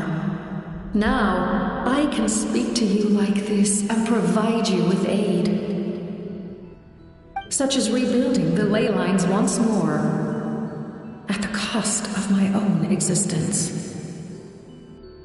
But why would you make that kind of sacrifice? The people of Natlan worship me and call me their lord. In the ancient past, before we died out, we were also known by a different name: angels. But adventurers like you are probably more familiar with our devolved form, Seelies. No wonder there are Seelies around here. A Seelie also helped us in the Night Kingdom. Few angels remain in Natlan, so the same is true of Seelies. Everyone rallied around me and offered their power to humanity to reconstruct the ley lines. Now, I have witnessed your determined pursuit for survival, and I have become your faith. I am very pleased. Moika, inheritor of Xbalanque's will, and leader of Natlan. Despite all the obstacles and misunderstandings, I have awoken, and the efforts of this Harbinger and the young hero have imbued me with power. Say the word, and I will once again work to fulfill my mandate, just as I did thousands of years ago. You need only nod your head. For the sake of your people and your nation, for the sake of overcoming the invasion from the Abyss, give me your orders. I will not. After reconstructing new ley lines, you will cease to exist. The rules of Natlan are founded in the Night Kingdom. If you disappear, so do they. Not to mention, all the memories and legends recorded within the old ley lines will disappear along with you. The people of Natlan will face memory loss, mental disorders, and cognitive issues. Just like the consequences of using the Gnosis, that is a price I refuse to accept. Humanity's survival is worth any price. Once the Abyss runs rampant, all that remains will be a land of corpses and ruin. And when the new ley lines are invaded again by the Abyss? What then? How are future generations supposed to survive? A land without the Lord of the Night, without the protection of the rules, is doomed from the start. You presume too much. If you cannot ensure survival in the present, you have no right to think about the future. What will it take for you to realize that? How many hundreds or thousands will have to die? The situation hasn't gotten that dire yet, has it? Why? Because I am a survivor of Conria. I've witnessed the devastation and terror of the Abyss with my own eyes. Conria? That's right. My family, my comrades, my homeland, were all lost to the Abyss. It is an unforgettable pain. One that no amount of time could ever dull. Not even 500 years. You've experienced something similar, Malwika. You should know exactly what I mean. You're right. The pain, the regret, the catastrophe. They all haunt my dreams to this day. If I could go back, I would reject all false hope. I would do whatever it took to ensure their survival. You have that chance before you now. Why do you refuse to take it? Because we don't have the right to make that decision. We love this world because it contains everything we hold dear. Everything that has happened here has moved us, shaped us, and turned us into who we are today. Giving up our memories and history would mean rewriting everything. The people of this world would then become fundamentally different beings, their physical bodies the only connection to their former selves. Even so, given enough time, a new civilization would inevitably flourish. If you believe in humanity, you should trust in their ability to create a new future. Or, history could repeat itself. The Abyss could invade once more, and it would all be for nothing.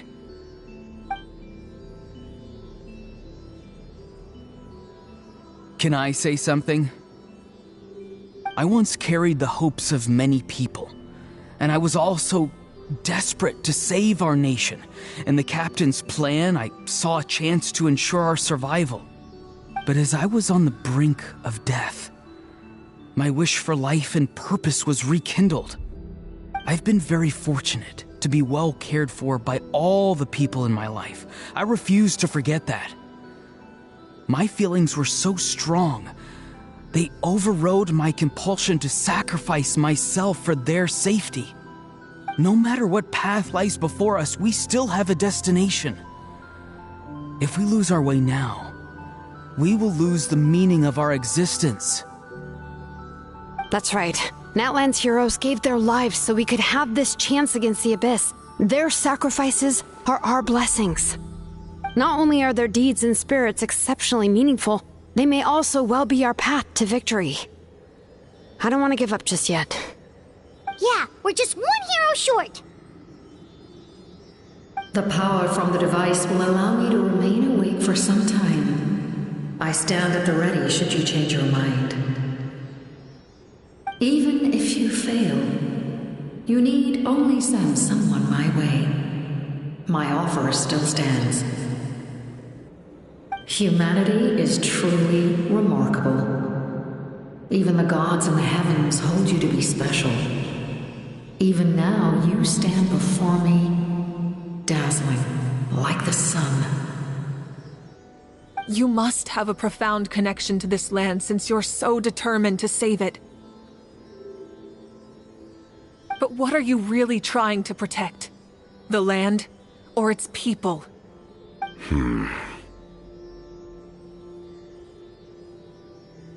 Pretty sure he wants to hear what you have to say, Traveler.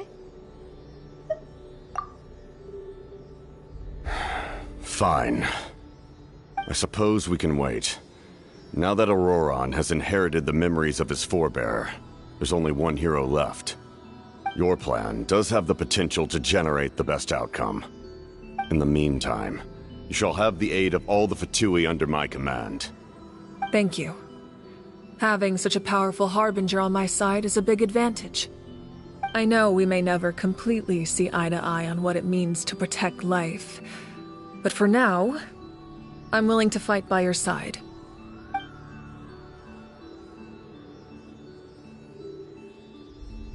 All right, we should let everyone else know about the plan. They're probably still at each other's throats outside. Good idea. We need to explain the situation. Oh, guess we'll stick around then. I'll update everyone outside. Let's meet back up at the stadium.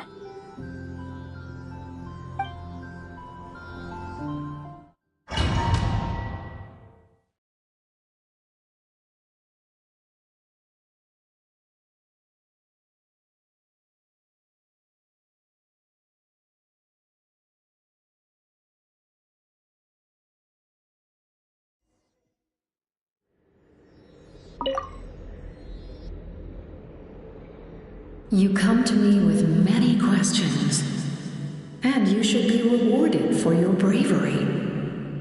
Ask, and you shall have the knowledge you seek. They do not like being mentioned by name by any living being, be it an ordinary human or one of the seven. They prefer to remain in the shadows as shades. The one you wish to know about? I call her the ruler of death.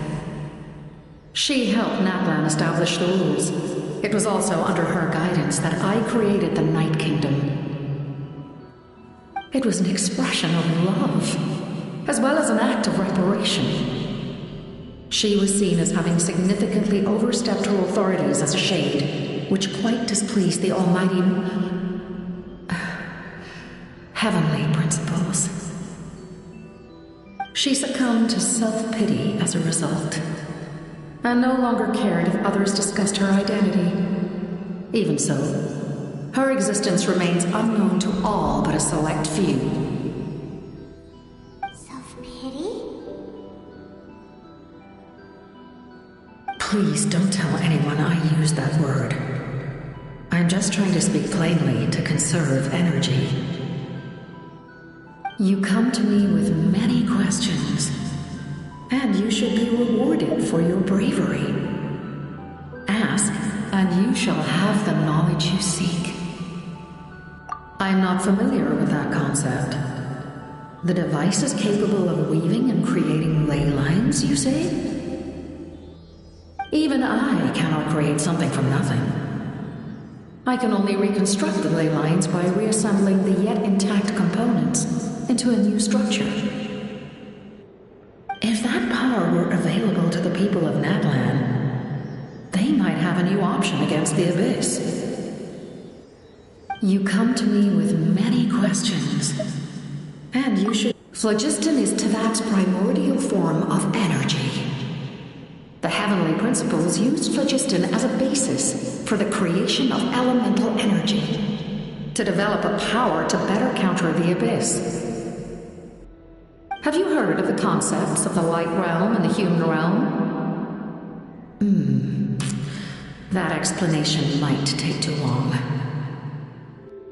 Light refracts into 7 different colors, which we collectively refer to as a rainbow. Elemental energy is a similar concept. It's essentially the modern counterpart of phlogiston. You come to me with many questions. Ah, yes. The artisan from the Children of Echoes has yet to mention the matter to me. Probably because the young girl from the Masters of the Nightwind is absent. No matter. I'll reach out in a dream and tell them what needs to be done. Young girl? What? Did I say something wrong? You come to me with many questions, and you should be...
In that case, allow me to formally welcome the Fatui to our cause. We now face a common enemy. It's time to put our differences behind us and look to the future. As for Auroron, his actions may have been out of line, but I don't intend to punish him right now. I'd rather give him a chance to prove himself. A magnanimous decision. We're back! Whoa, seeing the two of you chatting like this, Paimon almost feels like she's dreaming. This may be an unexpected outcome, but a favorable one nonetheless. Now that we're all here, I have some questions of my own. Tell me, how did you discover the source mechanism? We weren't getting any closer to obtaining the Gnosis, so I had my men scour Natlan for a different option. Auroron helped as well. We tracked down 3 scholars, Aberawa, Bosomtwe, and Kushtal, and combined the results of their research to locate this ancient device. I've never heard those names before. Seems like my own investigation failed to locate some critical personnel. I'm just not sure how I missed them. Strange. Perhaps they simply live in seclusion. In any case, their results speak for themselves. That's true. Now we have another option at our disposal. Compared to using the Gnosis, our current plan will buy us some time.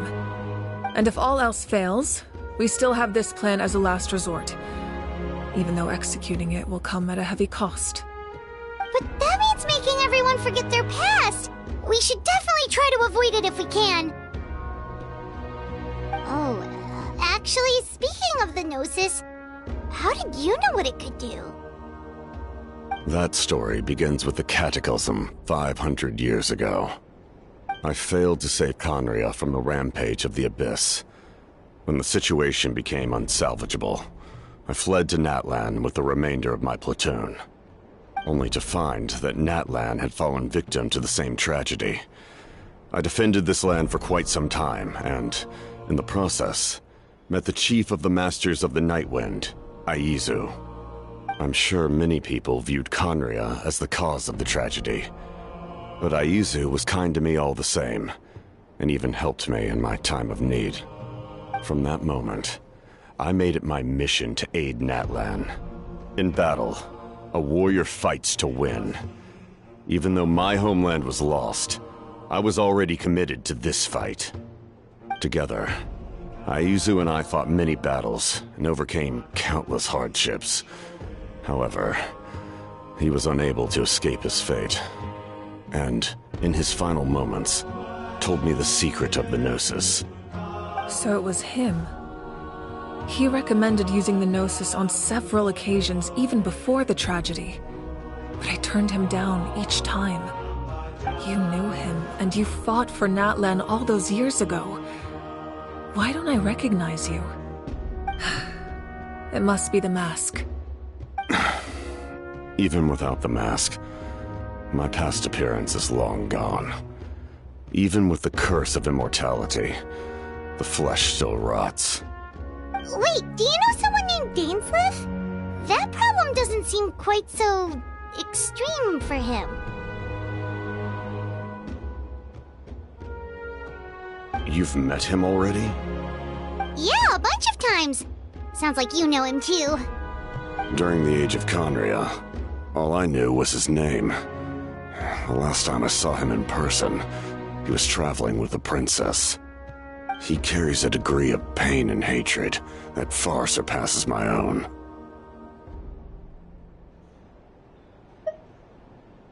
Yes, you're the brother of the princess. Given the role I held in Conria, I would prefer not to harm you. Although, this is likely a self-imposed burden. If the princess saw me now, I doubt she would even recognize me. As for your question, I don't know how Dane managed to slow the deterioration of his body. My appearance is much changed, and that's not the only thing. Even my physical strength is a shadow of what it once was. I would have never known. During our battle, it felt like I was fighting against the pinnacle of human strength. And I still lost. I deserve no praise for that outcome. Still, it's a shame we never faced off 500 years ago. You could have seen what I was truly capable of. I agree. Had we fought then, I'd also have been more motivated to go all out. So, all that commotion back at the stadium, and you're saying neither of you were using your full strength? I'd say we're evenly matched. If we face off again, victory will come down to who wants it more. I imagine you held back since there were spectators around that could have gotten hurt. But capitalizing on that situation would have only led to a hollow victory. It would have been no different than taking hostages. My goal was the Gnosis, and I failed to obtain it. That means I lost, plain and simple. Her Majesty the Tsaritsa allows every Harbinger the freedom to pursue the meaning of their existence. When the time comes, that freedom can take precedence over her orders.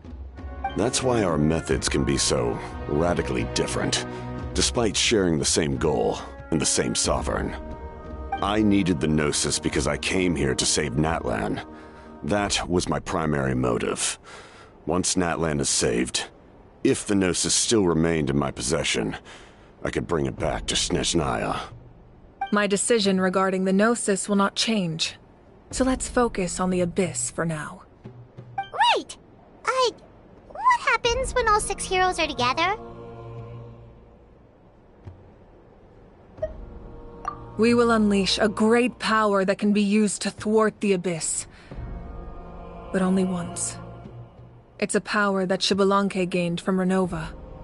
Renova is a god whose existence predates any Archon.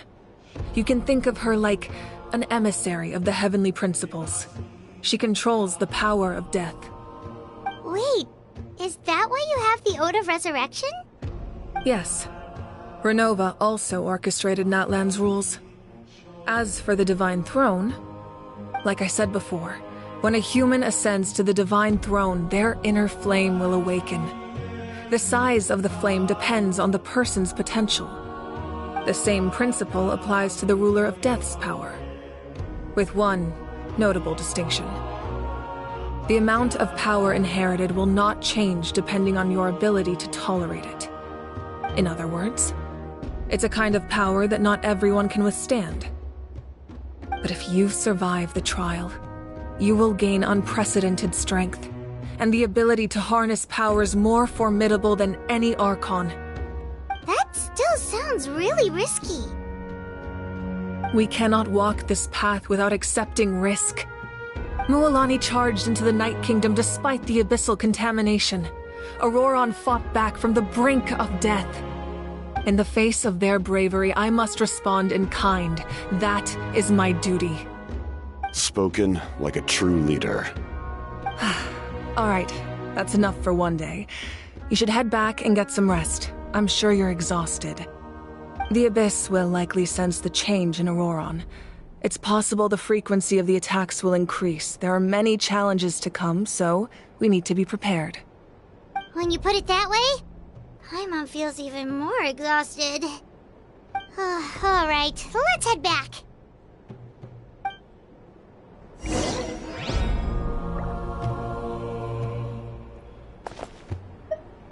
Now that we're working together, we'll need to coordinate our efforts. I'll leave a portion of my forces for you to command. That will definitely help relieve some pressure. You're sure they won't object? It's an order. I will make that clear. Excellent. I appreciate your trust.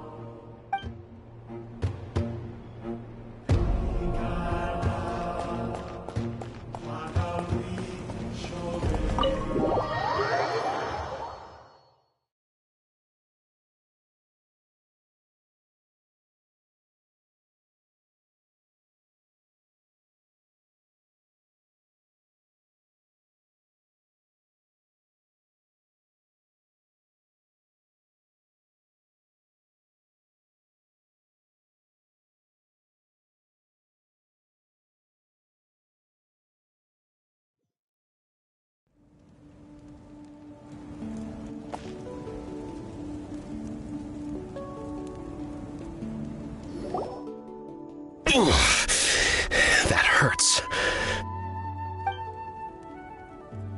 The monsters keep increasing in number. It's like something changed. It's definitely unusual, and we should all be careful. But don't worry too much. You have us by your side. If there's one thing the Abyss fears, it's strength. If they think we're easy prey, they've got another thing coming. Oh, someone's calling us.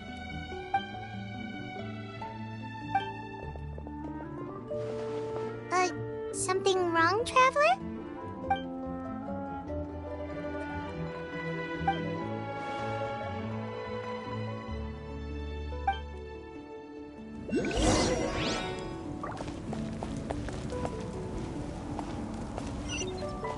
What are they saying?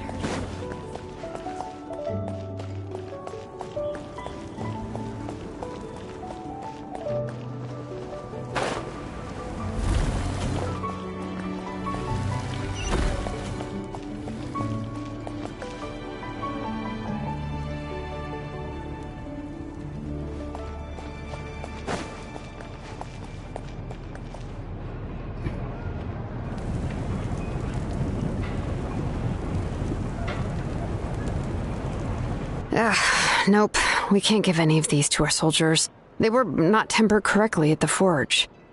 Well-made weapons and shields are vital for the survival of our people. I know we're under a lot of pressure, but we can't compromise on quality. Listen, I'm not blaming you. I know this isn't your usual standard of work. Why don't you all just take a break and I'll take care of the pieces.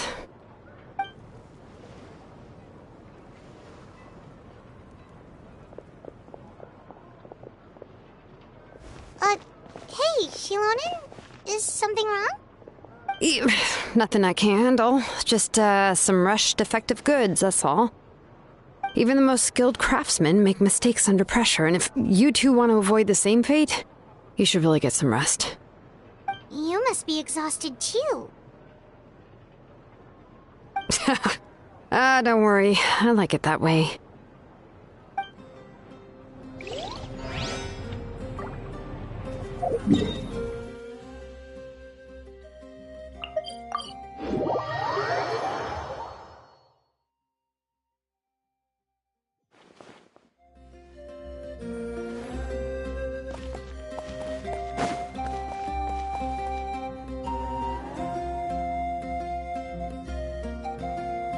Hanich, you made it back in one piece! Oh, these must be friends of yours. Well, head out then. See you later.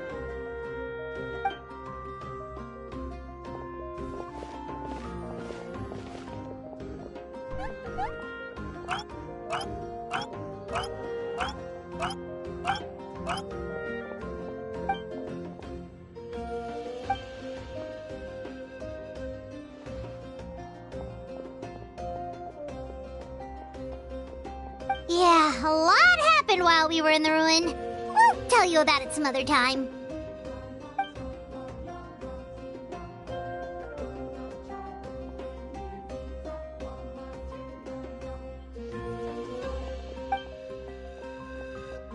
We won't keep you then. Let's talk later.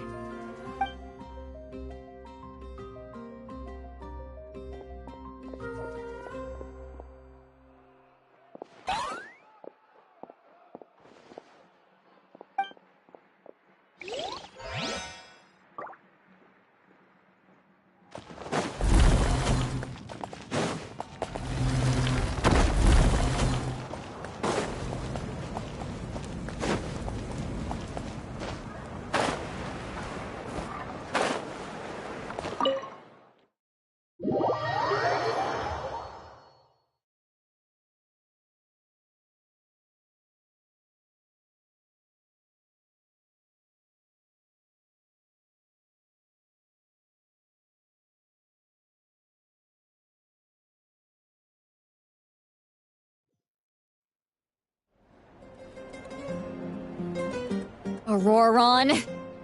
Granny? What's wrong, Granny? It looks like you have something to say. You know exactly what you did. You need some sense knocked into you, that's what I think. Now, where do I even begin? I'm sorry. Now that you have nowhere to run, that's when you apologize? You couldn't wait to run off last time, and the time before that. Pretty sure I apologized those times too. What exactly were you thinking? Being a wanted criminal is one thing, but then you also tried to pull off that whole thing in the ancient ruin. I'm not the one who needs an apology. Apologize to yourself for risking your life. Okay. I'm sorry. I don't have anything to say for myself, Granny. Yell at me all you want. I know I messed up. You better be sincere. This is an incredibly serious matter. I'm being sincere, I promise. I've seriously reflected on my actions. I know what I did was risky, and I know I made some bad choices. But I don't regret it. I just had to do something. Not because I thought I was special, but because I wanted to help Natlan as much as I can.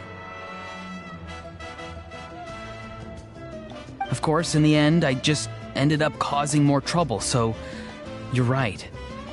My apology doesn't mean much, but I don't know what else I can say. You even had Aoife bring me that gem. A simple thank you isn't enough, but still. Thank you, Granny. You're welcome. Just make sure to thank Aoife sometime. I will. Anyway, don't feel too grateful. I tampered with the bag to copy a portion of your memories. Oh, I didn't notice. Of course you didn't. You forget how many years I have on you. Like you could uncover one of my tricks. Anyway, I have something else to tell you. The Pyro Archon has discussed your case with the others. Many of your actions violated the rules of Natlan, and you should understand you'll have to take responsibility for that. I understand.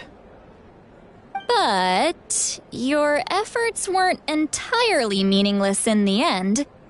In addition to giving us another failsafe, you saved yourself with sheer force of will and managed to become a hero. Huh. Not too shabby, grandson. Did the Traveler in Paimon tell you to say that? What? No! I said that because I mean it! I can't believe you're complimenting me at a time like this. You normally let your fist do the talking. You're not off the hook just yet. I told the Traveler I was going to break your legs, and I meant every part of it. Could you not? I still need them to walk. Trying to negotiate, are you? All right. Make me an offer. Given all the good things that I managed to accomplish, can you let me off the hook this one time? I promise to do better in the future. Fine. I can let this slide for now. But I'll be watching. We'll see if I change my mind. Oh, Traveler, Paimon. Didn't expect to see you here. Hello! Yes. Looking after these little rascals is rather exhausting. Taking care of the Traveler isn't easy either. Paimon's life is an uphill battle. Traveler, Paimon, I want to thank you for your help back at the ruin. I won't. Let's get together sometime. If Auroron really wants to thank you, he can treat us all to a tasty meal. Sounds great! We'll be there!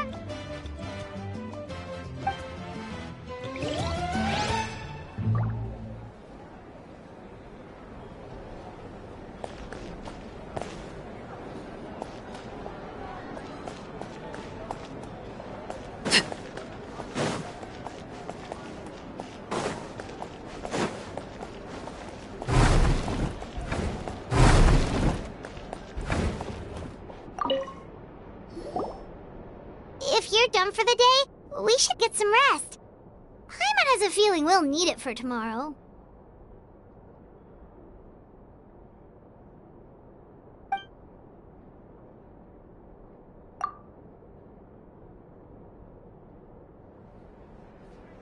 You ready?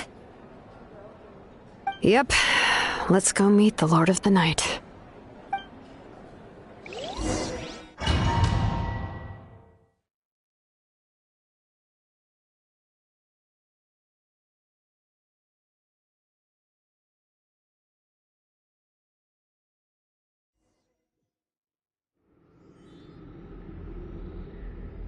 So, this is where you heard the Lord of the Night? Guess that means she really has awakened. Hopefully we made it before she falls asleep again. Fret not. I'm still here. For a weak life form, falling asleep is no less taxing an exercise than staying awake. I'm sorry for disturbing your rest, but there's something we didn't have the chance to ask you earlier. We need to forge a new ancient name for the Traveler. But we ran into a problem. He's not from Natlan, so there are no records of him in the Night Kingdom. I see. Malwika must hold him in high regard. It would seem the two of you are not simply here on her orders. So, what say you? Do you believe this traveler to be deserving?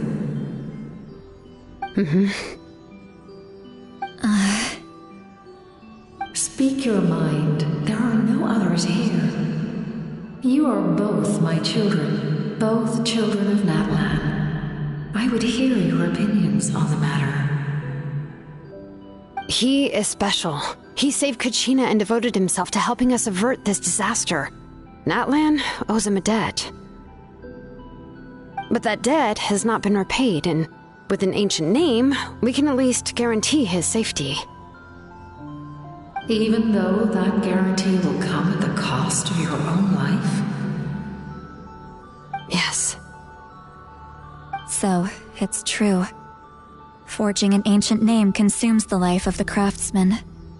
Forging an ancient name is an act of creation. It involves taking disparate concepts throughout the Night Kingdom and condensing them into a heroic epic.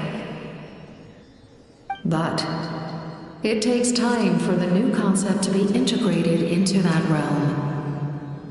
If the ancient name is like a seed, then the life of the craftsman is the outer shell, serving as its protection. Once that process is complete, the seed will sprout, and having served its purpose, the outer shell will gradually disappear. Forging an ancient name is no easy task, and creating one for an outlander makes it even more challenging. Still, if you're here, that means your mind is set. Yes, because I believe forging this name will be well worth it. We don't know how long we'll be able to hold back the Abyss or what the final price of averting this disaster will be. If giving up my life means that all the people of Natlan can have a future, then the sacrifice is practically negligible. Even when I'm staring death in the face, I don't think I'll regret this decision. I bear the name Baraka. This is a part of my duty. I understand. The chance may be exceedingly slim, but you still want to seize it because this could be the final step to victory. And you, Siglali, the anxiety you feel, it's because you saw something, yes? Something you were not meant to see. So, you know about that too? What is she talking about? I've had concerns for a long time. Malwika's plan needs too much time, and too many things can go wrong. The Masters of the Night Wind have a ceremony that can be used to glimpse the future. It's just...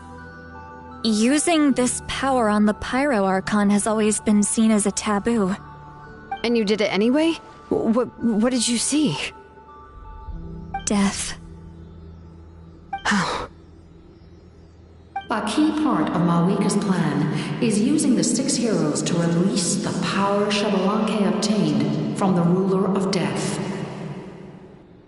Considering its origins, the price of using that power is death. You're saying Malwika is going to die in this war against the Abyss? Yes. I can't just ignore what I saw. That's why I need the Traveler's power. I need the power of a Descender. Don't forget, Citlali. Even if it may seem like someone is fated to die, the nature of death and fate are different. Fate indicates what will happen in the future. The time, manner, and place are all predetermined. But death is different. Death is a rule. The ruler of Death's power will allow Malwika to triumph over the Abyss. But she must offer her own life in the process.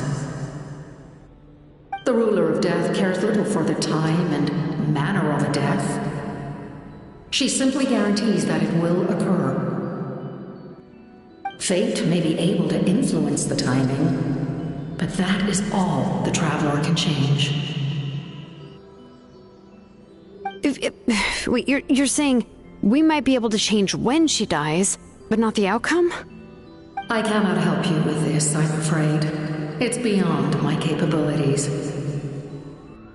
Malwika knows about all this, doesn't she? Yes. I imagine she has long accepted this eventuality. Well, I can't. She's so strong. She never gives up, never rests until a problem is solved. She's not the type of person to just quietly accept her death. The Traveler shares that quality. That's why I think this gamble is worth it. Together, I know they can overcome the impossible. Be it fate or death. We shall have to wait and see, but I will curb my expectations. My time is running out. It is my honor to witness humanity in this moment of absolute determination.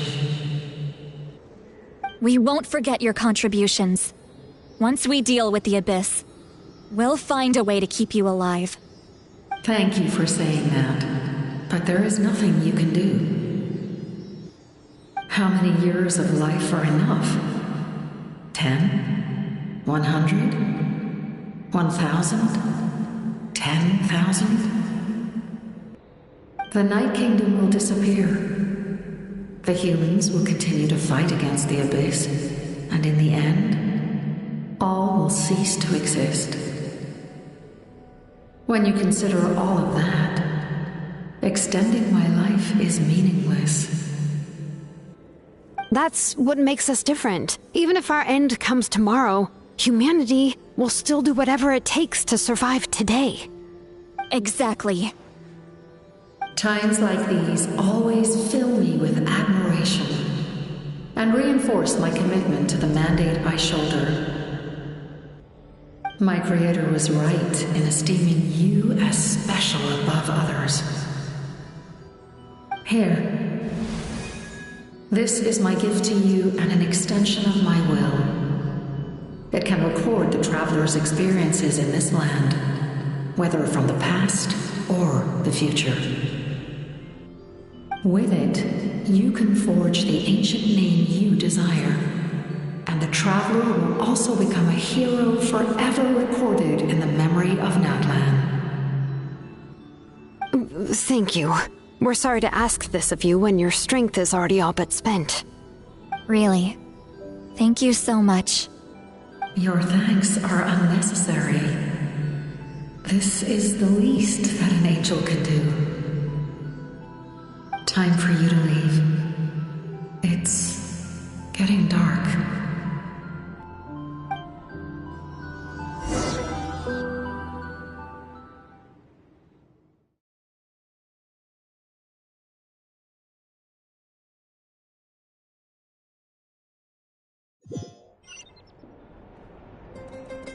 My I can't sleep with all the noise outside! Forget it, let's go check it out.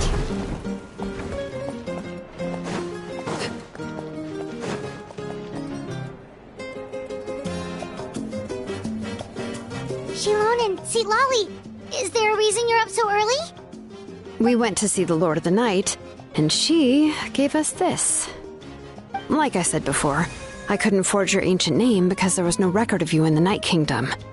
But with this, we can finally record your deeds. Just keep it with you during your time in Natlan. And eventually, it'll be full of your adventures. Really? Let Paimon see!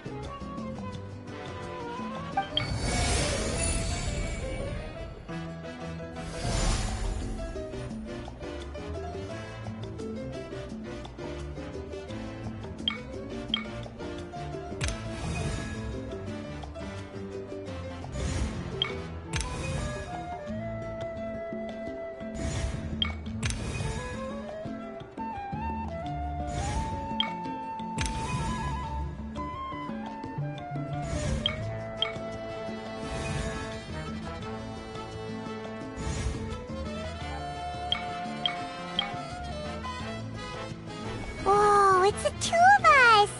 And a sun in the middle! Oh, and that must be... Kachina? It's not a concrete medium. It reflects the Lord of the Night's will, and shows what she wants you to see. Oh, in other words, don't worry about its form. When you want to check the contents, just take it out and have a look. Sounds convenient! It's also super light and doesn't take up too much space. This is a really awesome gift! Oh, yeah. We'd feel bad accepting something like that. Oh, yeah, don't worry, you two. It's, like you saw yesterday, aiding humanity is the Lord of the Night's mandate.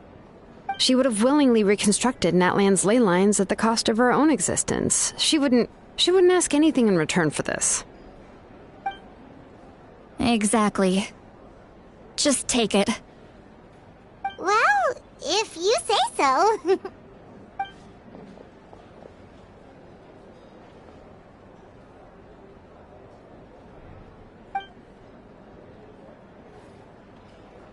So soon? We just fought them off. We can figure that out later. Let's go!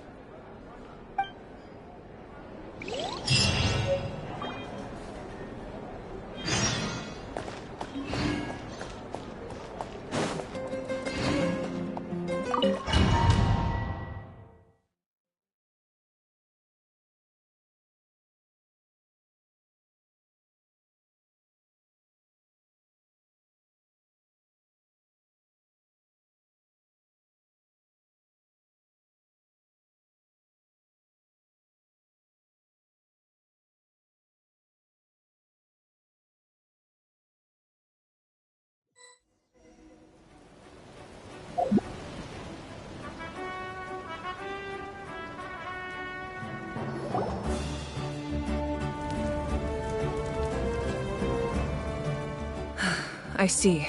I'll send reinforcements to those two locations.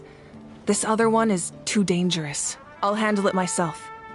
The remaining locations are remote with no inhabitants. Let's bring our warriors back and make sure they're careful on the retreat. Understood. I'll spread the word.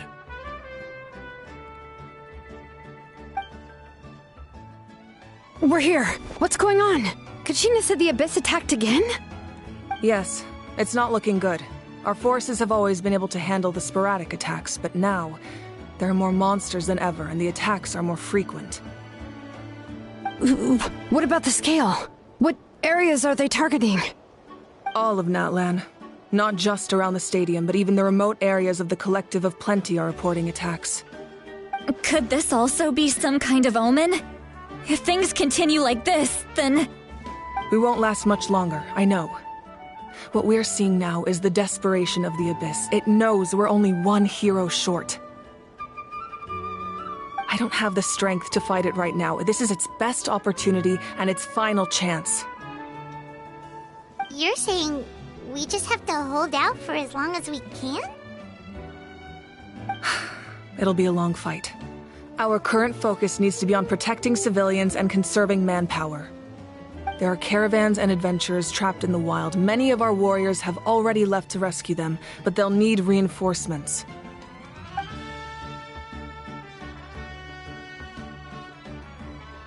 All right. Shilonen, Kachina, head to the camp near the Children of Echoes. Citlali, you're needed in the Masters of the Nightwind. As an important figure in the plan, Auroron will stay here. Your tribe is too far from the stadium. Understood. I'll leave right away. I prepared a hot air balloon to take you where you're needed. Messengers from the Scions of the Canopy are traveling all around Natlan. Update them once you've completed your mission, and they'll compile the information into a battle report. As I receive intel from the various regions, I'll plan your next move. All right, no time to lose. Let's go!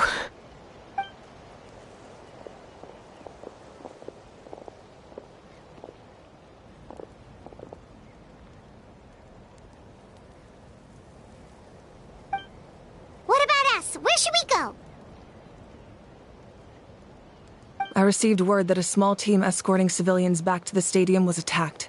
They won't be able to hold out for long. Can I leave them to you? Thank you. The hot air balloon is over there.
This thing is pretty convenient.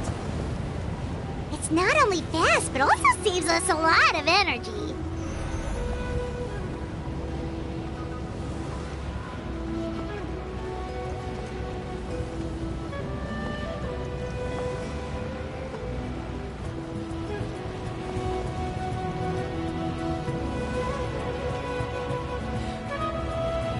Whoa. There are warriors fighting everywhere.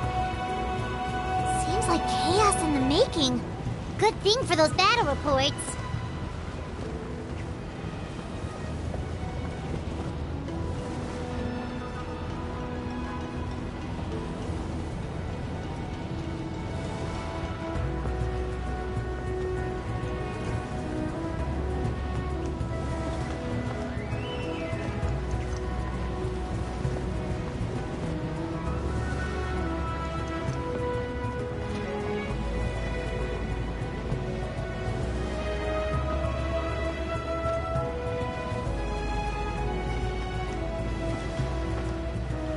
They must be trapped! Let's go help!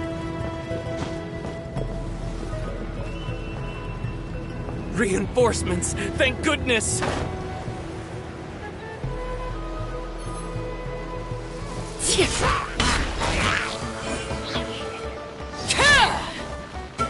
You're exposed!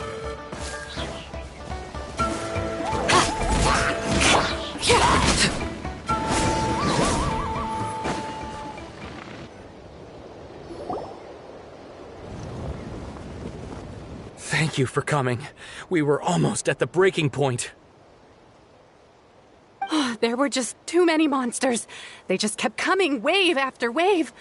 I've never seen it this bad. At least we got here in time. You all should get going. I know, but it's not that easy. A lot of people were hurt in the battle just now. Our cart was also attacked, and now our supplies are scattered everywhere. That's not important right now. We need to focus on getting out of here alive. I know, but these were medical supplies. What if they need them back at the stadium? It's them! Over here!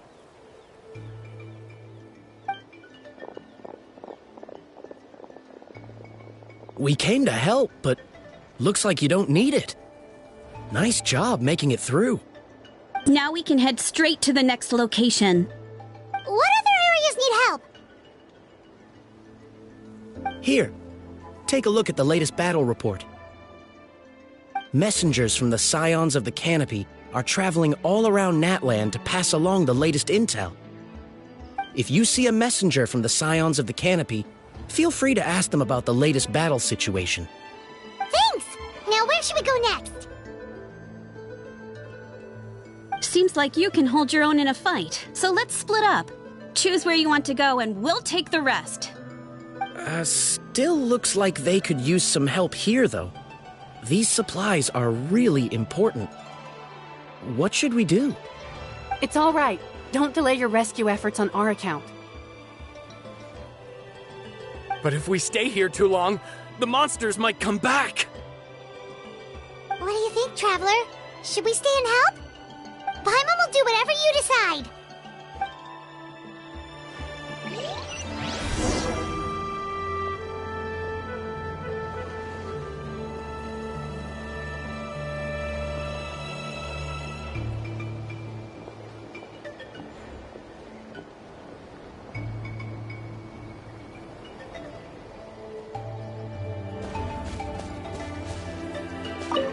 Traveler, can I ask you a favor?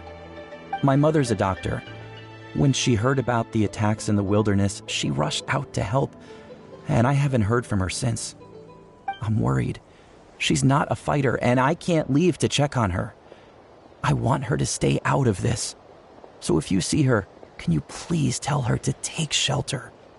Of course, we've got this. Thank you. Oh, that makes it easier to focus on the current battle.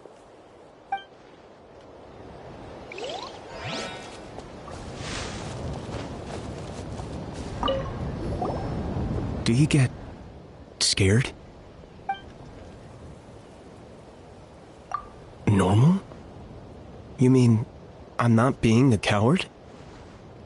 Not at all. You're here, aren't you?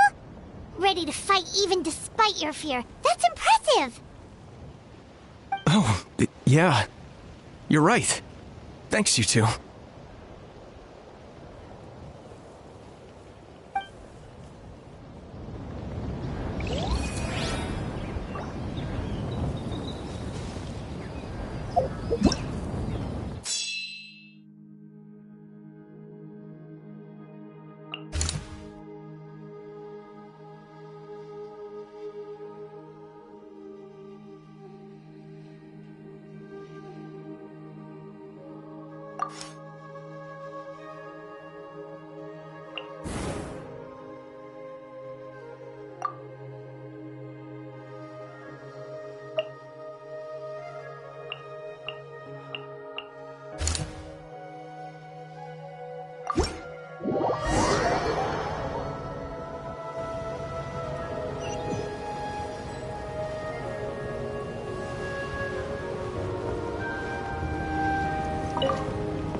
Kaniche just ran past. He must be busy delivering messages. At least he didn't look hurt.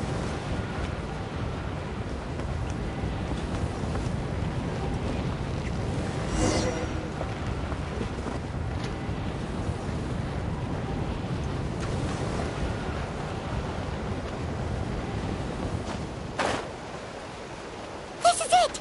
Looks like a battle is in progress. Let's go help them! How much longer are these things gonna keep coming? We're reaching the breaking point! Is order. Gather!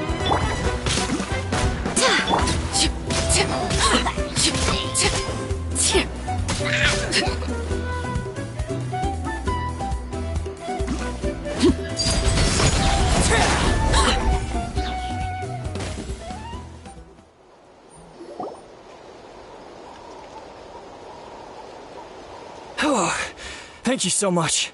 You came just in time. What's going on? Were other places hit?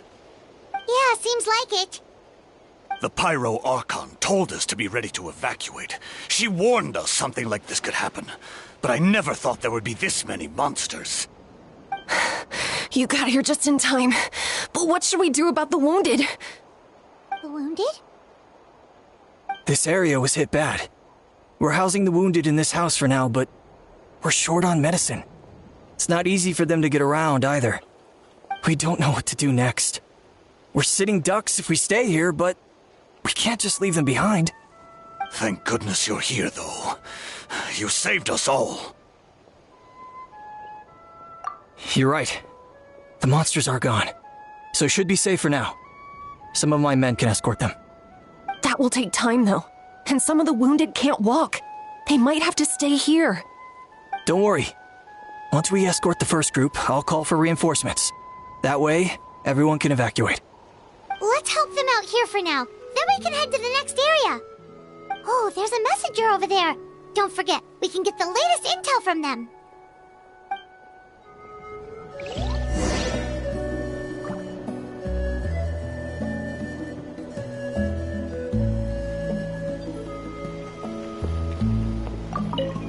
Thanks for your help. I've updated the intel on this area. I'll start spreading the word. Hang in there, you two. A lot of places still need your help.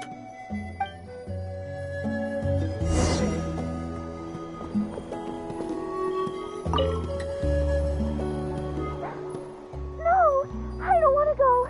I want to stay with you. Mommy can't go with you, my dear. She's hurt. Still, it's going to be okay. These nice people are going to take you to safety. Then they'll come back for me. No! I won't go!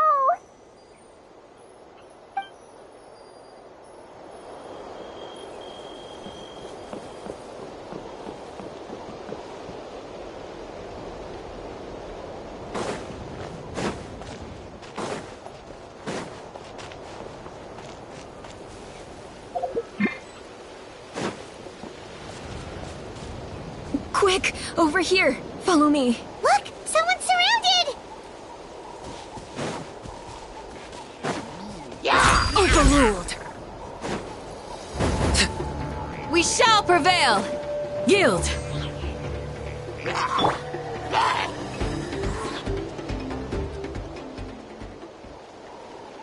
Thank you.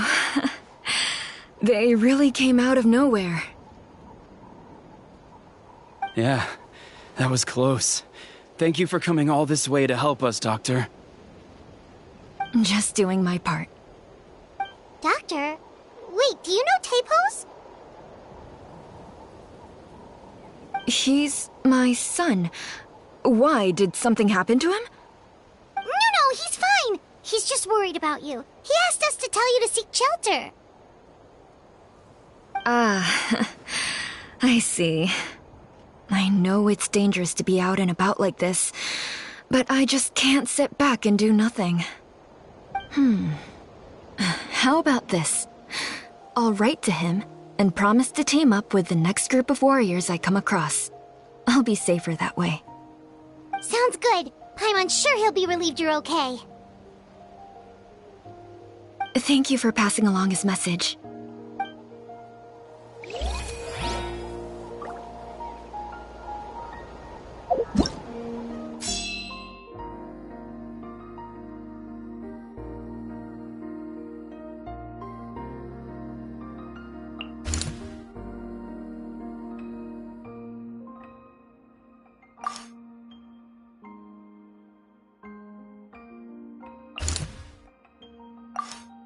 Do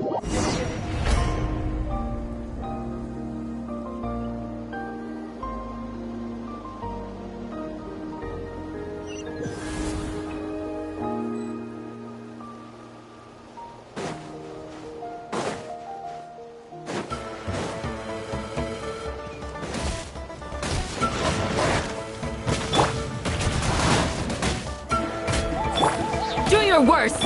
I will have order! Grant us your blessing!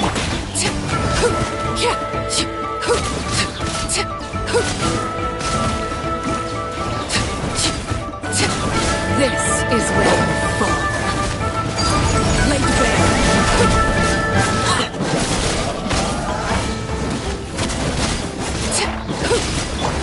Flee!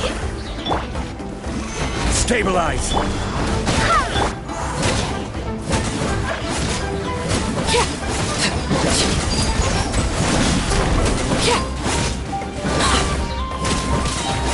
Everlasting as the moon! Transfixed! We shall prevail! Yield! This is order!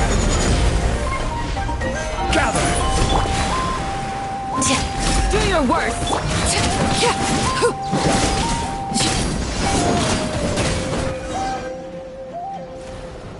Thanks for the help. Yes, per his order, we're now under the Pyro Archon's command. Not everyone understood his decision, but our Lord's orders take precedence over all.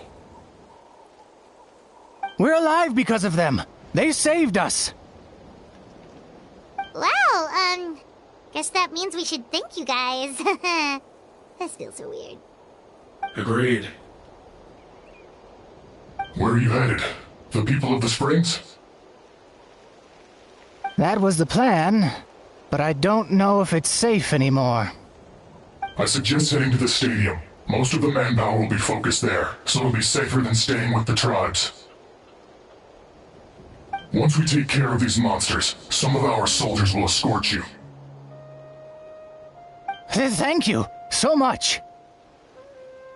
Guess a little extra help never hurts. People from all over Natlan are heading to the stadium. That area needs to be the center of our defensive efforts. If your other tasks are complete, I'm sure the people there could use your aid. Hearing those words from you also feels quite strange for me, but I can only accept the situation at hand.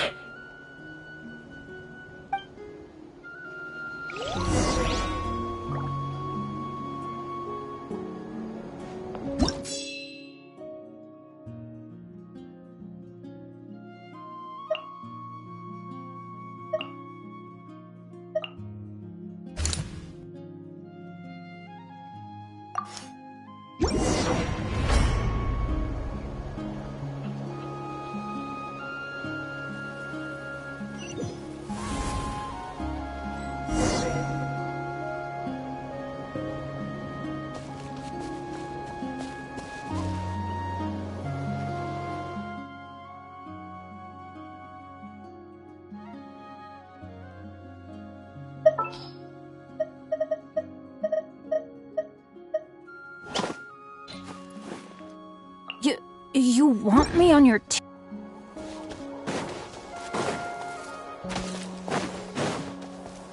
Laid bare! Stabilize! Flee!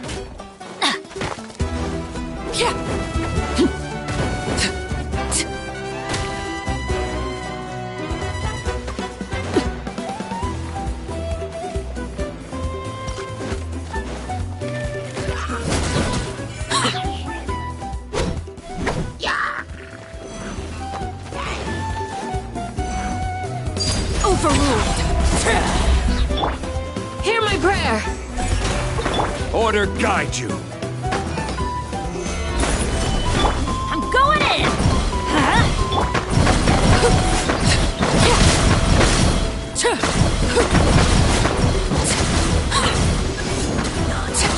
Witness my wonders! Laid bare!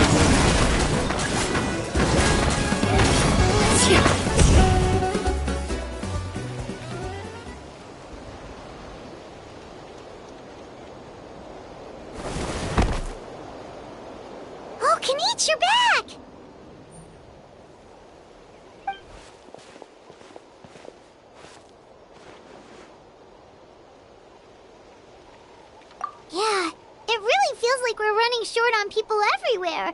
It's so dangerous out there. Just when we think everything's under control, another thing goes off the deep end. Not that Paimon's complaining, it's just... what if things get even worse?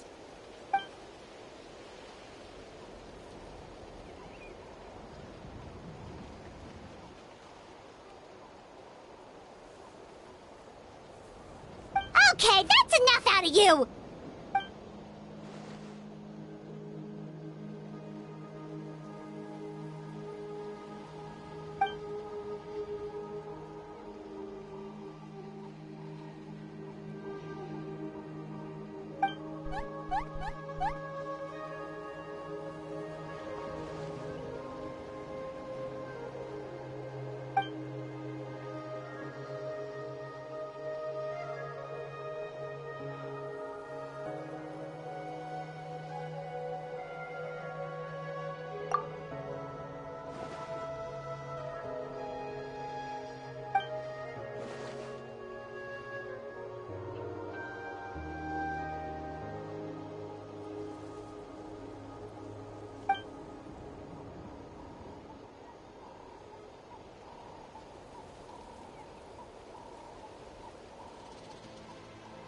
Yeah, she always seems so confident.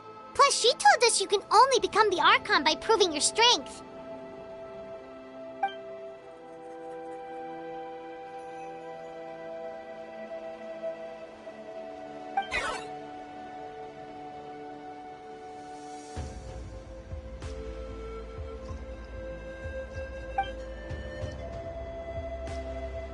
Good idea! Maybe we can see if the people around here need anything in the meantime. Looks like we're on the same page. There are a lot of people in here. Could they all be refugees?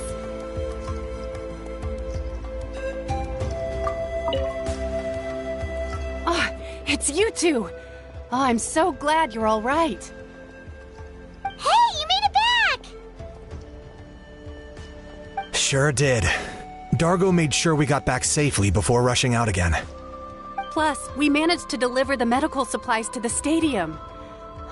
I really can't thank you enough for your help.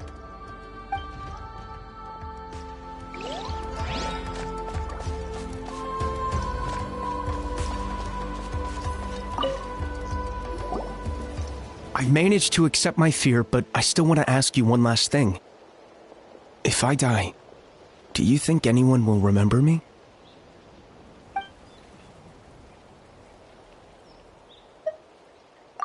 That's what I'm hoping for, too. It's just... never mind.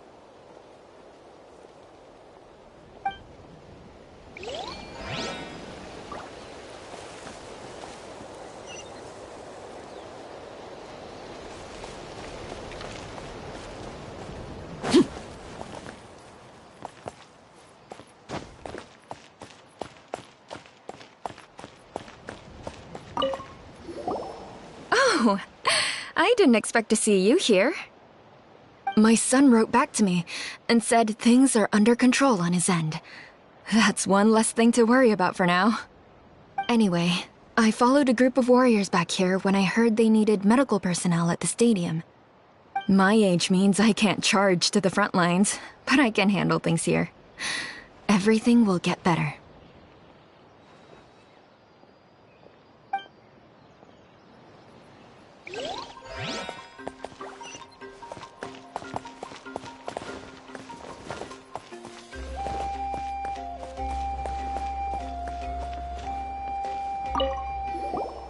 Want to get some rest, Traveler?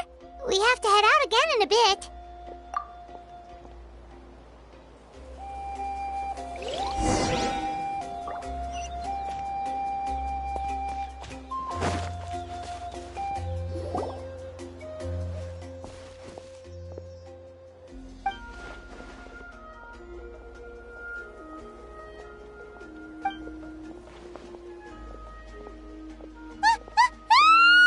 What's going on?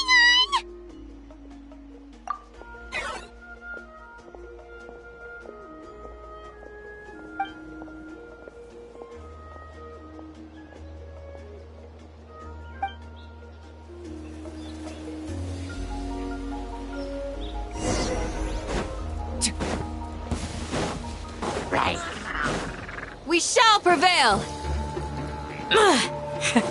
Impressive.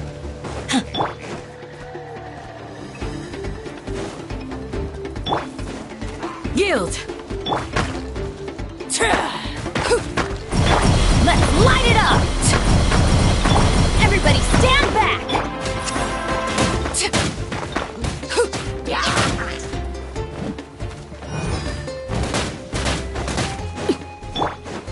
I will have order. Gather! Hear my prayer! Do your worst! Overruled!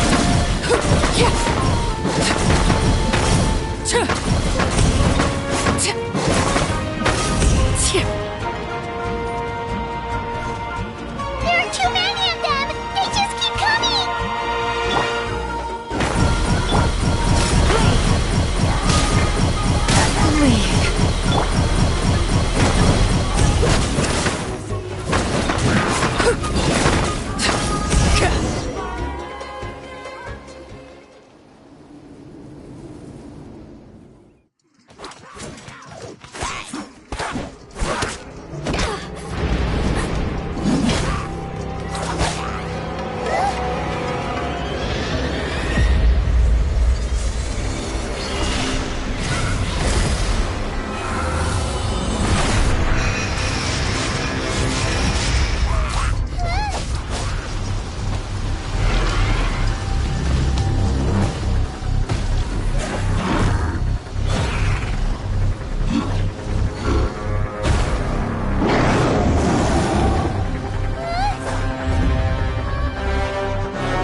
Thanks. The situation is grave. Hold this position. Keep the people safe.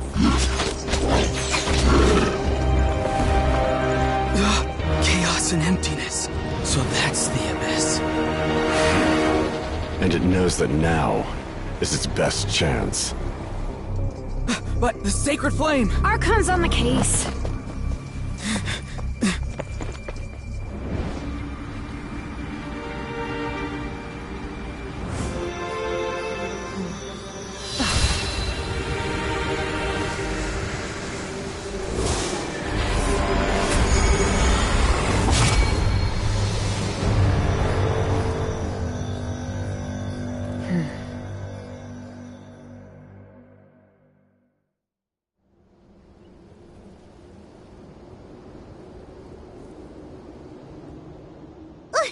What was that?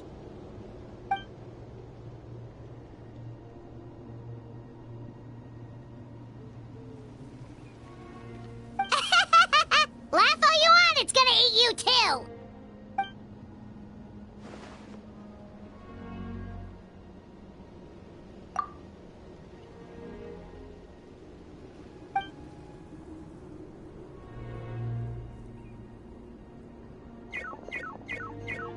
The fact that Deadpan Kaniche is this nervous just goes to show how serious this really is.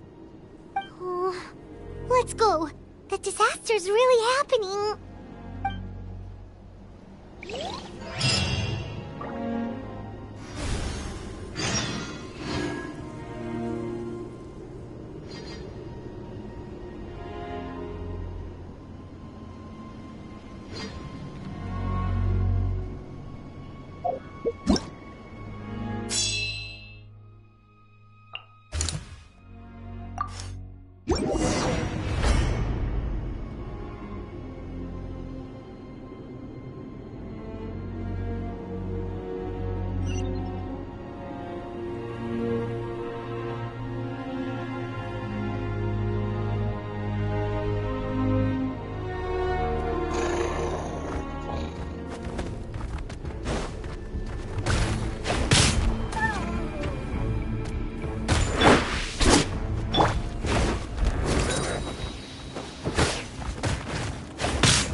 Everlasting as the moon! Overruled! This is order. Teamwork is dreamwork! Gather! Grant us your blessing! Do your worst!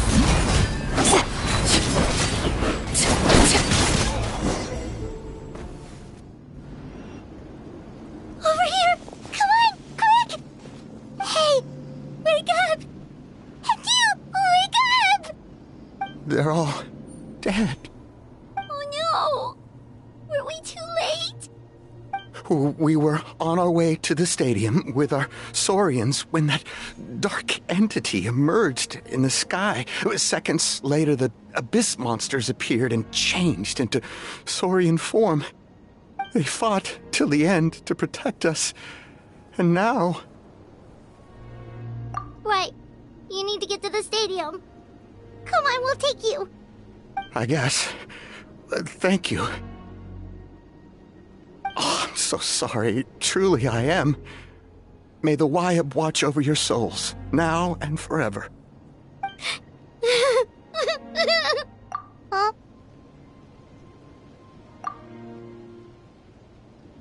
Yeah. Hi, my nose. It's just... It hasn't fully sunk in yet. But anyway, right now, let's focus on getting them to the stadium. With any luck, there'll be an update waiting for us there. If not, we'll just have to play things by ear.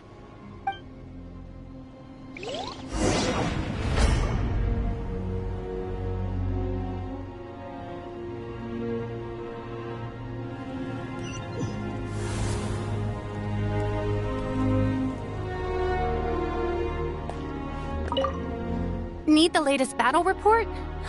We don't have too much information since so few messengers are making it back here. But as I understand, the folks at the Scions of the Canopy outpost suffered a large-scale abyss attack as they were trying to evacuate civilians to the stadium. If you're free, please head there immediately.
I will have order. Gather! Everybody stand back! Let's light! We shall prevail! Laid bare.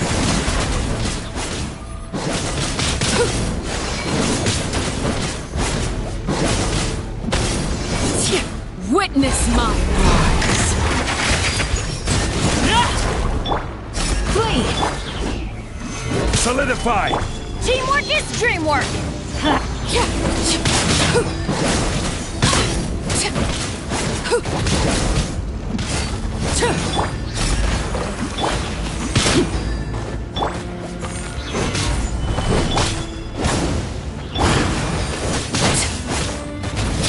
Transfixed! Order guide you! Hear my prayer! This is where you fall. Overruled! Everybody stand back!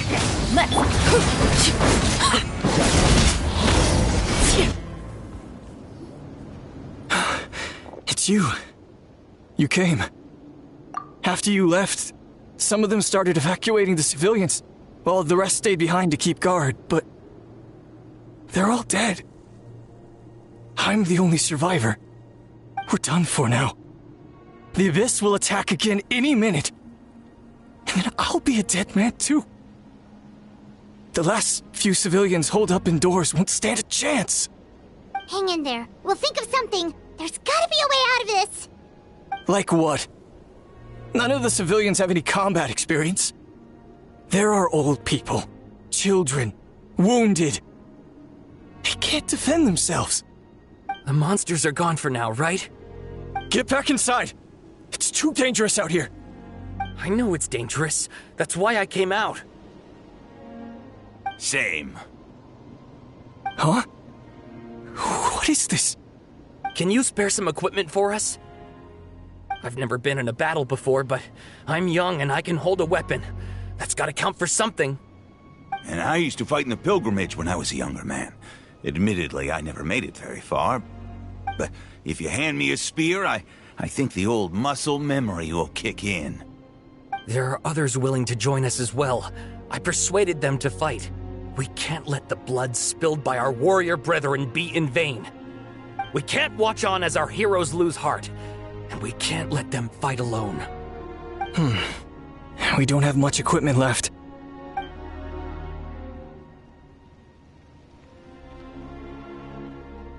Okay, take these. With a few extra fighters, we should just about be able to hold our own. It'll be a slow advance, but that's better than being stuck here. Everyone who's fighting, be prepared to follow my orders to the letter. Yes, sir. Got it. Take our hot air balloon. You can use it to get to the stadium. No need. You'll have other people to save. We're taking up arms so that you can focus on more important things. You're the heroes, after all. Okay, well, try going that way. That's the route we came from, and there weren't too many monsters. Thank you, both. You've been a huge help. I am devastated by the deaths of my brothers in arms. But if their sacrifice means anything, I have to live on. We're not going down without a fight. Thanks. We will. Now, go. There are other people to save out there.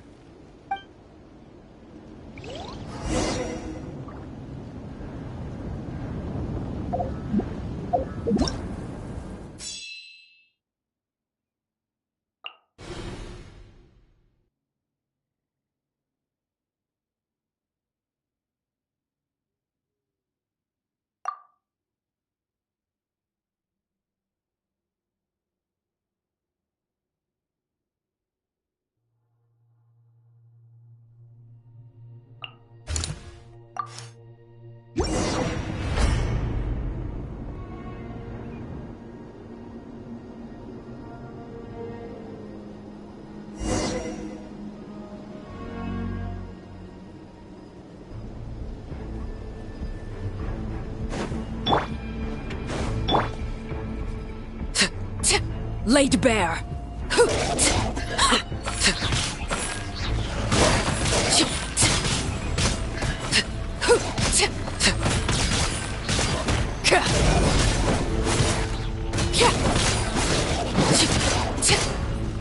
Overruled. Nope. Nobody here. The latest intel said the Children of Echoes need support too. Let's head over.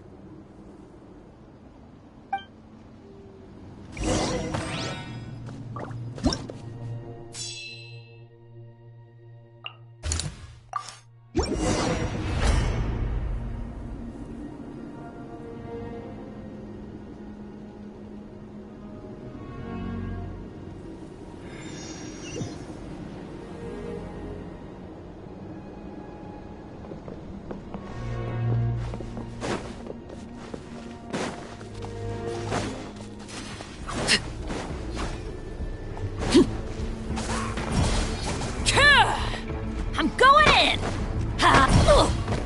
Adventure. This is order.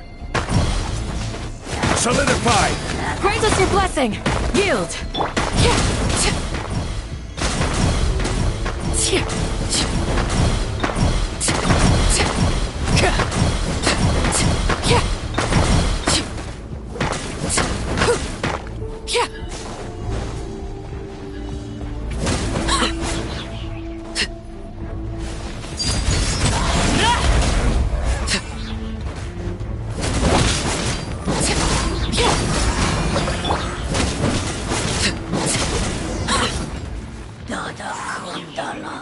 Thank you so much. You saved the day. The enemy attacks grow stronger with each wave. We're nearly at breaking point. Given how few of us are left, I think it's time we cut our losses. This base is as good as gone. Yeah, everyone needs to stick together. Best to regroup somewhere else. Better late than never. Time to evacuate. Warriors, gather round.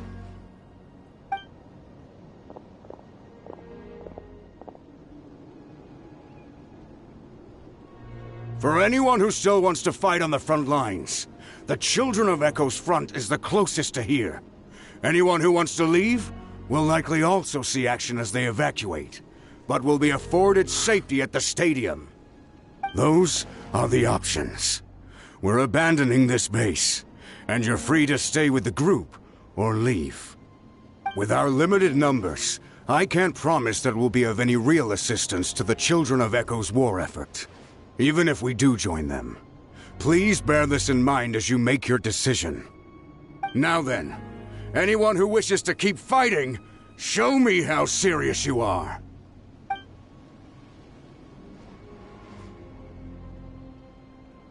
Really?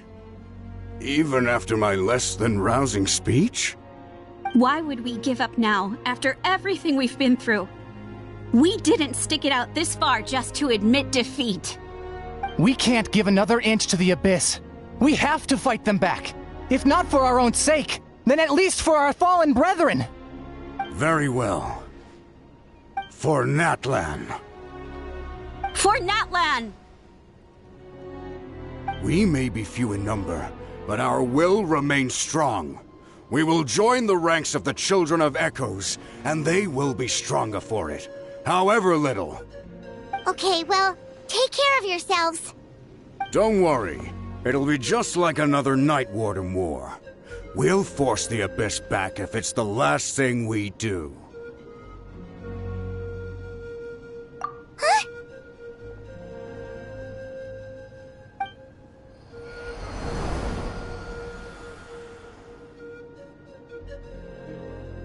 Shoot! That creepy Abyss thing is raining down a dangerous-looking substance again! That's over towards people of the Springs territory. From what I've heard, their defenses have been substantially weakened by the Abyss invasion.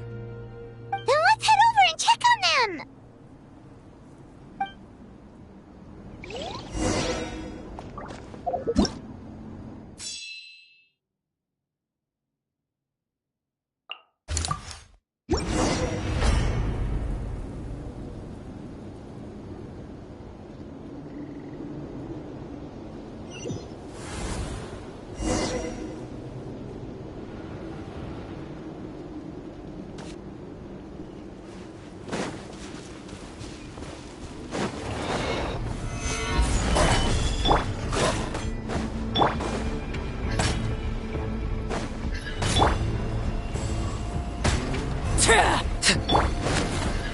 We shall prevail!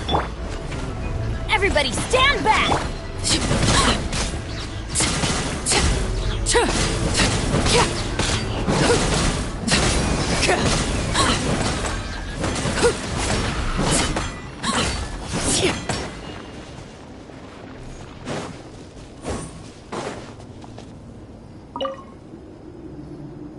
There's just one battle report left, and it gives a long list of places where the dangerous substance has been dropping.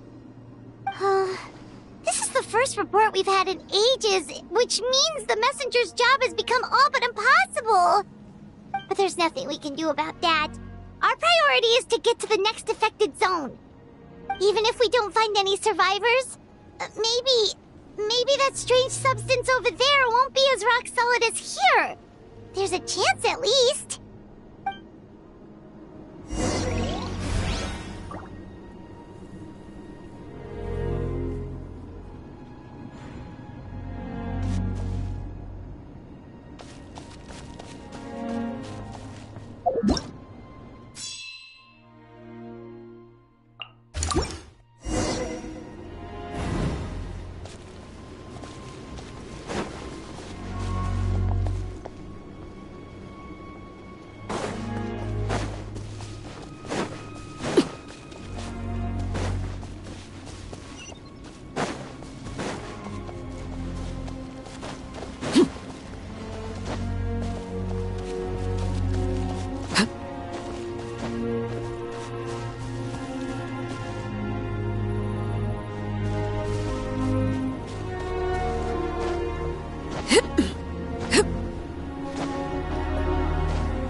There are too many monsters! There are just too many! It's beyond anything we've seen before!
This war's getting too much for my mind to take.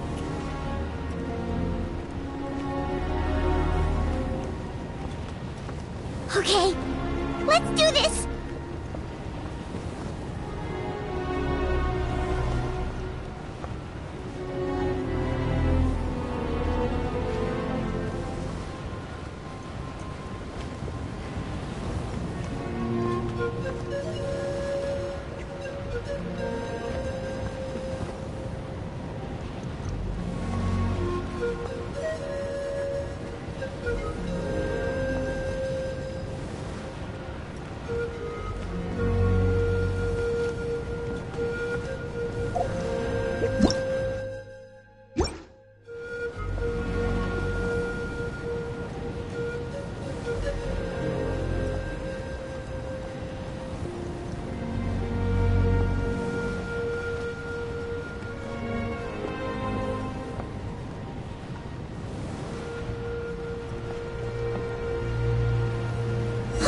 goodness, those people are still standing!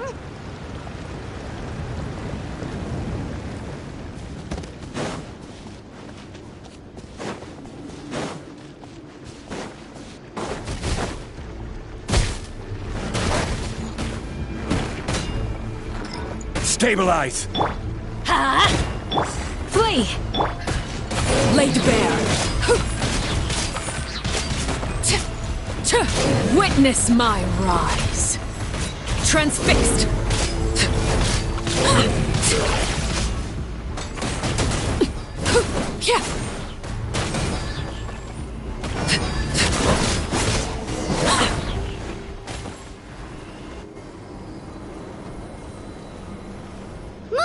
You've got to get out of here!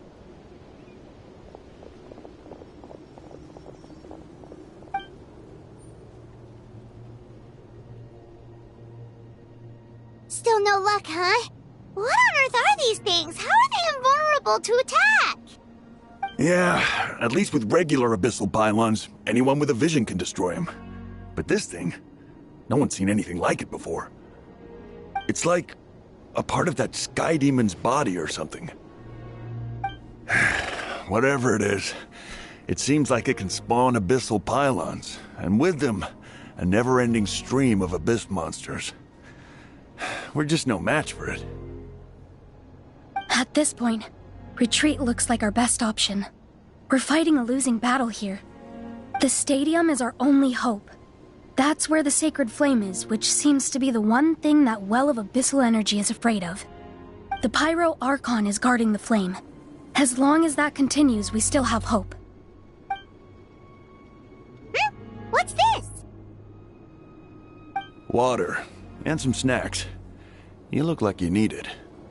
I'm guessing you've been supporting the fight all over the map? Sounds like you need a breather.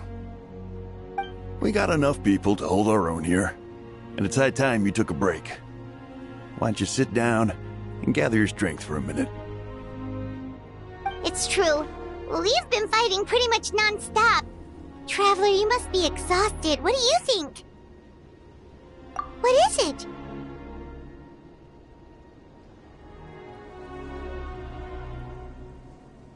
Oh, you're right. Well, then guess we'd better go warn them. It's your decision. If you want to set off right away, Paimon will come with you.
It's you guys.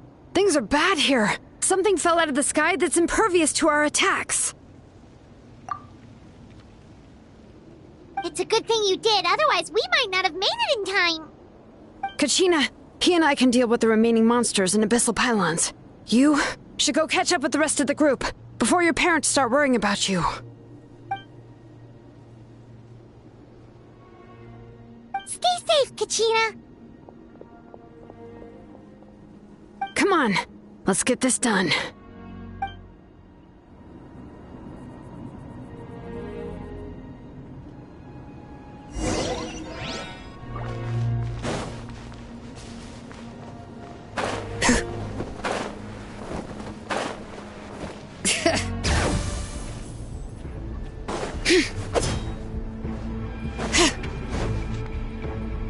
Solidify! Huh? I'm going in! This is order. Hear my prayer. Do your worst. Overruled.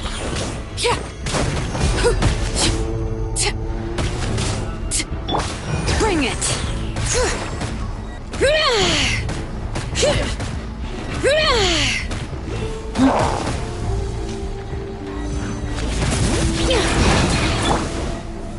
Stabilize! Flee! We shall prevail! Laid bare!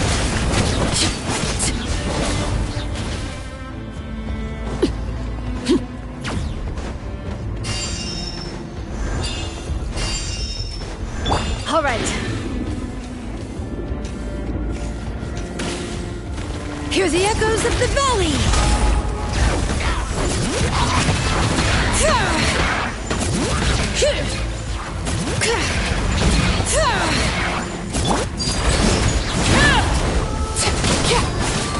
I will have order! Do your worst! Everybody stand back! Everlasting as the moon! Transfixed!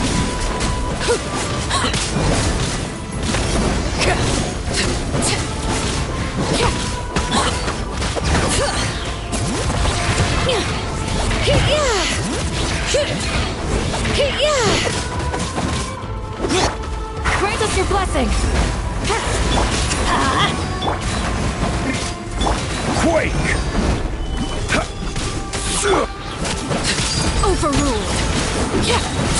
Witness my rise! Transfixed!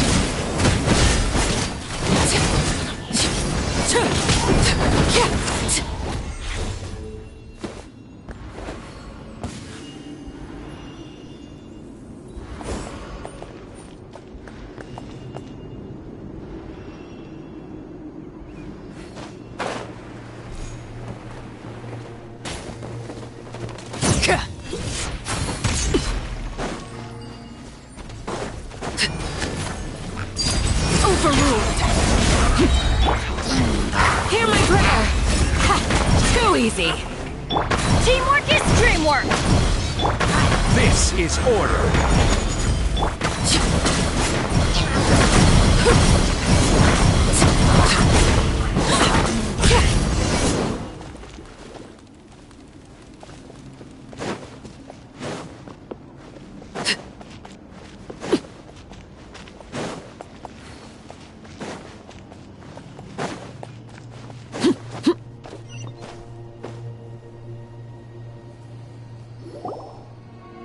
Yep, that's everyone.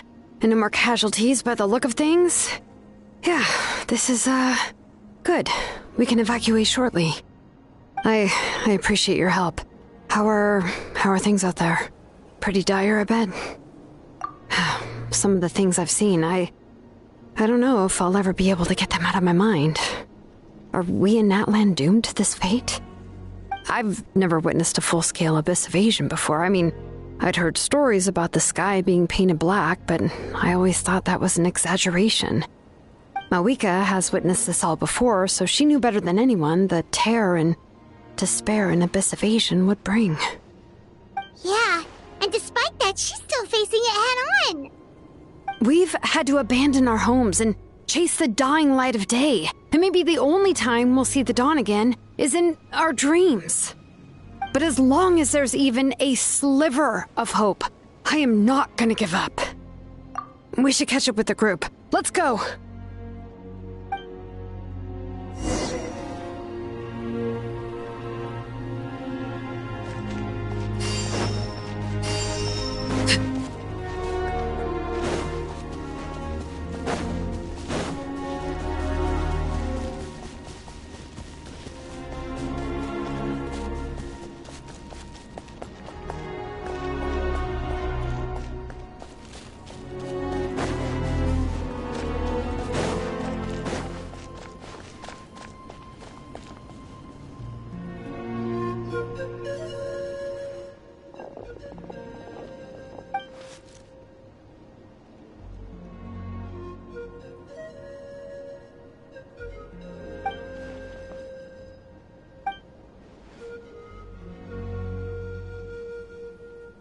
What? Isn't it Chaska's tribe? She said she was gonna take Koichi home to rest for a while.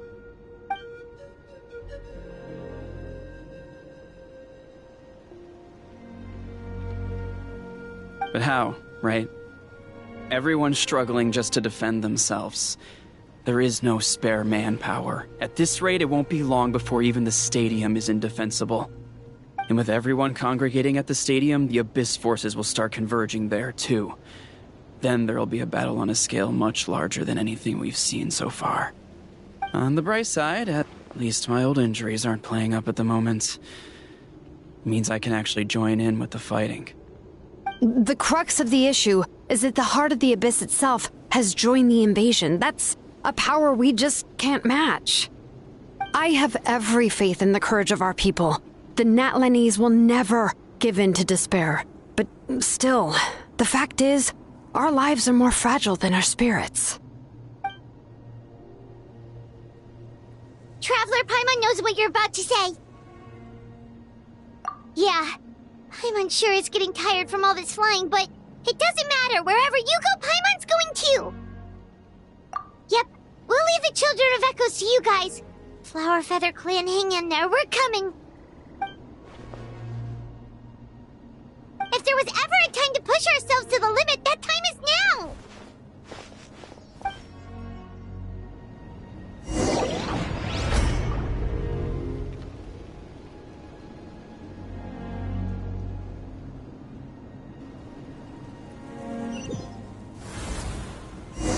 Wait! Over there! It's Cheska and Koichi! Traveler! Over here! Hurry!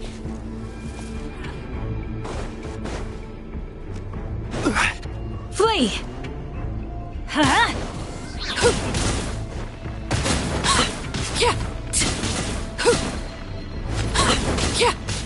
Everlasting as the moon! We shall prevail! Solidify! Let's light it up! Everybody stand back!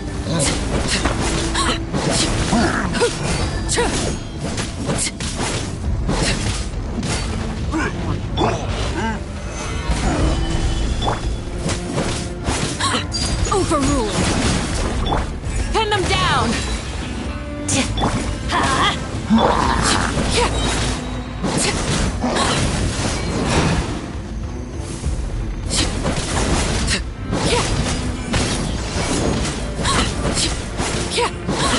Laid bare. Witness my rise. Overruled.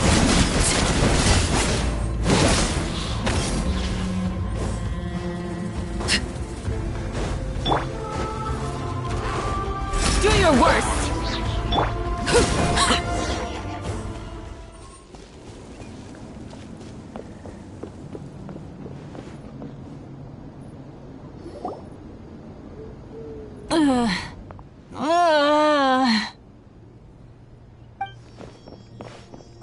What happened to her? She's covered in abyssal energy!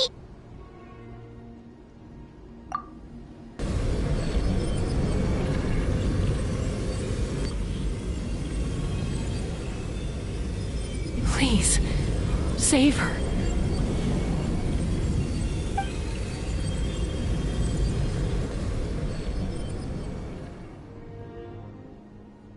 How's that, Koichi? Any better now? Koichi! Koichi! Cheska, I used to think Mom and Dad were crazy for adopting you. I was the younger sibling, but I always felt like it was my job to help Mom and Dad take care of you. I thought I could set you free from the abyssal energy you struggled with. I guess I was pretty full of myself, huh? Thinking I could fix you when... well, we were always the same. Hush, Koichi.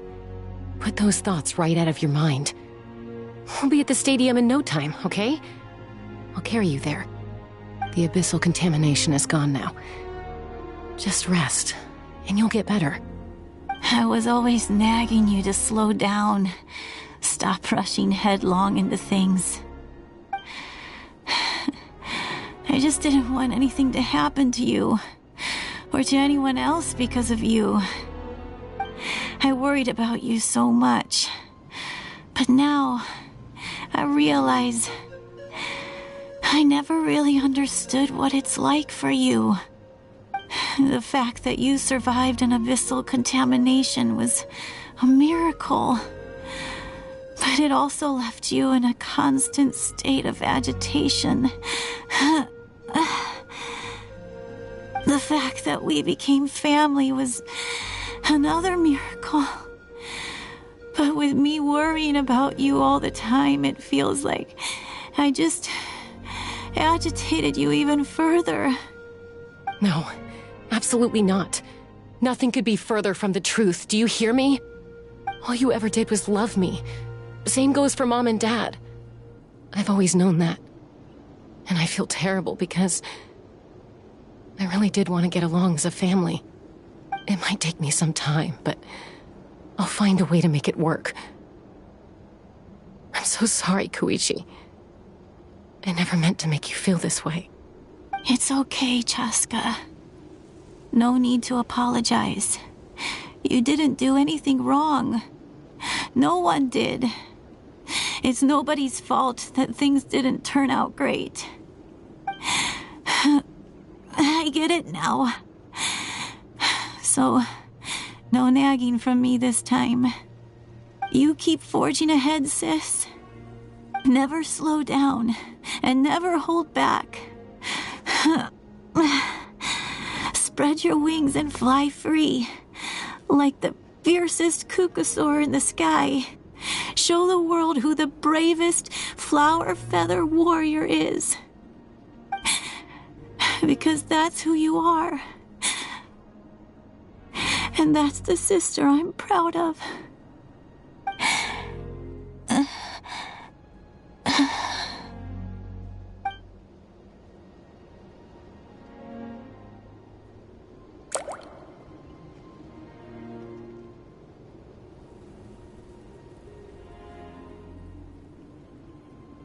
Koichi!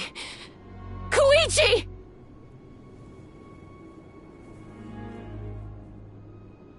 Koichi?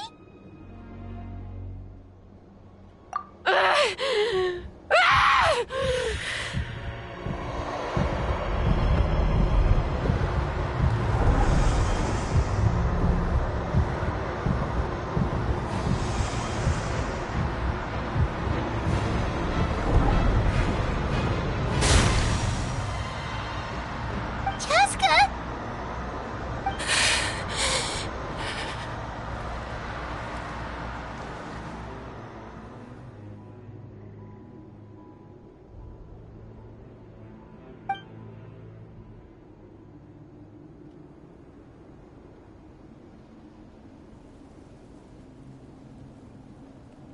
What happened?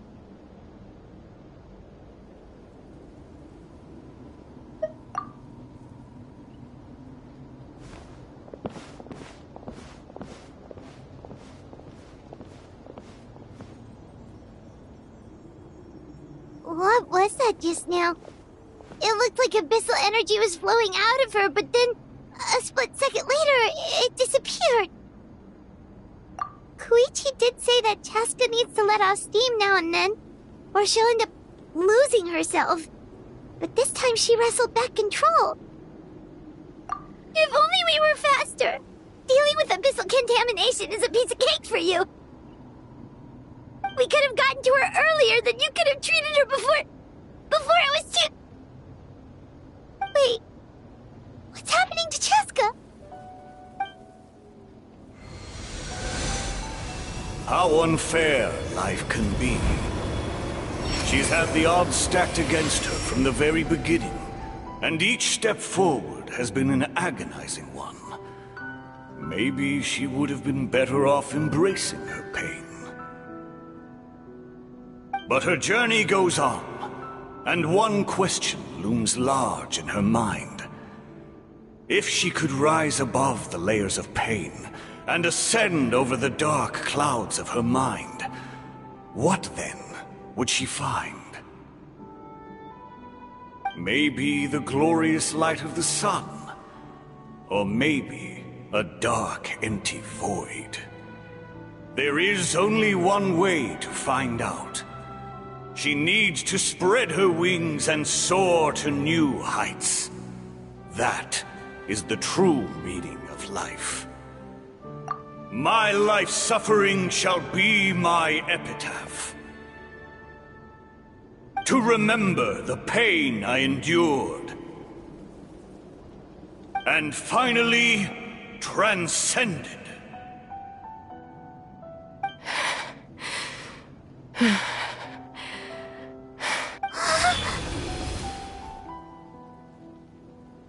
Let's take Koichi somewhere safer.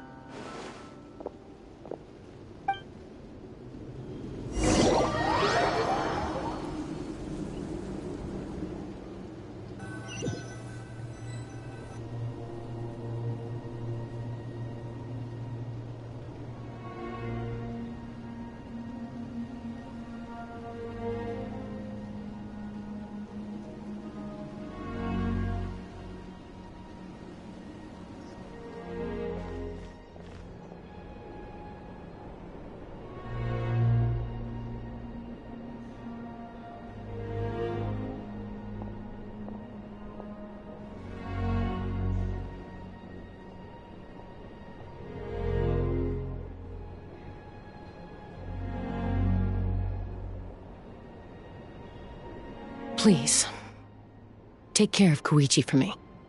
I still have more important things to do. Of course. We are grateful for her service. Yes.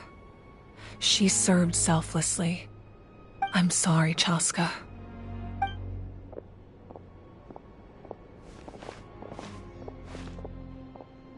It's all right. I'm far from the only one going through this right now. Koichi wanted to be a hero. And in my heart, she always will be. If we want to honor what she stood for, not to mention her sacrifice. Archon, we need to hurry. Time for this war to end.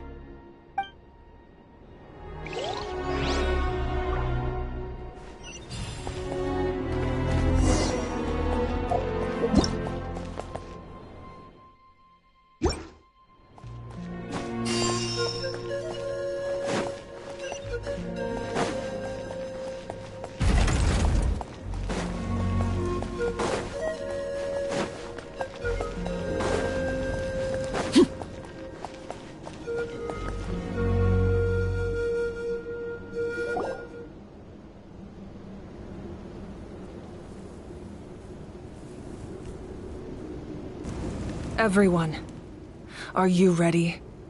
A bitter war lies ahead. Our victory begins in each of your minds. So ignite the spirit of victory for me. May no further lives be lost, and no one else may to suffer the loss of their loved ones.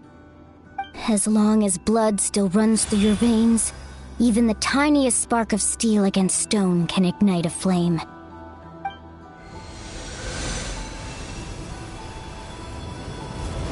Its blaze will become one with the gaze of all Natlan. Even amid everlasting darkness, our bonds remain eternal.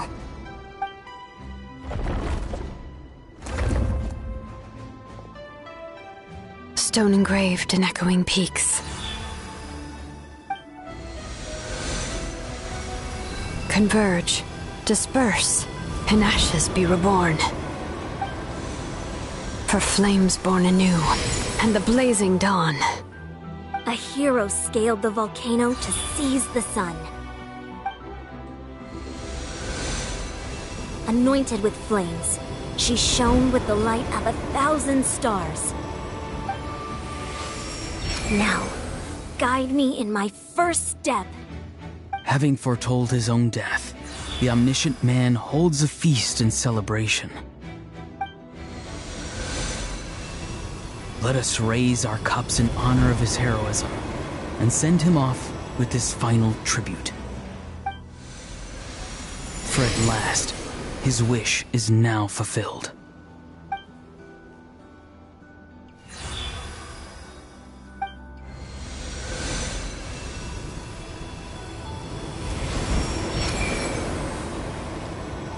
My life's suffering shall be my epitaph. To remember the pain I endured, and finally, transcend it. Heroes of the ages! Our moment has finally come!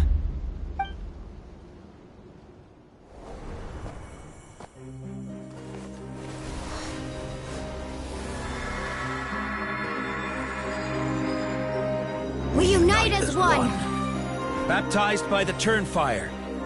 Bearing an ancient blessing. Knowing true power. And accepting a fate of devotion.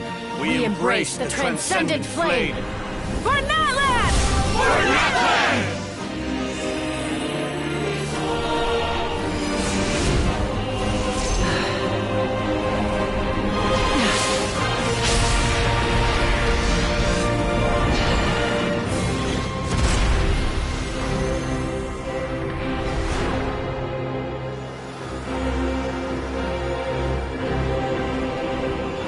In the name of the Pyro Archon Halloran, I declare the Night Wars underway! The Ode of Resurrection will guard all life till the war is over!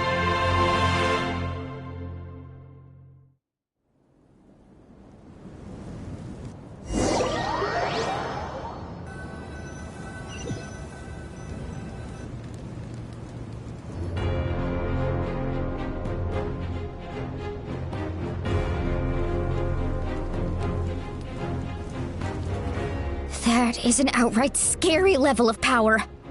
So, from now on, all warriors will be able to resurrect themselves using the sacred flame. That's right. No more casualties. It's time to wipe the enemy off the face of the earth. And to reclaim our lost territory.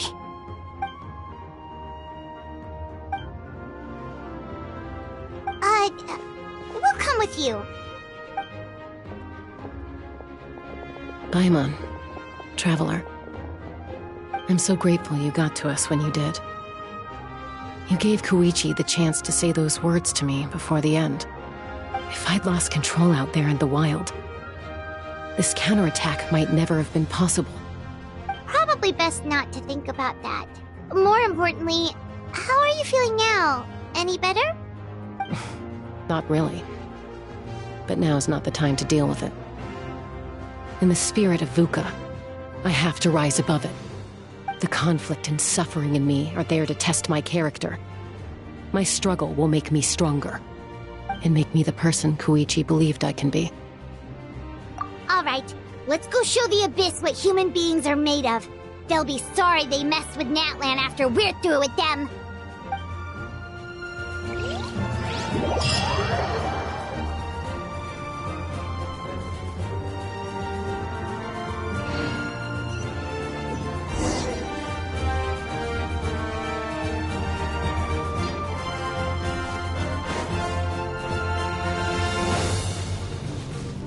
Gather!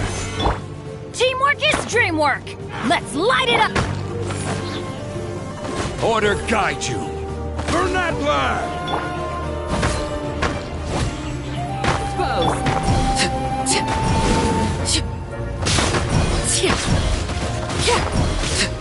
Transfixed! Commendable.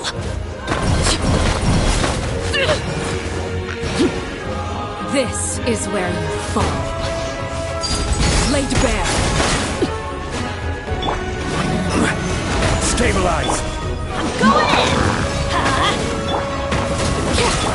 Flee!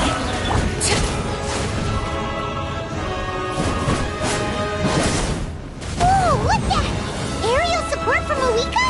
Look how powerful she is now. It's borderline unfair.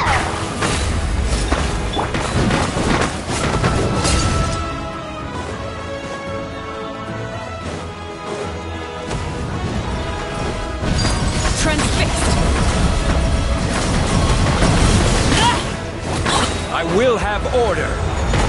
Use my power to destroy the Abyss tumors. Got it! Thanks for the backup! Overruled.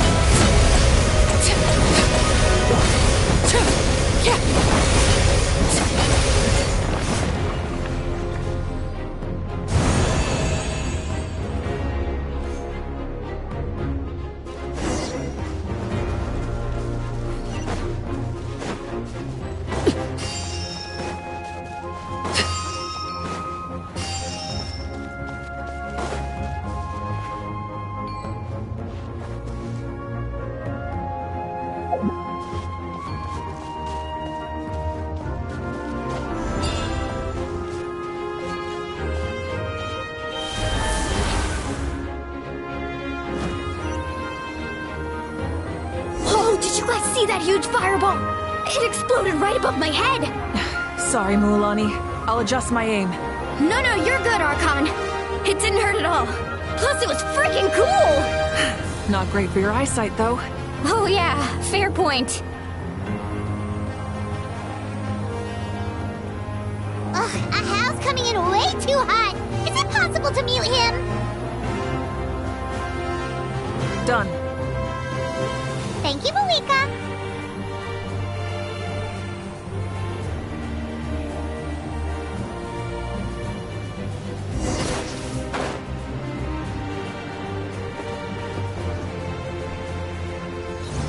Backup has arrived. All right, give him hell. Vengeance for Koichi.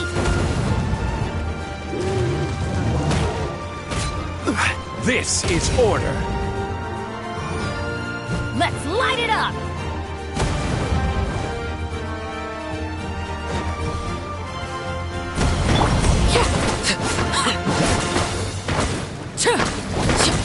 The enemy ranks are thinning. Time to double down. Use the Pyro Archon's power and show no mercy.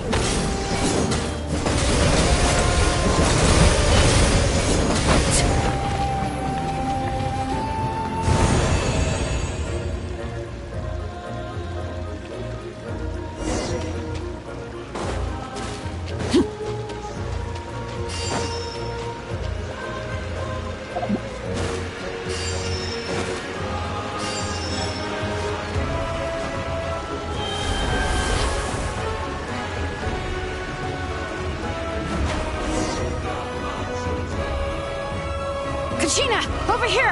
I'll send you up, it'll be quicker!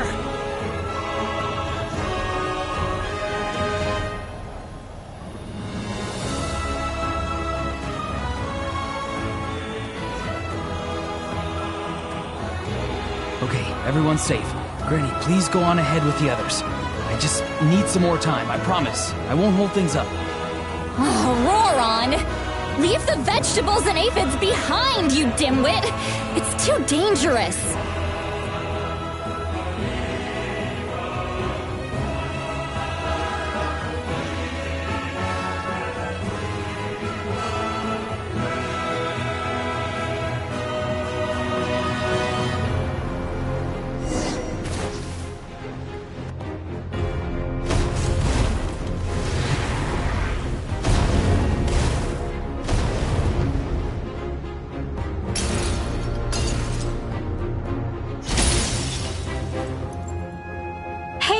You're back!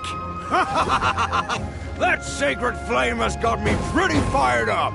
I'm ready to butcher a whole army of monsters! Everyone! Death is now off the table! So charge! Let's give them everything we've got!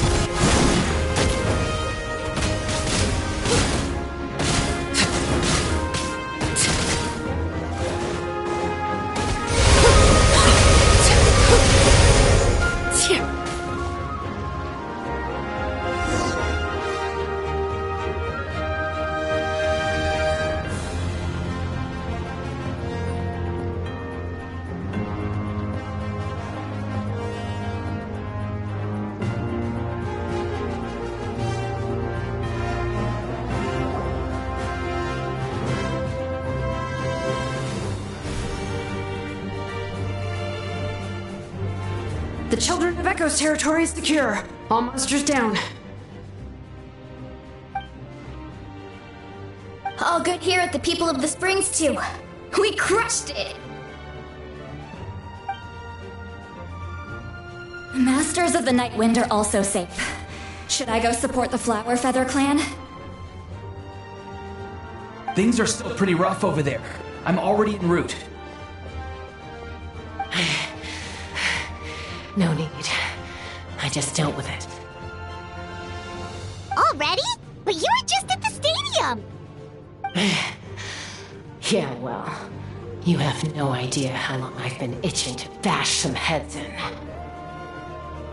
Oh! Fair enough. Ian-san, what should we do about the Collective of Plenty? Your home's a long ways away from the stadium. Oh, no need to worry. I just heard from Veresa. She says they're safe now.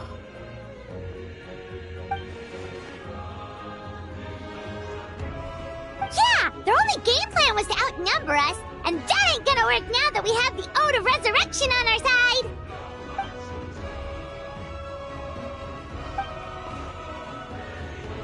We ain't gonna let them get away with that!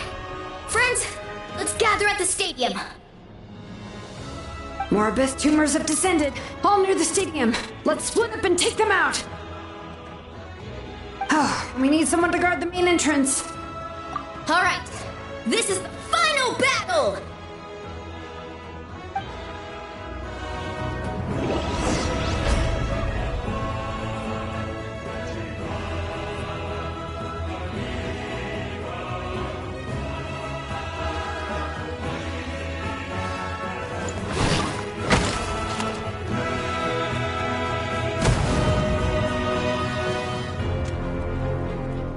I will have order.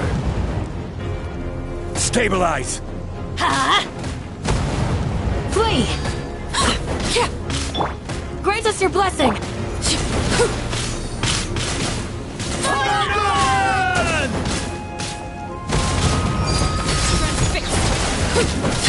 Do your worst! Let's light it up!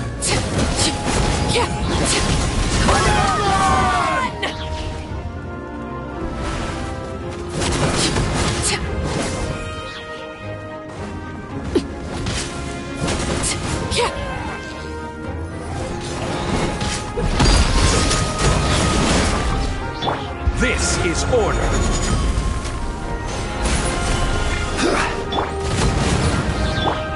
We shall prevail!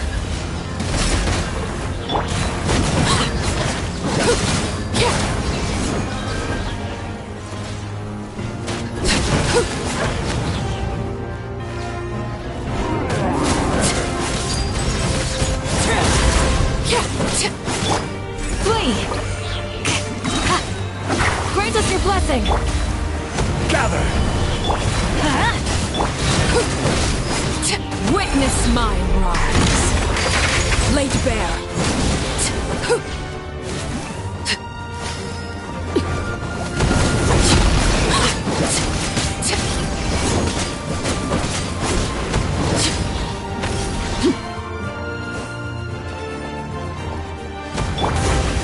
Order guide you.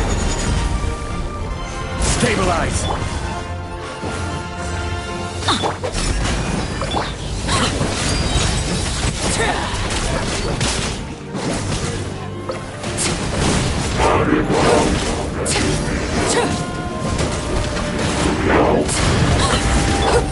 Hear my prayer! Do your worst! Let's light it up!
Everyone, we are gathered here to celebrate a glorious victory.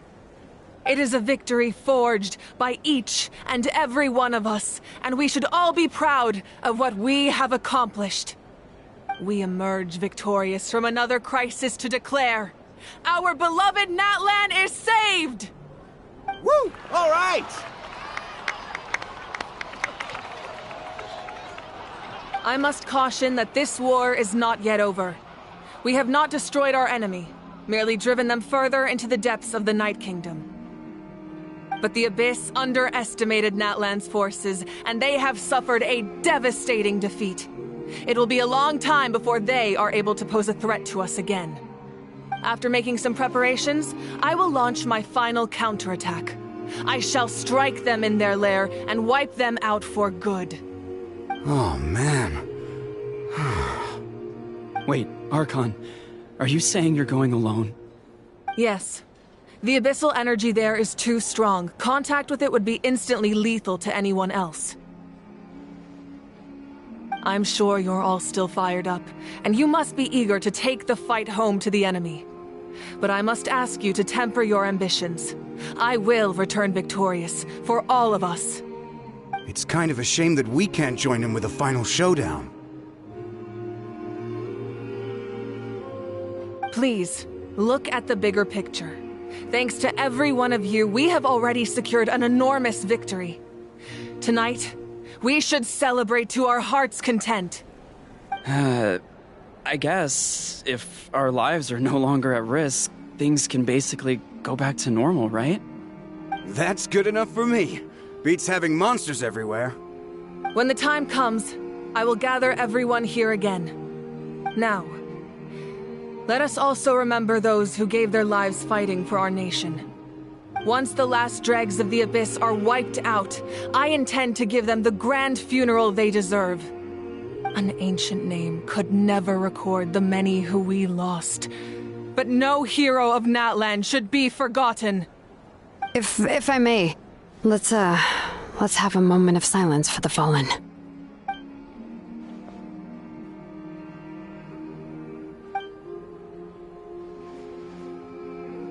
Lastly, there is one more person I must thank for his extraordinary support in our time of need, and that is the Captain. Speaking in a personal capacity, I should like to offer my sincere congratulations on your victory. Well, everyone, please enjoy the victory feast. I hope it's a chance to relax your minds and rekindle your spirits, so that we may face what lies ahead with renewed vigor.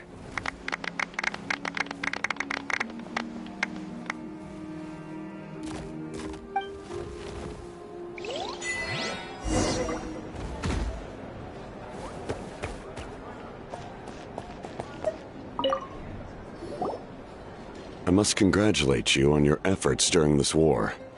I'm told you have proven yourself to be an outstanding adventurer and warrior. You remind me of the princess. Similarities in your approach are striking, especially when you told me you wanted to win. I hope you will see her soon. Hey, Auroron! How are the Masters of the Nightwind doing? Granny Sealolly's been there the whole time, and she's a tough one. I think we should be fine. I'm sure there'll be some patching up to do, though. That's a job for the young folks. I should probably head back so I can pitch in. Do you need support from the Fatui?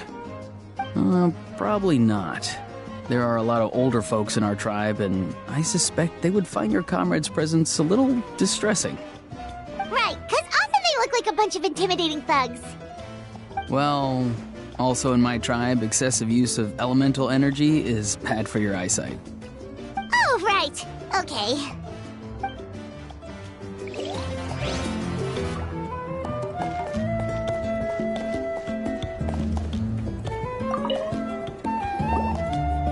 You did a great job, Kachina. Oh, you're much more confident now. Seems like winning the pilgrimage gave you a real boost.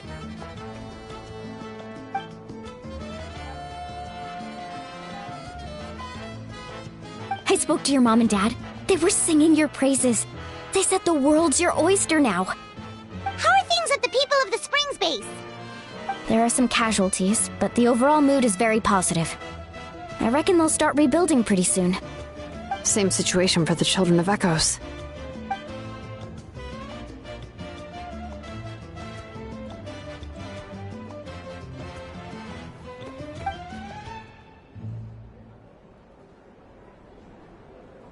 Oh, that's a great idea. Let's do it together. Let's hope that their sacrifice marks the beginning of a new age for Natlan. An age of unprecedented peace.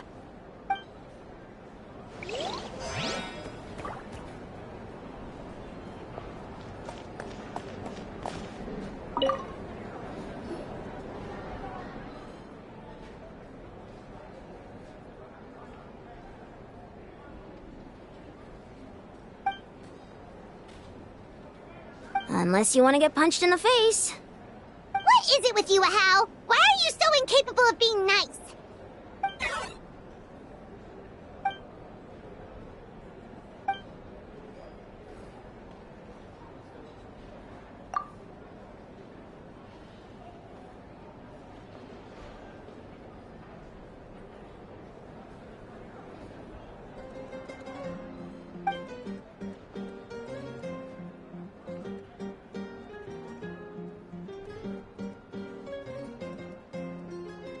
The Collective of Plenty was the furthest from the Abyss's entry point, so they didn't have as many monsters to deal with.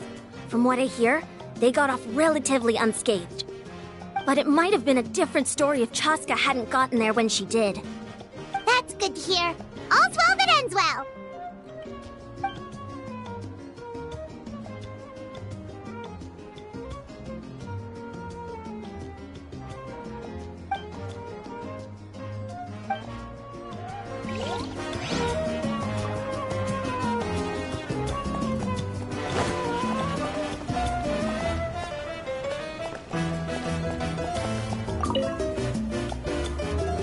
Ah, welcome. You seem a little out of sorts. Are you just tired, or...? I guess I am. You know, when I was up there in the sky, I could see all of Natlan stretching out below me. People everywhere, giving everything they had for a chance at victory. If only I'd been quicker. Maybe they wouldn't have... And Koichi. Maybe she'd still... I'm sorry. Now is not the time for that. Fruit juice, right? Make it a large? True. My 500-year plan has almost come to fruition. Just one last step to go. Namely, my final battle against the Abyss. But battle is second nature to me, so I'm not feeling a huge amount of pressure. It was so awesome. The way you exploded that thing in the sky with one almighty punch! Are you always gonna have that kind of power from now on? Oh, that was the Divine Throne unleashing my full potential. And it was only temporary. I can't wield that power for any length of time. My body wouldn't be able to handle it. Likewise, the amplified power of the Ode of Resurrection was also temporary. From now on, it's back to ancient name-bearers only. Correct. We dealt the Abyss a critical blow. So for the time being, it's too weak to sustain regular invasions. I hope the people will be able to enjoy this period of peace. Or rather, assuming all goes to plan, eternal peace. We've had centuries of war with the Abyss, and it's high time we brought that chapter to a close. Anyway, there's something I've been wondering about. I know you've been at the center of some major events in other nations too, and fought many powerful foes. In this war, you were in the thick of it once again, dashing around tirelessly, supporting the fighting on all fronts. So tell me, what drives you to do this as a mere traveler passing through? Why risk life and limb for a cause that's not your own?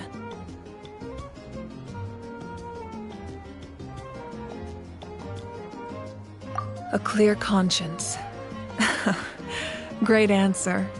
That's how life should be lived, to the fullest, with no regrets. What I'm really trying to say is, I would love for you, with your extraordinary talent and your sense of justice, to join me in this final step. You and I together, finally putting an end to the ever-looming threat of the Abyss.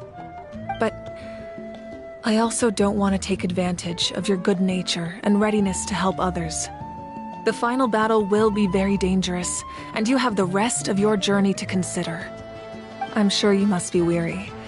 Sleep well tonight. Let's talk again tomorrow in the speaker's chamber. I'll give you more details on the final battle, and then I hope to hear your verdict.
Hey, Traveler, Paimon! There you are. I've been looking all over for you. Oh, hey, Sweet Lolly! What's up? Listen up. I have something really important to tell you.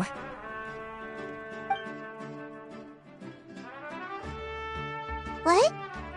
Are you serious? Natlan must pay the price for Mawika's use of the Ruler of Death's power. That price is death. And only Mawika's death can clear the debt. I had thought that the Ruler of Death might have a change of heart after seeing the people of Natlan come together and fight so bravely, but... Even now that the war's over and the threat to Natlan is gone, it looks like that death is still set in stone. I had to know your thoughts.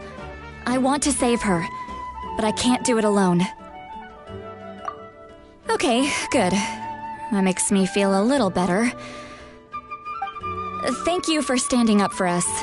There's clearly something special about you, so if anyone has a chance of defying the rules, that would be you. Oh, and please don't breathe a word of this to Mawika. I'm sure she's well aware of the cost of using the Divine Throne's power, but if she finds out that anyone else knows, it could ruin our chances to help. Got it. Mum's the word. Alright, that was the last major item on my to-do list. Now, since I've come all this way, I think it's finally time for a well-earned drink. Go easy though, yeah? Don't worry, I said a drink. That means just one.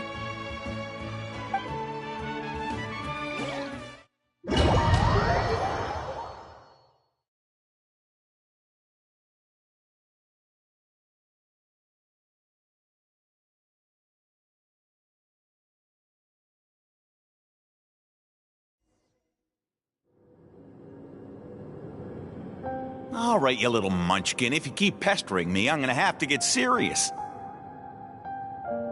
I get 100 kids a day telling me they want to be the next Pyro Archon.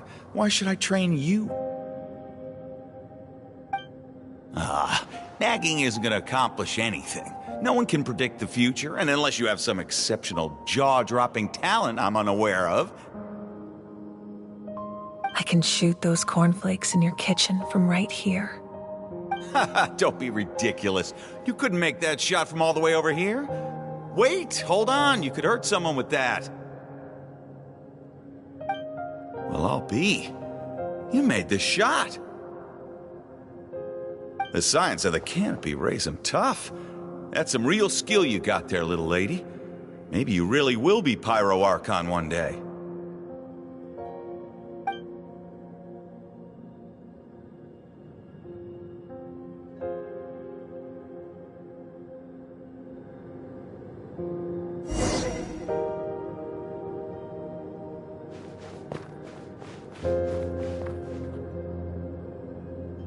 See this?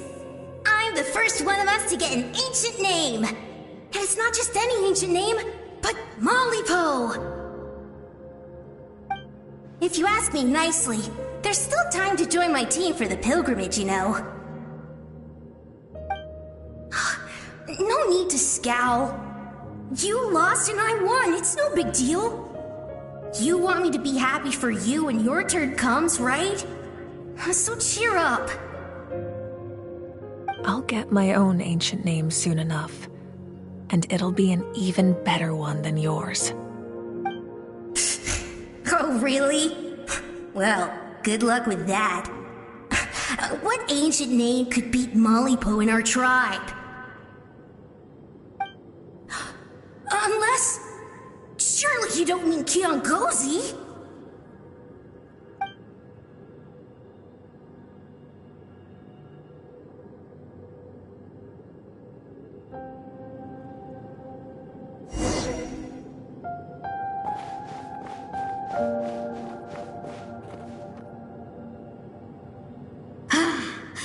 That was fantastic.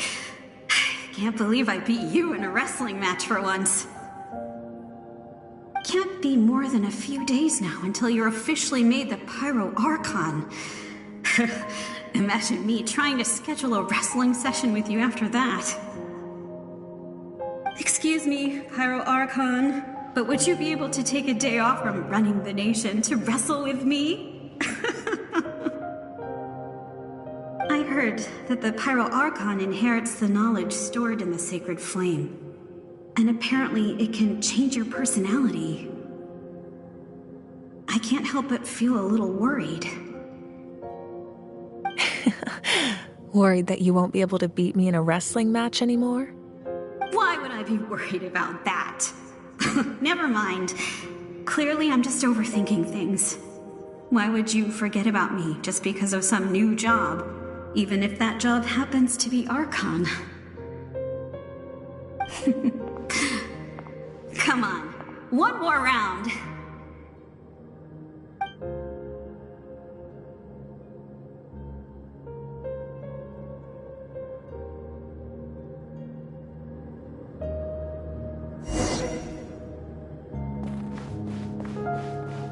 After the darkness will come the dawn.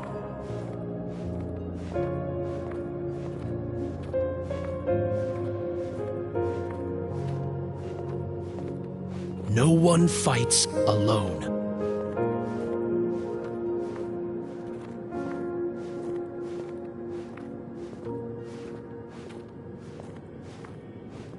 For Natlan!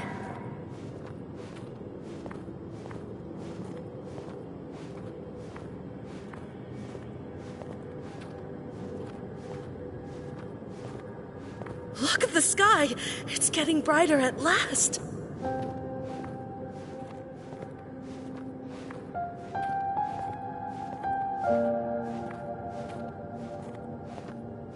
We walk the righteous path, and the Pyro Archon will guide us.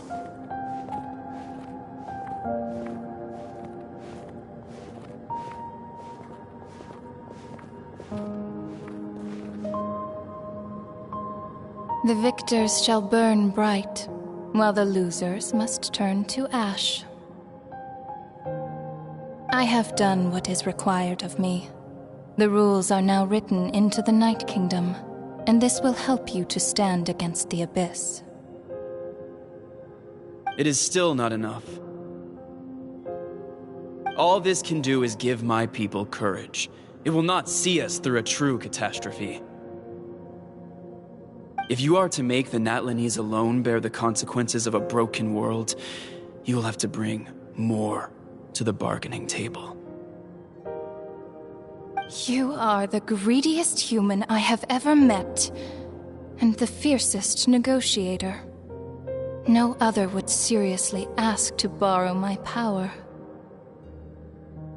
My domain is death, and its power comes at a great price. The question is, are you prepared to pay? I need that power. Only a hero can truly wield it, and heroes are not afraid of dying. No, a fear of death is ingrained in all living things. If the wielder of this power cannot conquer their fear, countless innocent lives will be claimed in their stead. For only then can the price be paid. Those are the rules. Mine is a nation that will not yield to the Abyss, and it will certainly not yield to your rules. As their culture and civilization is transmitted through the generations and their faith grows, the people will go from strength to strength and reach heights that even I cannot dream of. Very well. I shall agree to help you. But I am merely a shade, and I do not have as much freedom to do as I please as you might think. Then what do you propose? Keep this a secret.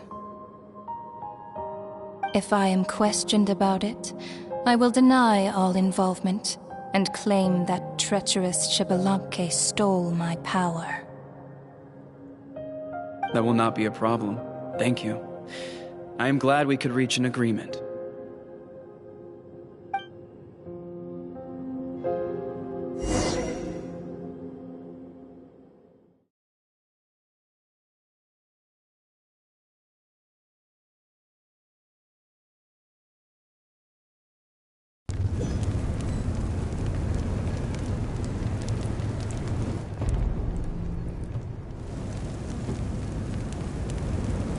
Come in. As you know, I've asked you to come here to discuss the task of wiping out the Abyss. Oh, but first, any progress on the ancient name? I'm surprised she was willing to help you, and by extension, me. I'm very grateful to her. Wait, hold on. Wasn't the whole point of the ancient names for winning that huge battle? Why would the Traveler still need one by this point? That's right. The Abyss has retreated to the depths of the Night Kingdom, a place that has long since been corrupted by abyssal energy. If we don't finish them off and restore the ley lines, the threat they pose to Natlan will remain. The battle we fought yesterday, we may one day have to fight again. This is the fate Natlan has always been resigned to. For thousands of years, we have struggled on the brink of a looming darkness and never known true peace. But this time, I want to break the cycle and free us from this fate for good. With the sacred flame, I can protect myself from the abyssal corruption, but beyond that, you are the only other person who can resist it. If your ancient name can't be forged, I will go alone. But if it can, I'd really love your help. Not completely. After all, the Night Kingdom is still plagued by abyssal corruption. But when I used the power of the Divine Throne, it dispelled a lot of that corruption. Plus, your ancient name is a special case, so the Lord of the Night will take special care of you. In short, the Ode of Resurrection still has a number of limitations, but I can promise that it will work reliably on you. Whoa! Are we forgetting something here? What about Paimon? What's her place in all this? What? You mean we'll be separated? The Abyss is extremely devious. If you two go there together, you can bet they'll make Paimon their primary target just to put us in an impossible position. Paimon wasn't that worried, but now she's petrified. What will you do without me?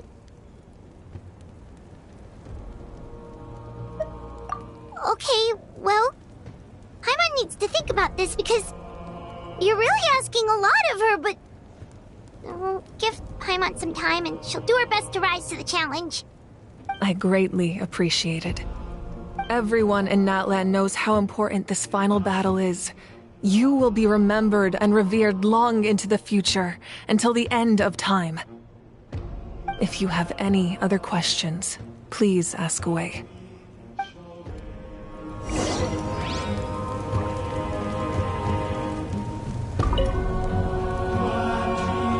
As I've said, if you have any other questions, please ask away. The work of rebuilding is underway, and people are flocking to join the effort.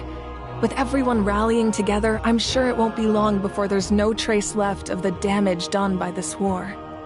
The healing process, on the other hand, that's a bigger obstacle to overcome. Many are grieving, and there's simply no replacing the ones we lost. As the sun rises once more and we rediscover the ability to believe in the future, we must never forget their sacrifice. As I've said, if you have any other questions, please ask away. False sky. I have heard this expression before, but I think this was the first proof of its existence. I think there's a lot of investigating to be done to understand what the fragments behind the sky are and why they were hidden in the first place. However, from what the Adventurers Guild tells me, neither the split sky phenomenon nor the fragments have ever been observed in any other nation. My guess is that the Heavenly Principles wants them kept a secret. I just hope they don't cause me any trouble over it. Oh, you should be fine. We did something much crazier back in Fontaine and we're still here. Well, that's good to know. Anyway, the line I'm going with for the masses is astronomical anomaly. And I don't expect much of a backlash. Meanwhile, we can look into it at our own pace. As I've said, if you have any other questions, please ask away. That wasn't their souls we saw, but a snapshot of them in time. All the work of the ancient name engravers 500 years ago, who made some special modifications to their names. Their souls returned to the Night Kingdom long ago, and will have been reborn in Natlan since, albeit in a different form. For all we know, they may have already lived many new lives by now. And so, even though we will never meet again, they will always be by our side in one way or another. I think that gives another layer of meaning to the phrase, "No one fights alone." As I've said, if you have any other questions, please ask away.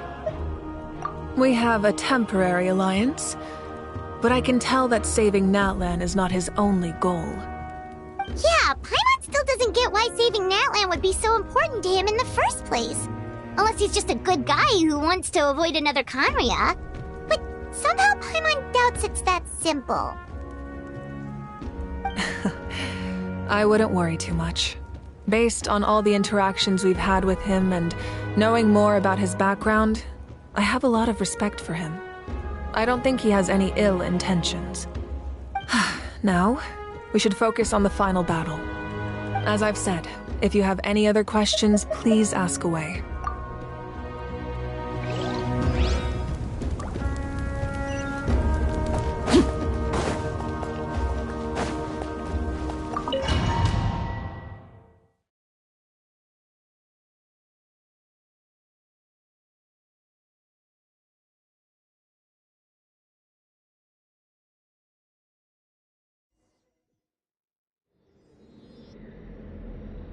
The Outlander with deep ties to this land returns.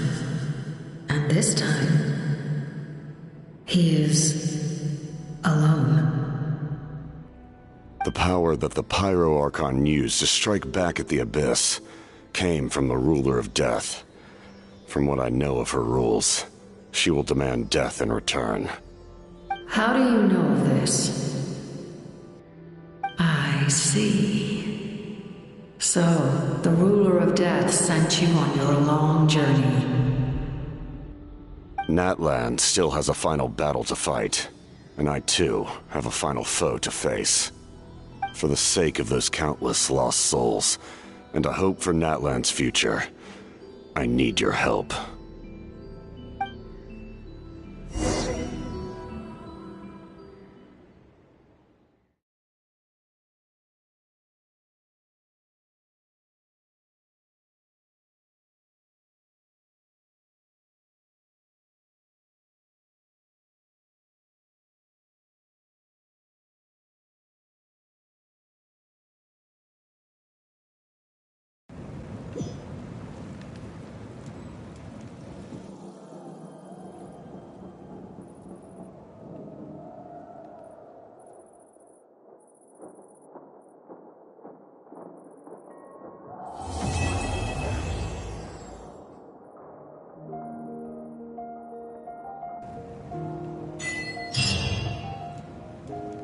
Is there anything fun to do in the north?